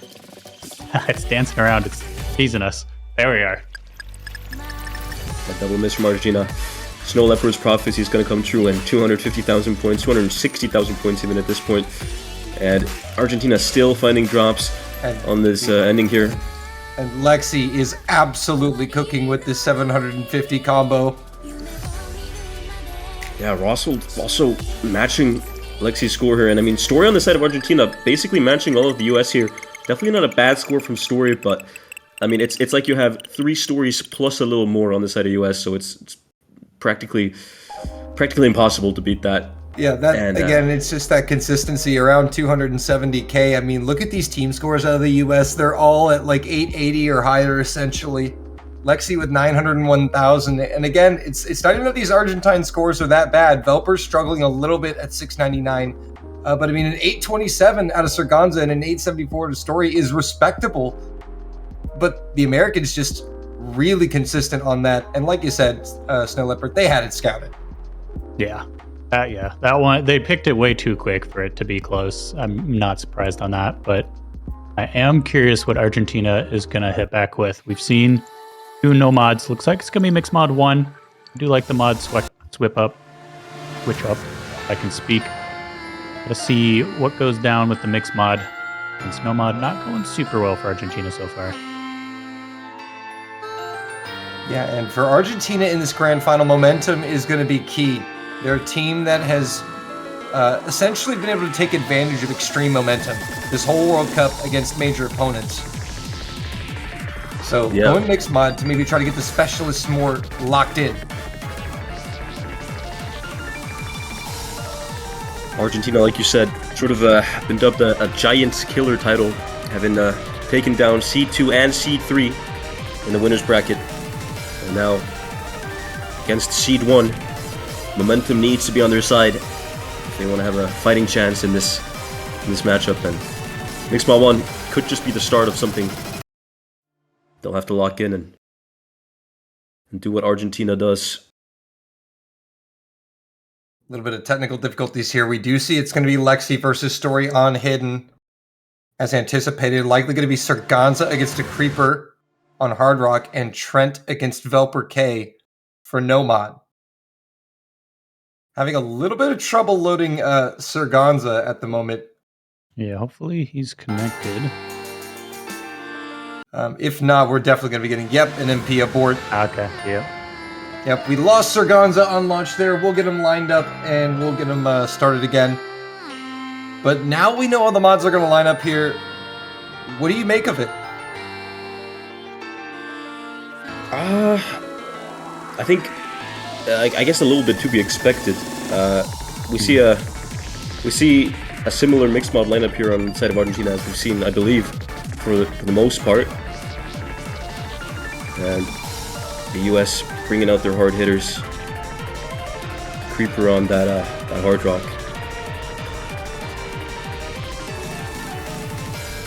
Yep, and of course the big story is going to be Story versus Lexi on Hidden. 2 of probably, if not 2 of the very best Hidden players in the world right now. when it comes to just generic hidden skill, not even really on the low AR level. These are two names that come up quite often. Yeah, I'm excited to see what they do on this.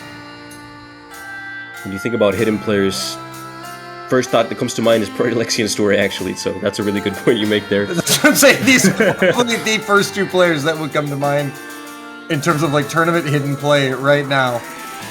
Absolutely. What a great story, huh? I mean, if we're talking low AR, then obviously you think of the one and only Zen and maybe Minium. Oh yeah, the great duo themselves, Sack and Yeah. I think you guys are sleeping on Bob. That's what I'm thinking of. And got the low AR hidden. Bob is quite nice as well, but it's pretty even here to start this mixed round 1-off. Just one miss apiece has been traded here. Velperk on the Nomad finding a miss. The Creeper on the Hard Rock as well as Trent. So Argentina actually going to be taking that lead back, but Sarganza and Trent are going to trade. Oh, but now Argentina will complete a team miss, and Lexi holds on. Lexi is cooking through the hyper chains. Will not be denied. And actually, Finally will fall. He immediately is denied. That has to go down as one of the best timing curses I've ever seen in casual Cup history. That's probably the best time curse of all time, I'm not going to lie. But either way, that actually did put quite a margin on the scoreboard. The fact that Lexi was just able to hold on that long for the hyper chains. 30,000 points now. Yeah, we'll trade with Story. on Alexi. I mean, the Creeper cannot be understated as well. What he's doing right now, 535,000. I think he's the highest score in the lobby right now on Hard Rock. Does find a misses, of course. As I say that, I think that was just meant to be. But the Creeper and Lexi really going crazy on this. Sarganza doing well in the Hard Rock too for Argentina. I mean, actually, yeah, it's going back to Argentina with some misses from the US. And now it's Story finding form. Wait a minute. Getting really close.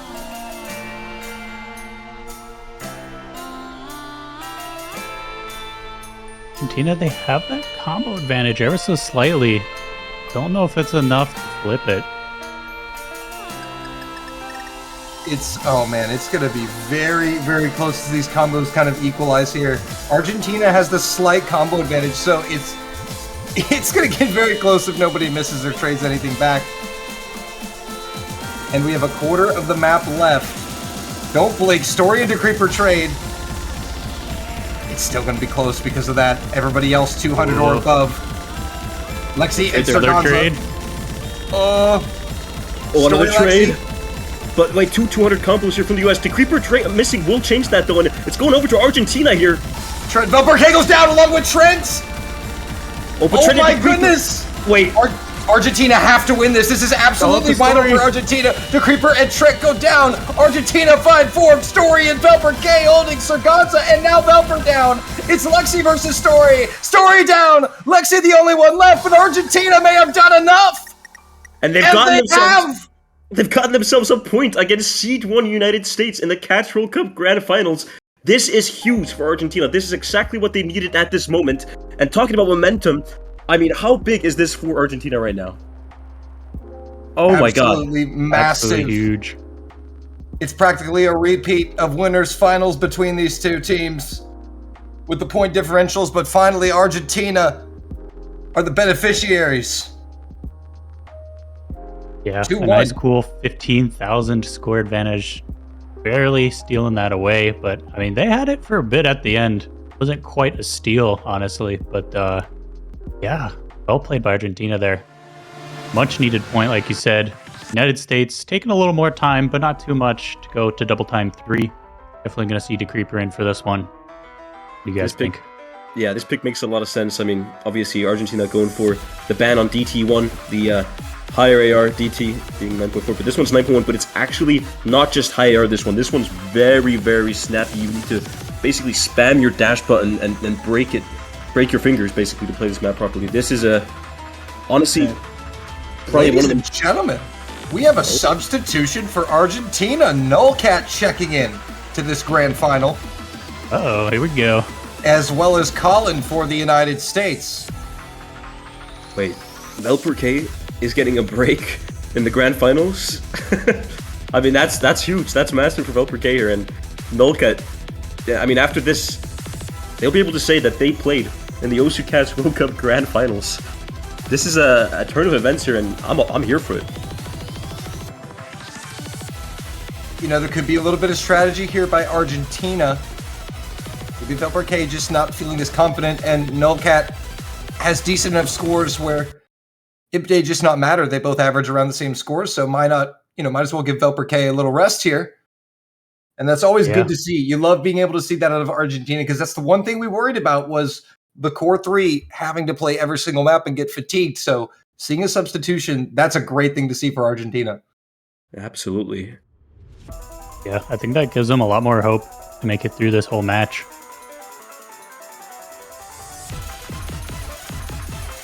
There'll be a couple of early drops from Nullcat, however. Gonna give the lead early on to the United States.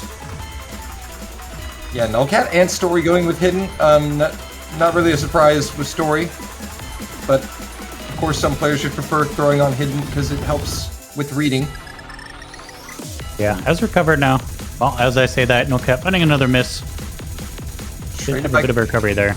Yeah, traded by Colin, but Nullcat has found significantly more misses, and that's resulting in essentially a 70k gap for the Americans. Sekrai did go down, traded by Sargonza, so it's only Decreeper and Story. Story going down, only Decreeper with the FC. And now things are looking bleak for Argentina here. 100k. Actually, pretty much the whole lobby finding misses except Decreeper here. Decreeper DT. I mean, yeah, this is what you expect from Decreeper on the side of the US. This is what he does and what he does best. Still holding the full combo. Halfway through the map now. I mean, the gap in score from him and the rest is actually relatively significant. Sargonza not too far behind. Yeah. Miss from Decreeper. Ooh, that's a team miss completed from the Americans, but Argentina will need far more help coming into the final third, but if they can maintain some combos, they will have a shot at this. Sargonza is there. Story is recovering. Nullcat struggling, but Colin and Sekrai trade. Now a team miss completed for Argentina, and Decreeper is above 200 combo. Yeah, Decreeper really going to be carrying for the United States here. Sekrai and Colin doing pretty good as well, but, I mean, just look at that score. Yep, it was a solid effort here out of this Argentine roster, but Decreeper DT just too strong. Will be the top scorer, will be the MVP. And it's 960,000 points for Decreeper. 3-1. Yeah, that's going to be the danger with double time for Argentina is you can just count on Decreeper having an insane score. So the only way you're going to beat that is 3 consistently good scores and then hoping those other 2 from the US have a bit of trouble. So I don't think Argentina has someone that can take down Decreeper directly. Sargonza giving it a good shot though, 916k. Cannot be understated. Yeah. That's a very good second highest score in the lobby. And also a solid effort out of Story there as well. Colin not too far behind, but unfortunately, I think it was just a bit of third player syndrome there for Argentina. Velperke not being able to put down, maybe a good DT score. So they decided just to sub him out for another player just so they wouldn't have to lose some fatigue and,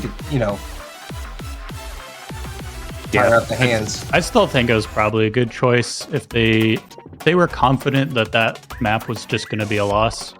Subbing out one of your top players to get a break, it's worth it. Oh, absolutely, absolutely. Because what's more important here are your own picks.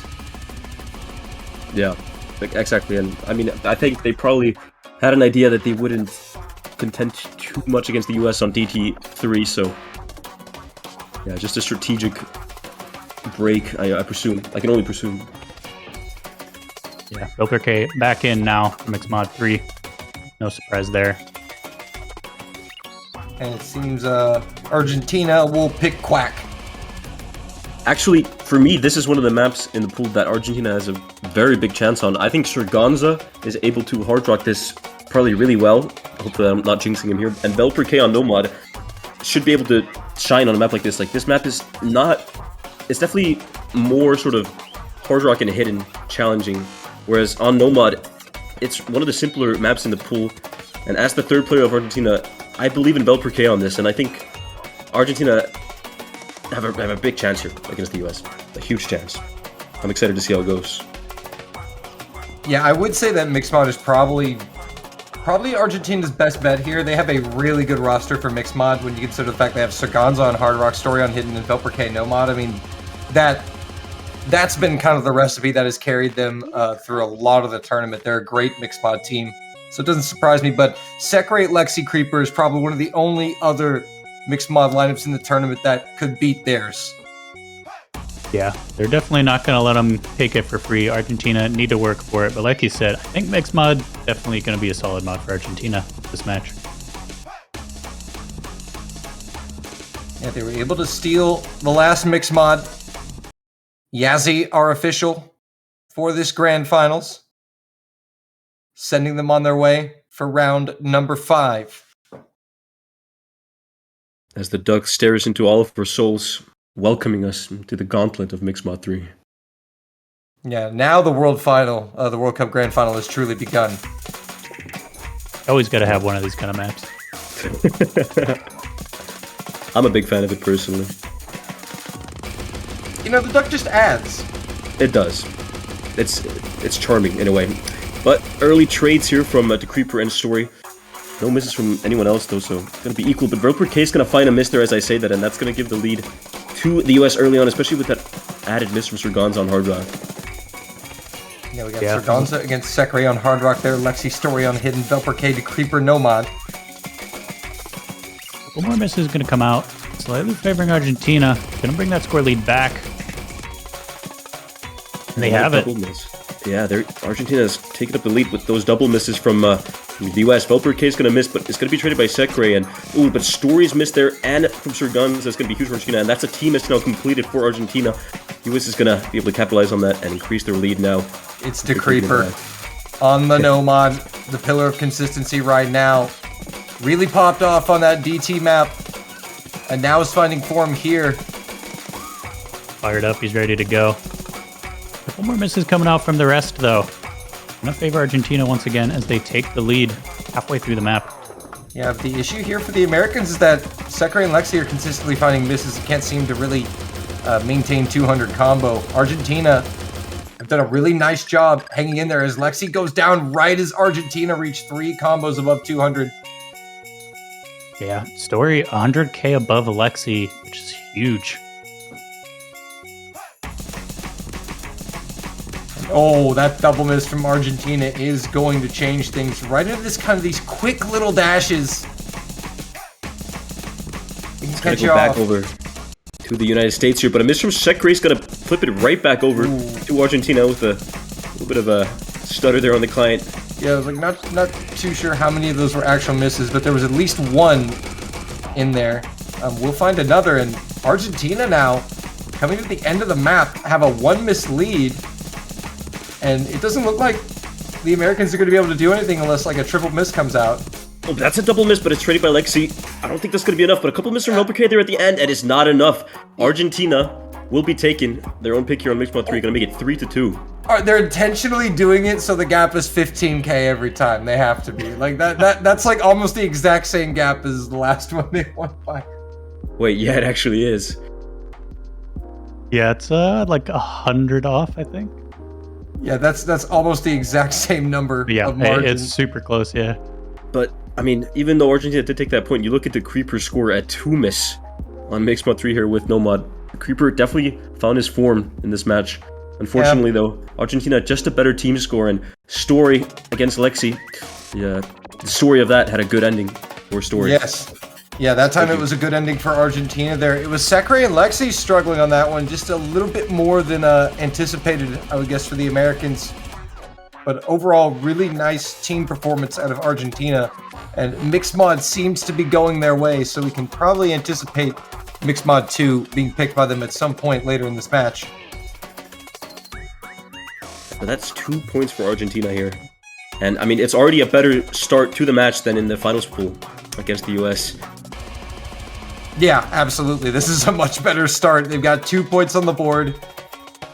The United States aren't immediately at match point, so they actually have a chance here going forward. And that was just kind of the big deal we were talking about before this match, is like, they need to win these close 50-50 toss-up maps. That's what killed Argentina last time. And this time, it's going their way. but the Americans will stick with double time. It worked quite well last time for the United States. The difference on this DT pick, though, however, is that obviously on the DT3 it was AR 9.1 and very challenging in terms of higher reading, whereas Velper-K clearly needed to take a rest on that. Perhaps a little bit of third player issue on that, but I feel like on this map, AR 8.2, Velper-K is able to challenge on this type of DT, and I think it could be closer than DT3. It could be a lot closer here. Yeah, I think, like you said, Argentina have a better shot at this. Still going to be quite a battle to try and take down the US on double time, but this one I do have higher hopes than the previous. They could get a breakpoint here. That would be huge because there's only one breakpoint separating these two teams right now. Argentina can find one back. It's all tied up. Yep, they are just down one breakpoint, so they are going to need to get one of the Americans' picks at some point if they want to at least see a tie break in this match. The rosters are going to remain the same. Decreeper, Sekre, Lexi against Sirganza, Velper-K, Story. Round number 6.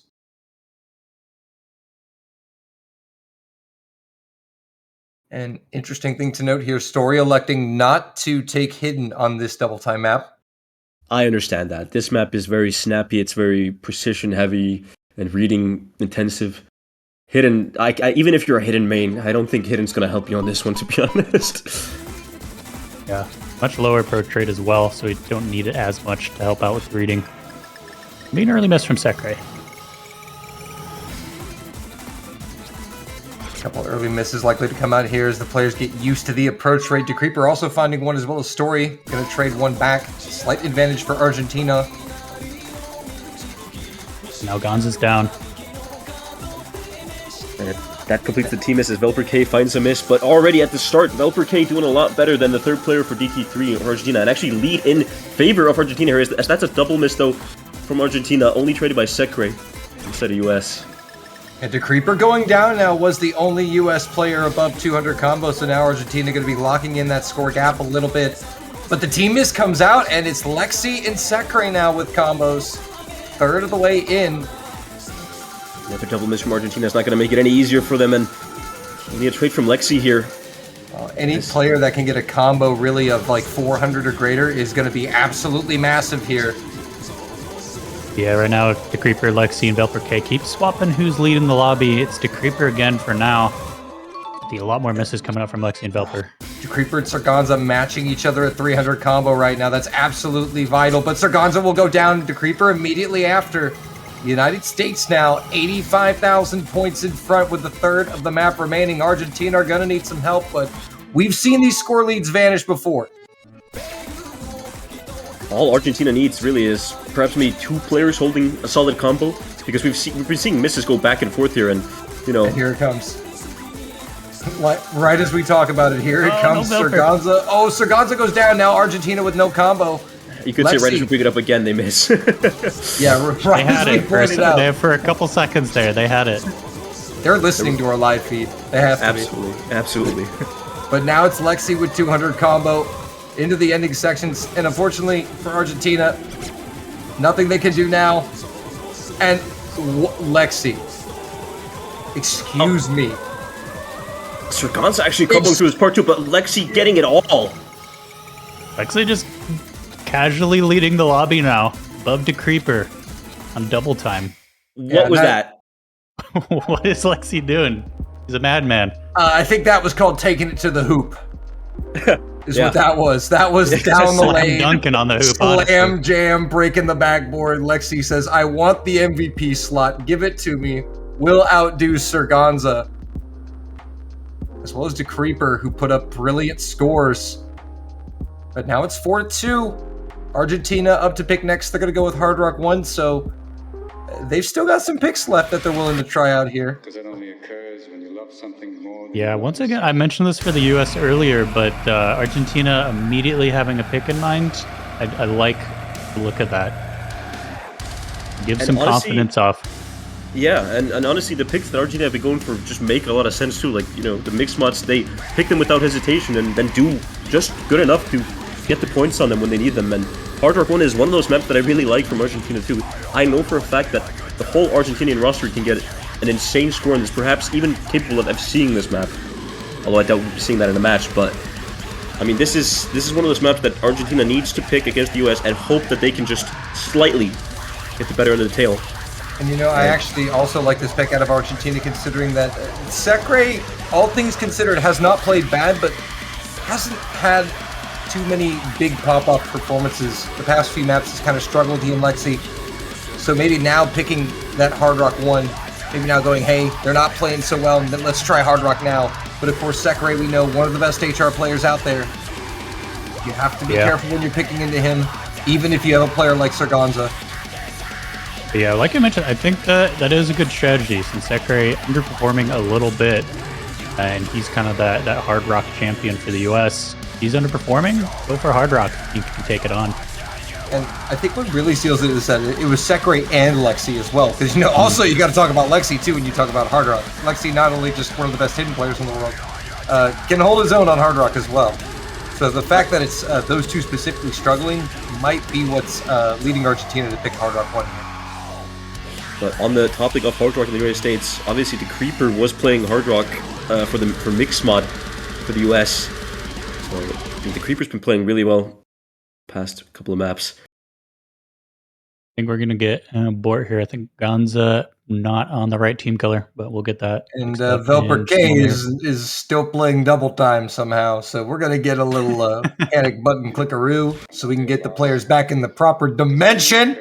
I don't blame Velper, he's a huge fan of the map. I am too. Really solid. Solid DT4. So, you know, I want to play DT4. Yeah. You guys can play Hard Rock 1. I'm going to play DT4. Don't mind me, okay? Don't ask me why I'm playing way faster, why everything's going faster. Just trying to vibe in Grand Finals. Maybe it was the background image, you know, the beach. With the it water. Is cozy. It is nice. No, it just wants Velper just wants a pina colada and a beach and an umbrella. Taking a second break of the match, you could say. Does not want to play 4 minutes of Hard Rock. You don't know about real loss. Yeah, definitely very different vibes from this song, but Argentina's excited to see what they can do here. Yeah, that's the interesting thing. It's Argentina's pick. Story taking hidden, no surprise.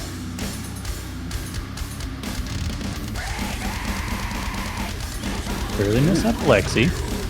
Not the player you'd expect to find the earliest miss in the lobby, I have to say, but it's going to give a slight advantage to Argentina at the start. And honestly, I was going to say, perhaps it could matter, but that miss from Story is going to make things even real fast. And we'll trade it back. I feel like on this map, misses will matter. This is a map that I think most players in this lobby are capable of doing really well on, and a couple of misses, like quite a few misses actually from Velper K and Story there, to increase the lead for the US. Yeah, I already kind of missing the hyper there. I already kind of don't like this for Argentina. 2 misses early on. You cannot afford to let the Americans have 100,000 points of advantage early on in Hard Rock. But the Creeper's going to trade one of those misses back, so that will keep Argentina in it for now. A quarter of the map is gone. Gonza's going to equalize that though. Fortunately with the miss there. But we see 2 combos over runner on each side. Make that 1 as Velper K and Sekre trade. Ooh, Velper K finding a second miss as well. And that's only going to help the US increase their lead, as especially with that miss from Story and a Velper K. And ooh, this pick from Argentina is not looking great. Approaching 100k score difference here, and on a map like this where you want to be holding lots of combo, it's not a great look. Lexi really popping off right now. Will go down, as I mentioned it. Sekre also as well, but the misses are coming out across the board from everybody except for Creeper. The only player to hold has 600. Yeah, things starting to look a bit rough for Argentina. It is a really long map.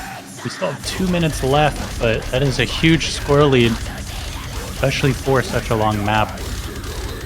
Yeah, Lexi gonna get caught up there in that little tricky section. Little burst. But like you said, Snow Leopard, 100,000 points on a map this long is absolutely huge in Argentina. That's why I was alluding earlier. You don't want to give them more than 50,000 points if you can help it. As the Creeper now finds a couple misses.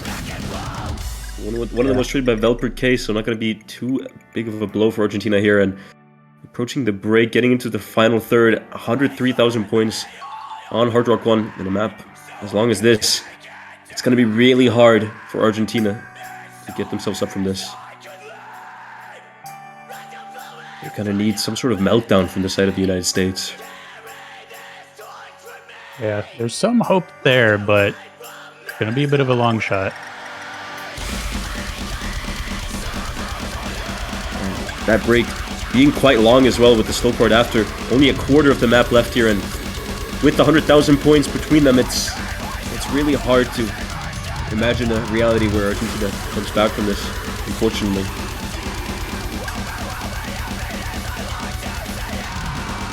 Gonza gonna drop.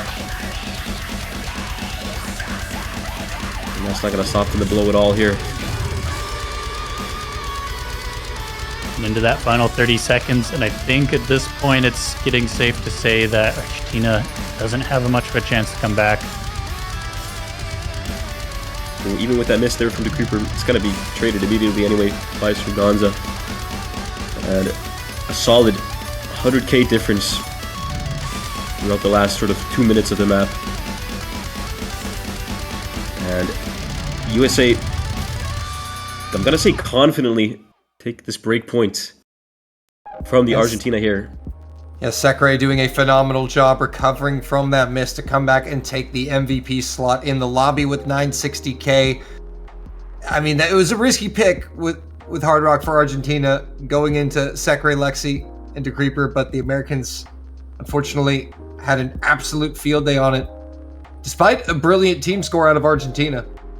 Yeah, a bit unfortunate for Argentina that Sakurai started to clutch back up again, gonna get that MVP on the map. But even if he performed pretty poorly, I mean, that's a big score difference. He would have had to drop at least 100k or more. You don't know about it, because I don't know when you love something more than you love yourself. So, not quite going Argentina's way.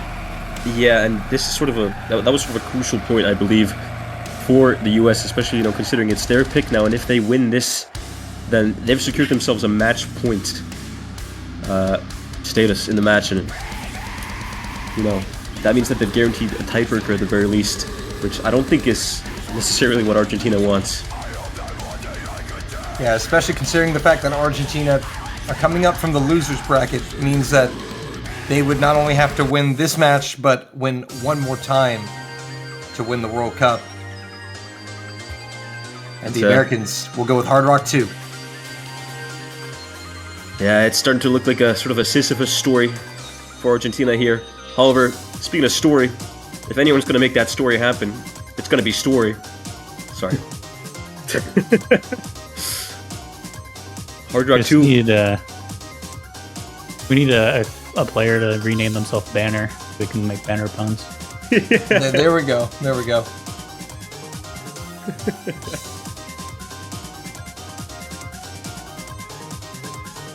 All right, Hard Rock 2 is the pick, and I mean, what do you do here if you're Argentina? Thankfully, this is not the same beast that Hard Rock 1 was. Significantly shorter, and you know, that might be the only saving grace here, is the fact that on a shorter map, misses matter a lot more, and we are going to be seeing Colin coming back in.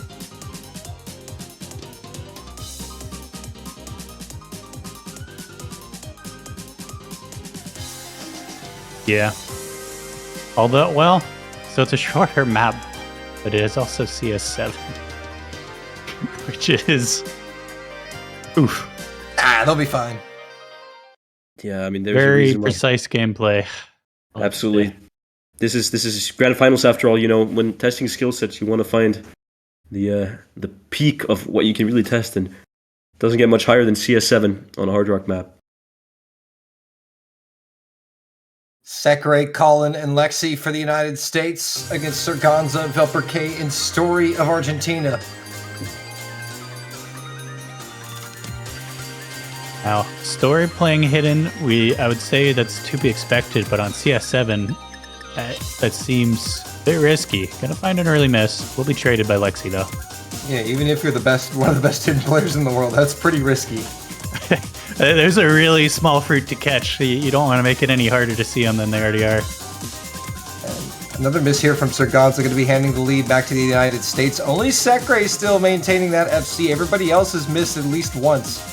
Combo's now recovering, and it's a slight combo advantage for the United States, but a double miss from Sirgonza and Story. That's really going to hurt Argentina.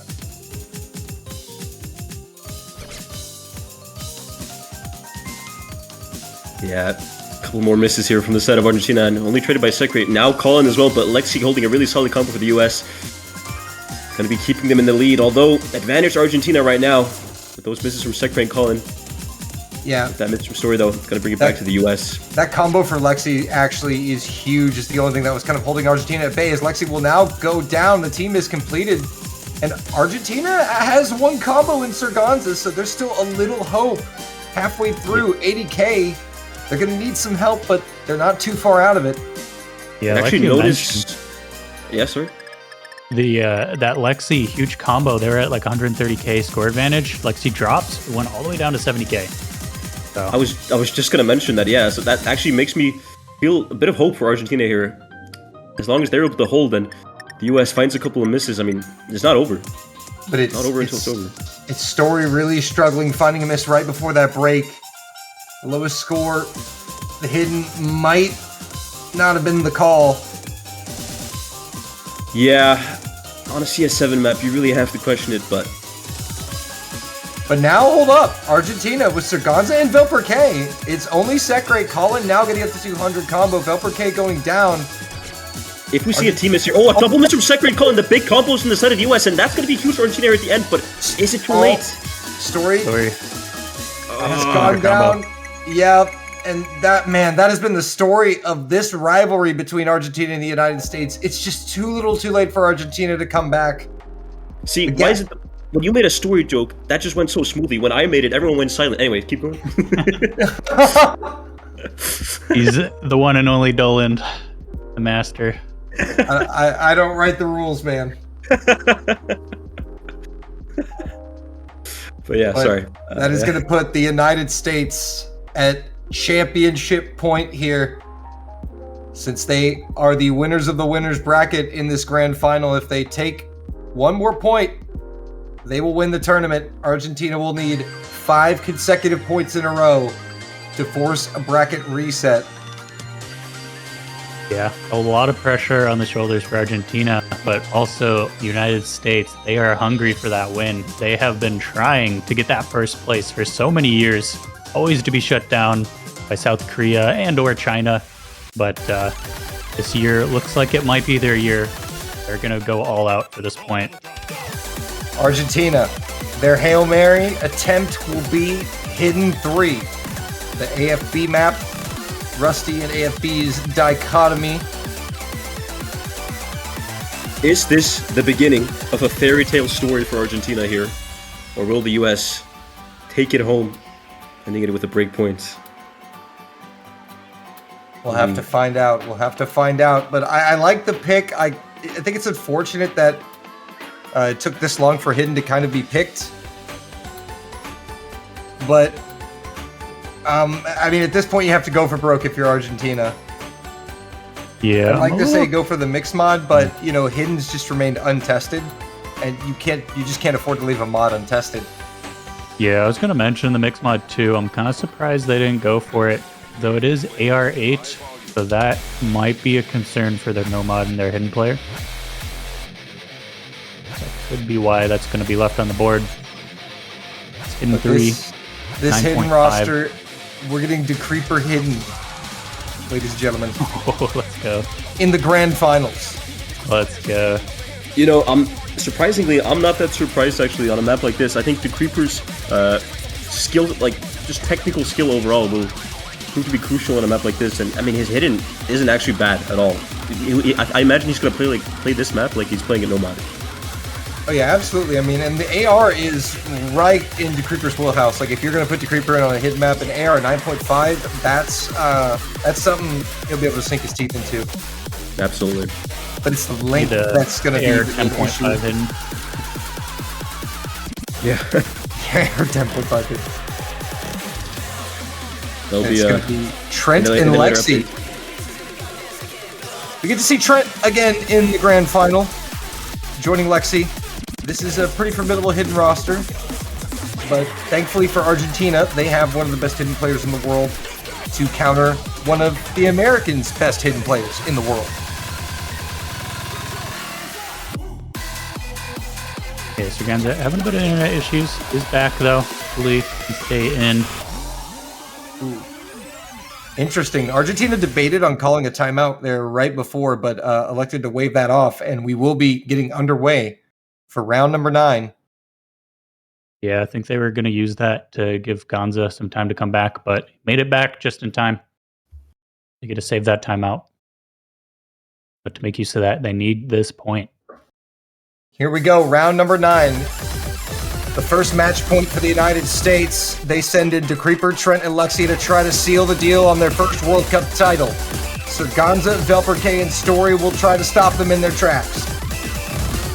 A couple of early misses from Decreeper actually going to give an early lead to Argentina, but this map is long, and I suppose we're going to see a couple more misses from both teams at the very least. So not sure if it's going to matter too much, but that is an early lead. That's a flawless start for Argentina. We still have 5 double S's in the lobby. Only Decreeper's miss. Really showing up on the scoreboard here. That's what you want to see if you're supporting Argentina. Oh, Decreeper.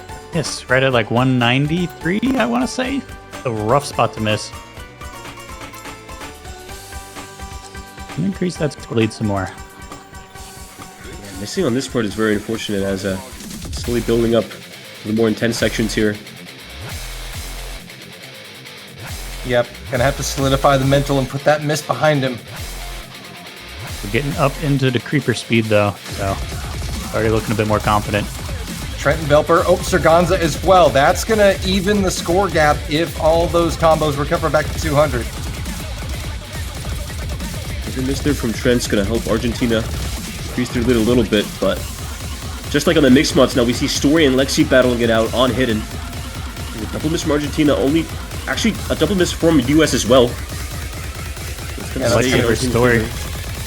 That is going to trade things out, and it's the 1v1 we all expected between 2 of the very best hidden players in the world. Lexi against Story. Velper-K missing, getting caught out there quite. Oh, nasty miss traded by Trent though. Lexi going down. Lexi going down. Story holds. Story keeping the SS here at this crucial moment of the map. And lead is increasing and increasing for Argentina. A couple more misses from Trent there and Decreeper. Argentina's doing so well on this here. A miss from Sir Ganza, but traded twice by Decreeper and Trent, and Story still holding the SS. A third of the map to go. 100,000, the margin. It's narrowing. Combo advantage for the United States as Sir Ganza and Velper recover, but Argentina still have a healthy lead, and they're still going to need to see essentially about 4 or 5 misses for this to flip. So Argentina are still pretty comfortable. They've got to bring the final quarter of the map home. Yeah, Story trying to drag Argentina across the finish line. Telling everyone that's watching that the story does not end here. Oh my goodness. I'll see myself out after this, don't worry. However, right now, Argentina's doing it here at this slower part at the end. Still an 85,000 point lead. Yeah, Velper actually above Trent, so. Oh, Lexi. Ganza and Creeper kind of even up. Lexi gonna find a miss. And I think this is pretty much all she wrote here for this pick. Argentina, I mean, even if they team miss, there's nothing the United States can really do. They don't have combo. There's not enough time. Argentina are going to be able to hold off the Americans here on their own pick and put a third one on the board. Thanks to Story, who is going to come away potentially. I don't want to jinx it here, folks. But that is a grand finals double S from Story. I mean, wow. I mean, what is that? You got to think about the situation here as well a little bit, right? US is up 6-2, right? What a time. You would expect that the mental state of the Argentinian players has deteriorated a little bit. But no. Story, at the most crucial moment so far in the match for Argentina, SS's hidden 3. Yeah, that's a shot right to the gut for the Argentina's morale right there. That'll get them going again. Dare I say that's going to be play of the match, I think. But still plenty of time for crazy things to happen. But I think that might be play of the match. I mean, like Ash said, when you consider the situation that those players were in going into that map, to come out with a SS, that's pretty nuts. I mean, that's an amazing story to tell after the match, that's for sure. Oh my goodness. And the United States Americans... not deterred. Hidden too. Okay, I like this. I like this from the United States. You know, go right back into Hidden. Of course, this being a much different slice of Hidden, this being a low approach rate, 7.5, mapped by FD Fluoride. Yeah, actually, I like that. I like this pick for that reason. They may have identified, hey, Argentina did well in mixed mod, but they're avoiding this last one. Might be because it's low AR. Well, we got a low AR Hidden we can pick. Let's go for that. Yeah, and electing to go for the low AR Hidden, not the mixed mod, so that they don't have the flexibility. Mm-hmm. Could be really nice scouted pick here. The first pick the Americans have to put the match away on their own terms. It will be Russell checking in.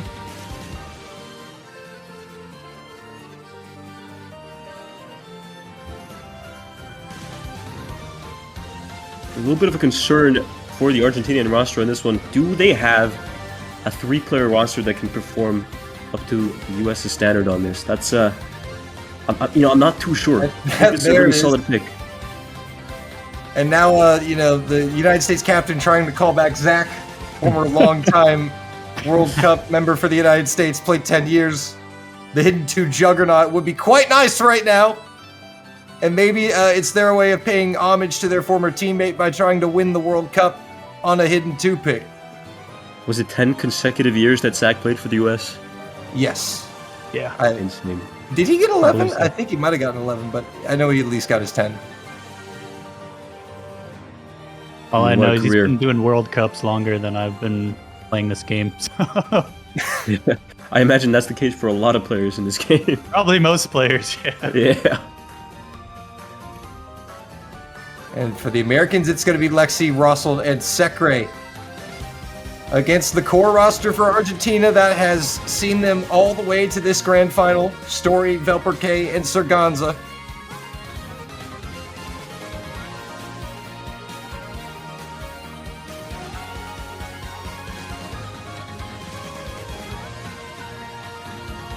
Well, yeah. Round number 10.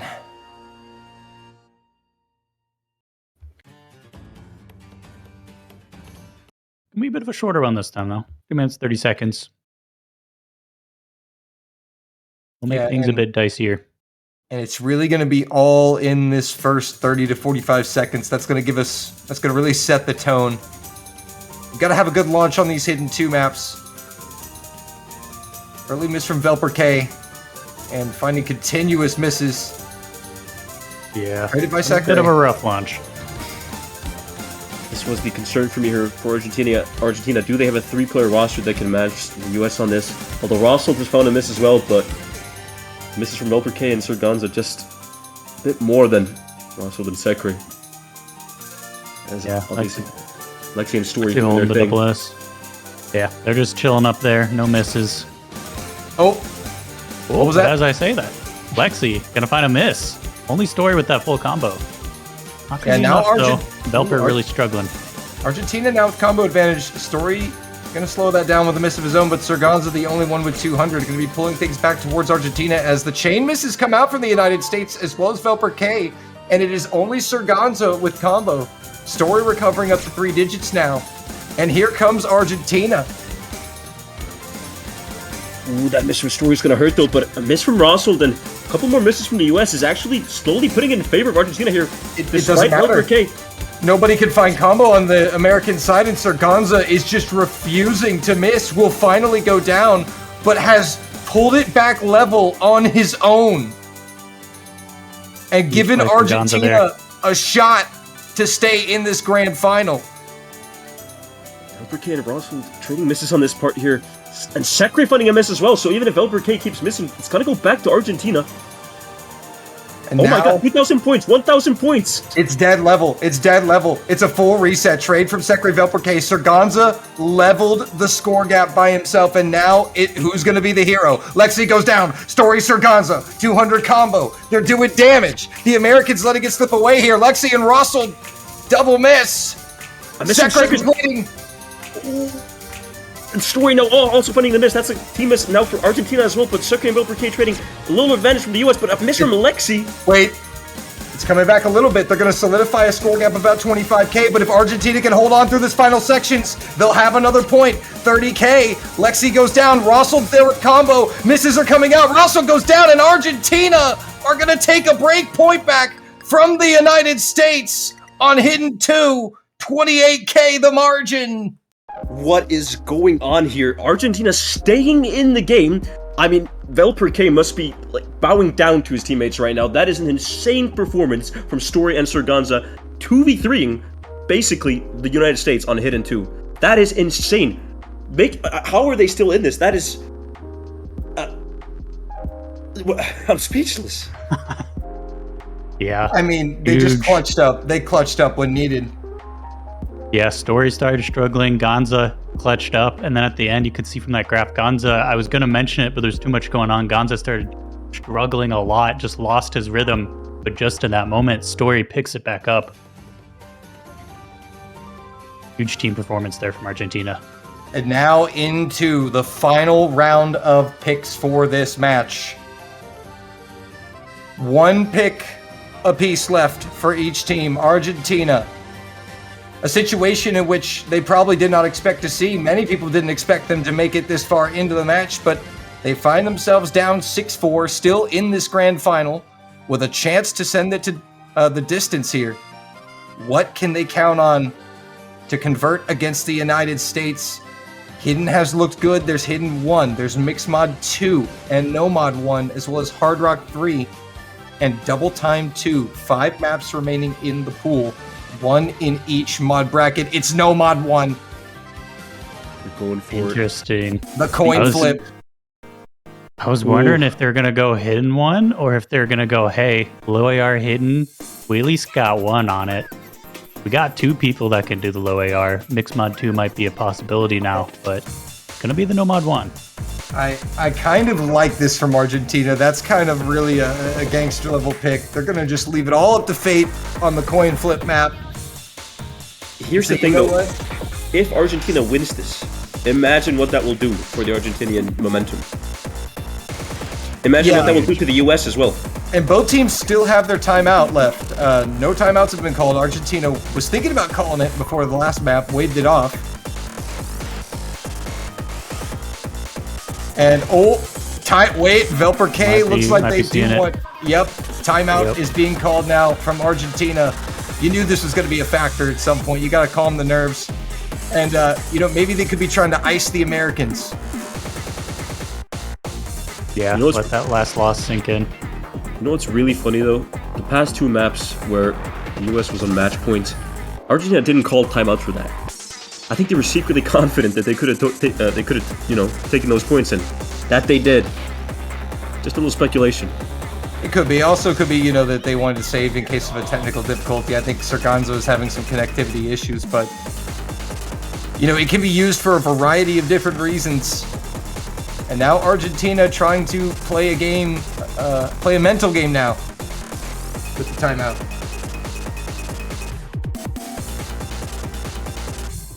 So 2 minutes extra going on the clock. Yeah, and actually this is Argentina's last pick. No matter what. If they win this point, it'll be the US, and if they win that, it's tiebreaker. If there's any losses, the United States walks away with it, so makes sense. Timeout coming out. And if you look at, potential tiebreaker, you can't help but look at the result of this map. Tiebreaker and No Mod 1, probably the closest in terms of skill set in the whole pool. I feel like if Argentina is able to win on No Mod 1, they have a massive fighting chance on the tiebreaker. Yeah, and that would in turn put a lot of pressure on the United States in the event that they do win this No Mod 1 pick, because then the Americans will have the last pick of the match with a chance to seal the deal, to avoid tiebreak, and then they'll know that that's sitting in the back of their minds that they beat us on No Mod 1. We really need this next pick, yeah. Yeah. The USA definitely wants to win this. That's for sure. And I mentioned earlier Argentina, all the pressure, but they're flipping it around, especially if they take this pick. I would say it's about even pressure on both. They're playing like proper challengers. They're playing like a proper challenger that has nothing to lose, and they essentially don't have anything to lose. They come into this match as the lowest seeded team to ever qualify for a grand final in any mode. You might as well just play like you have nothing to lose. This is already their best World Cup result in history. That last time they made third place was, I believe, a joint team with Colombia. So this time they don't have to share any glory. They get it all to themselves, and it's a guaranteed silver. And I mean, I feel like it just has to be stated how strong the mental strength here has been for Argentina. I mean, you look at that hidden 3, right, where the US was up 6-2 on match point, and then Story pulled out the double S in that situation. I mean, yeah, they really are playing like they have nothing to lose, and it shows that, you know, they're here for a reason. They're seed 7, but they're in the grand finals for a reason. And this has been a team of momentum. And that's why you pointed it out correctly, Ash, that double S from Story. If Argentina is able to force this bracket reset and do something special, we're going to look back at Game 1 Story's double S as the turning point. Absolutely.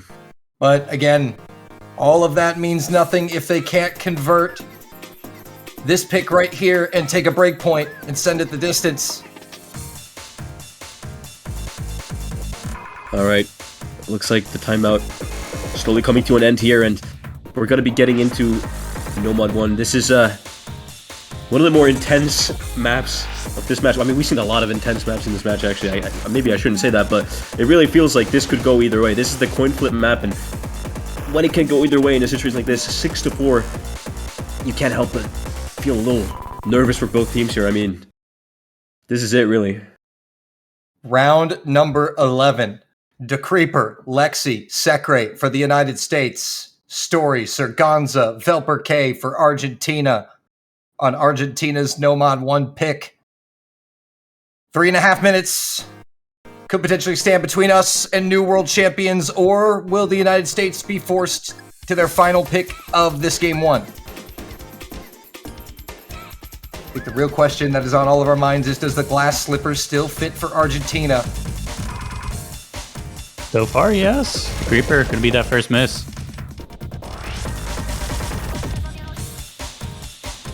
And Secre following it up. Things looking good for Argentina out of the gate here as the Americans struggling slightly. Serganza will trade one of those misses back. It is a post 200 miss. Velper K trading it back as well. That will favor the United States.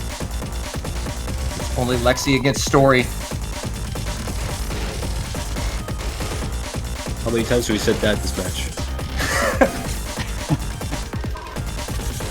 Secre DeCreeper traded by Serganza Velper. Lexi going down, traded by Story. And now the Americans with a slight advantage.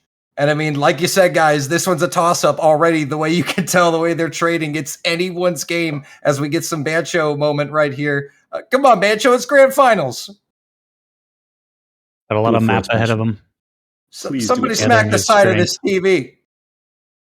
Hey! Alright, here we go. Oh no, Serganza, no! Wait a second, what is this? No, it can't end like that! It can't end like that! Surely he didn't disconnect. We're gonna wait for confirmation, but is that a disconnect? And if so, was that in the abortable range? It was right on the border. We're gonna have to wait for essentially VAR on this one, folks. Oh, see, they will have to check timestamps. It was past time. I can't help but be worried. I mean, they were talking earlier about taking the timeout because of Serganza's connectivity issues. Surely it did not manifest now. I mean, he is. They're saying it looks like a potential DC, but he's still in the lobby. Yeah, we're getting updates from the referee. Gonza is still in the lobby. Oh, but that would be such a disheartening way for this World Cup to end. Players still carry on, though. They don't know what's happening. And it's Story. Look at Story. Oh, thank goodness. Thank goodness. You came back. Bancho, you've got to be kidding me, bro.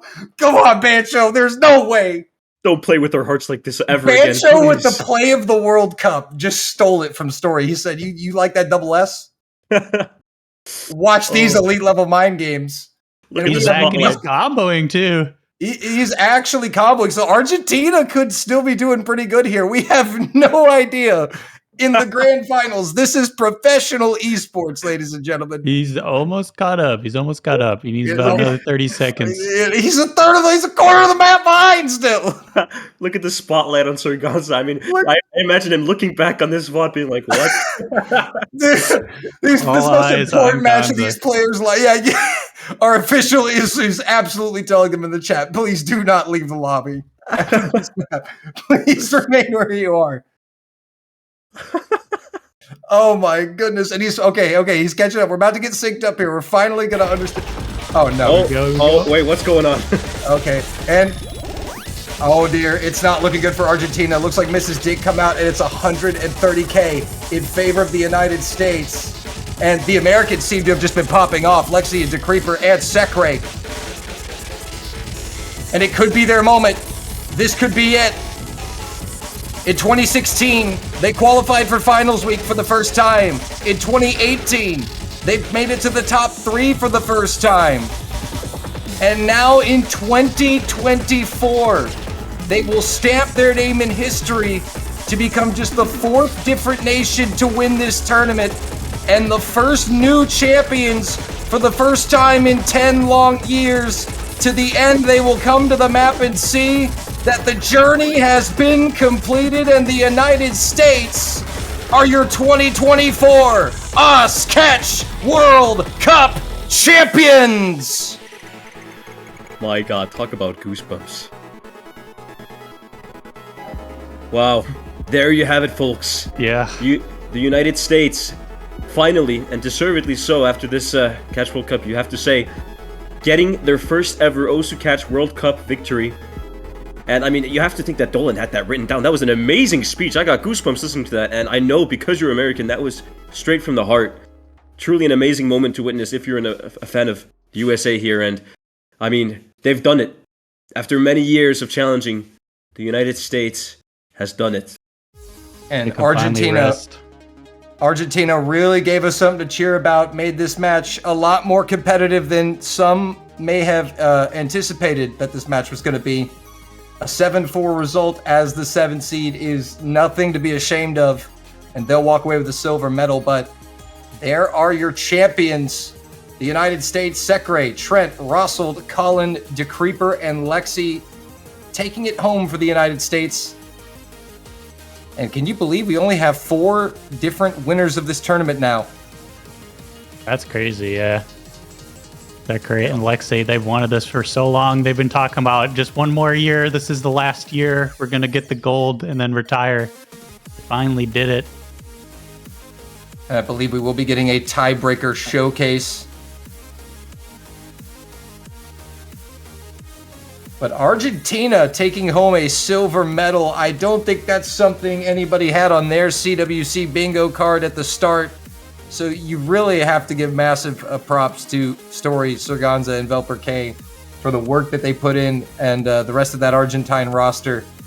Really giving us something to cheer about, taking 4 points in this grand finals pool against this stacked American roster. That's a GG. Well played from them. I mean, I feel like both teams in this match have essentially made history. United States taking their first ever Osu Catch World Cup win, but Argentina, I mean, I'm going to say it again, what a story they've had this tournament. You look at some of the victories they had, I mean, against C2 Poland, C3 Finland, getting all the way here to the top 2 in the grand finals, and honestly, providing us an insane match. I mean, what more can you really ask for? There were some intense moments throughout this match. I mean, that hidden 3 comeback, start of the comeback from SS Story, and then the United States, you know, not giving up and ending it on their own. I mean, this has to be one of the one of the matches of all time. I'll say it. One of the matches of all time. Yeah, even in the end, when they lost by a decent margin, still Serganza gave us the content. Gave us the breath held.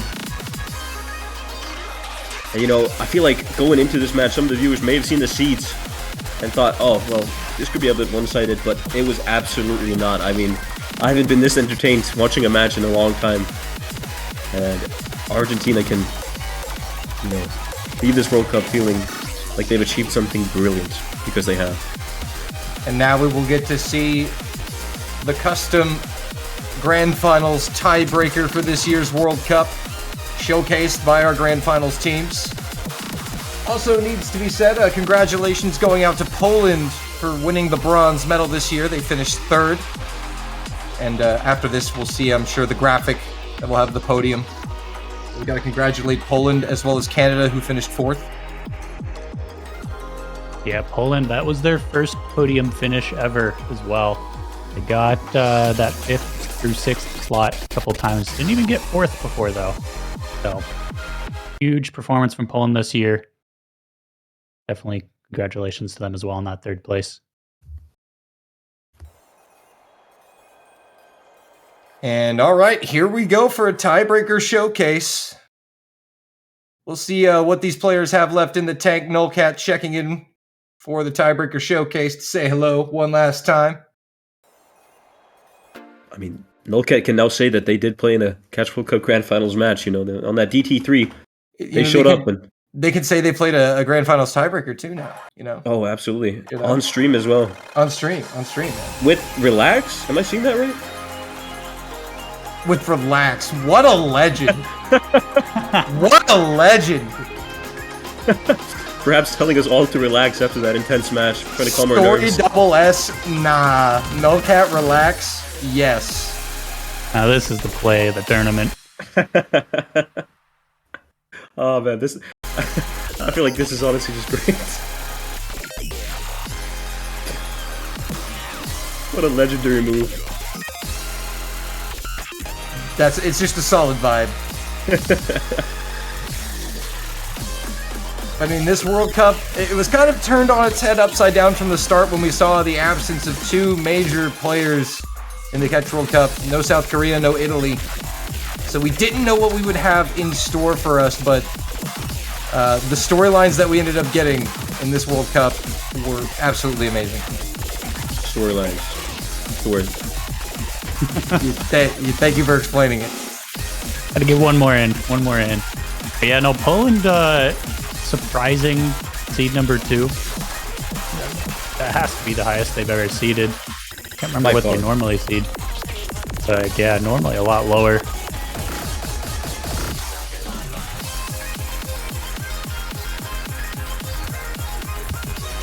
But also, you know, we got a lot of people to thank as this tiebreaker unfolds. It takes a lot of people to pull off this tournament. Not just players, but not just commentators, but as referees, our organizers, our schedulers. And we want to thank you, the viewers, as well, for tuning in every single week, buying the banners. In some cases, some of you buying 30 plus of them. I think that's the best change we've had to World Cups in a while. Honestly, seeing some of those profile pages is just an entire long list of banners. I feel like we have to give a shout out to a certain member, Saisa, for buying, I think it was more than 50 banners or something. Absolutely insane, and incredible support for the Oxford. Yep, some people, Saisa, shelling out the big bucks for the banners. I mean, if you ask me, a player with their priorities in the right place. Absolutely. I think he has multiple US banners, right? What I want to know is, do you keep one US banner, or do you keep all of them? That's a really good question, right? Yeah. I hope you keep them all, because the profile will just look amazing. Also, sorry, 124 banners. I said more than 50. I was off by quite a bit. I feel like that isn't justified at all. 124 banners. And I know for a fact that I think most of them, or the country that had the most banners was my own home country, Iceland. I'm very grateful for that. Wow, that's actually pretty awesome. I'm not gonna lie. Thank you Yeah, again. that was another exciting thing this year for the tournament. Iceland, first time qualifying. And they played against their Nordic neighbors exclusively. Yeah, yeah. We'll have to let them out of the Nordics. I'm sure they appreciate that. You know, we spent all that hard work qualifying, and then we just play our friends. It was. Yeah. Well, you get to play Finland and Sweden. Kind of like when the U.S. has the Super Bowl and we call it the American Football World Cup. And it's like, how's that a World Cup? It's just your country. It's like, yeah, well, nobody else plays it, so of course it's The World Series in the MLB, just in America.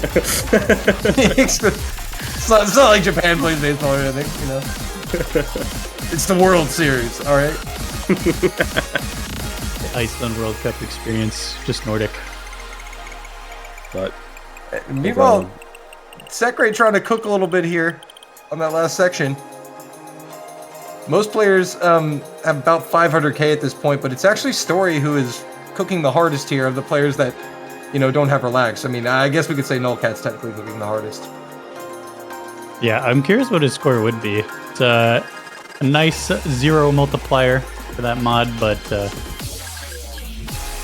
I'm at 82 accuracy, probably a bit behind the other players on the screen, but he's also playing his entirely own game on a different field. Listen, greatness isn't always measured by the accuracy. Got that star power, which Nullcat, he's got that star power.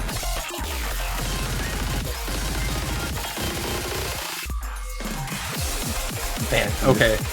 Sekre to Creeper kind of gaming there, hitting that.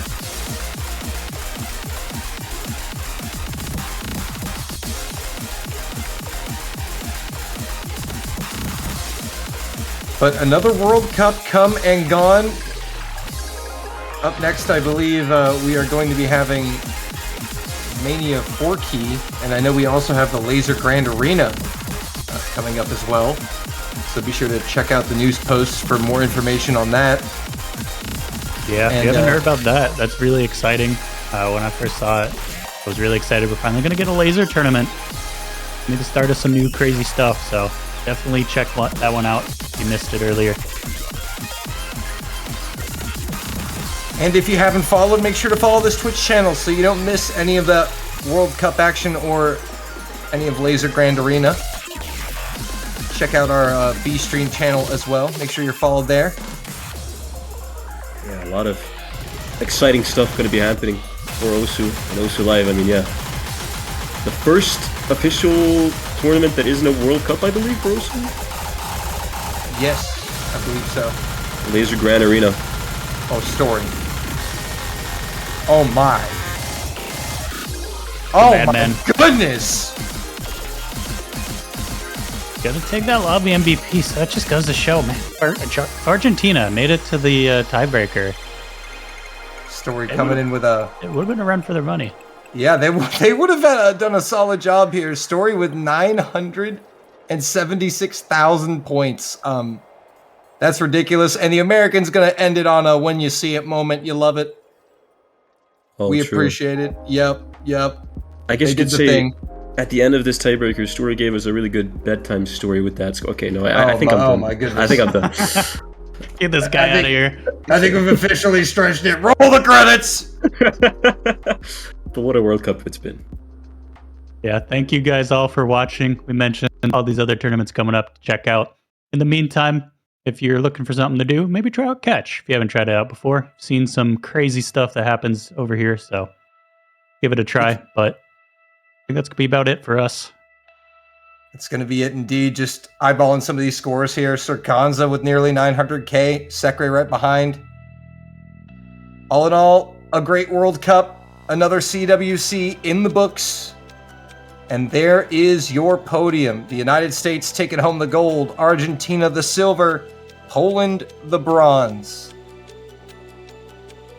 It's been an absolute honor casting this grand finals match with you guys, Dolan and Snow Leopard. And I mean, it's been great. It's been a great match, a great stream. Thank you to everyone that was watching. Thank you to the players and thank you to the streamers, the refs. Shout out to all the staff members. Couldn't have done it without you. Yep, we definitely want to shout out all of the people that helped this World Cup, our referees, our commentators, our schedulers, our streamers, our organizers, and you, the viewers. I want to thank you for tuning in each and every single week. But that is going to be everything. Looks like we've covered all our bases. Ash, Snow, thank you so much for joining me for this grand finals. It was absolutely fun. Been a pleasure. What a thrill. Well, that's going to do it this year. The United States take the gold, Argentina the silver, Poland the bronze. We'll see you next year. Bye-bye, everybody. Goodbye. See ya.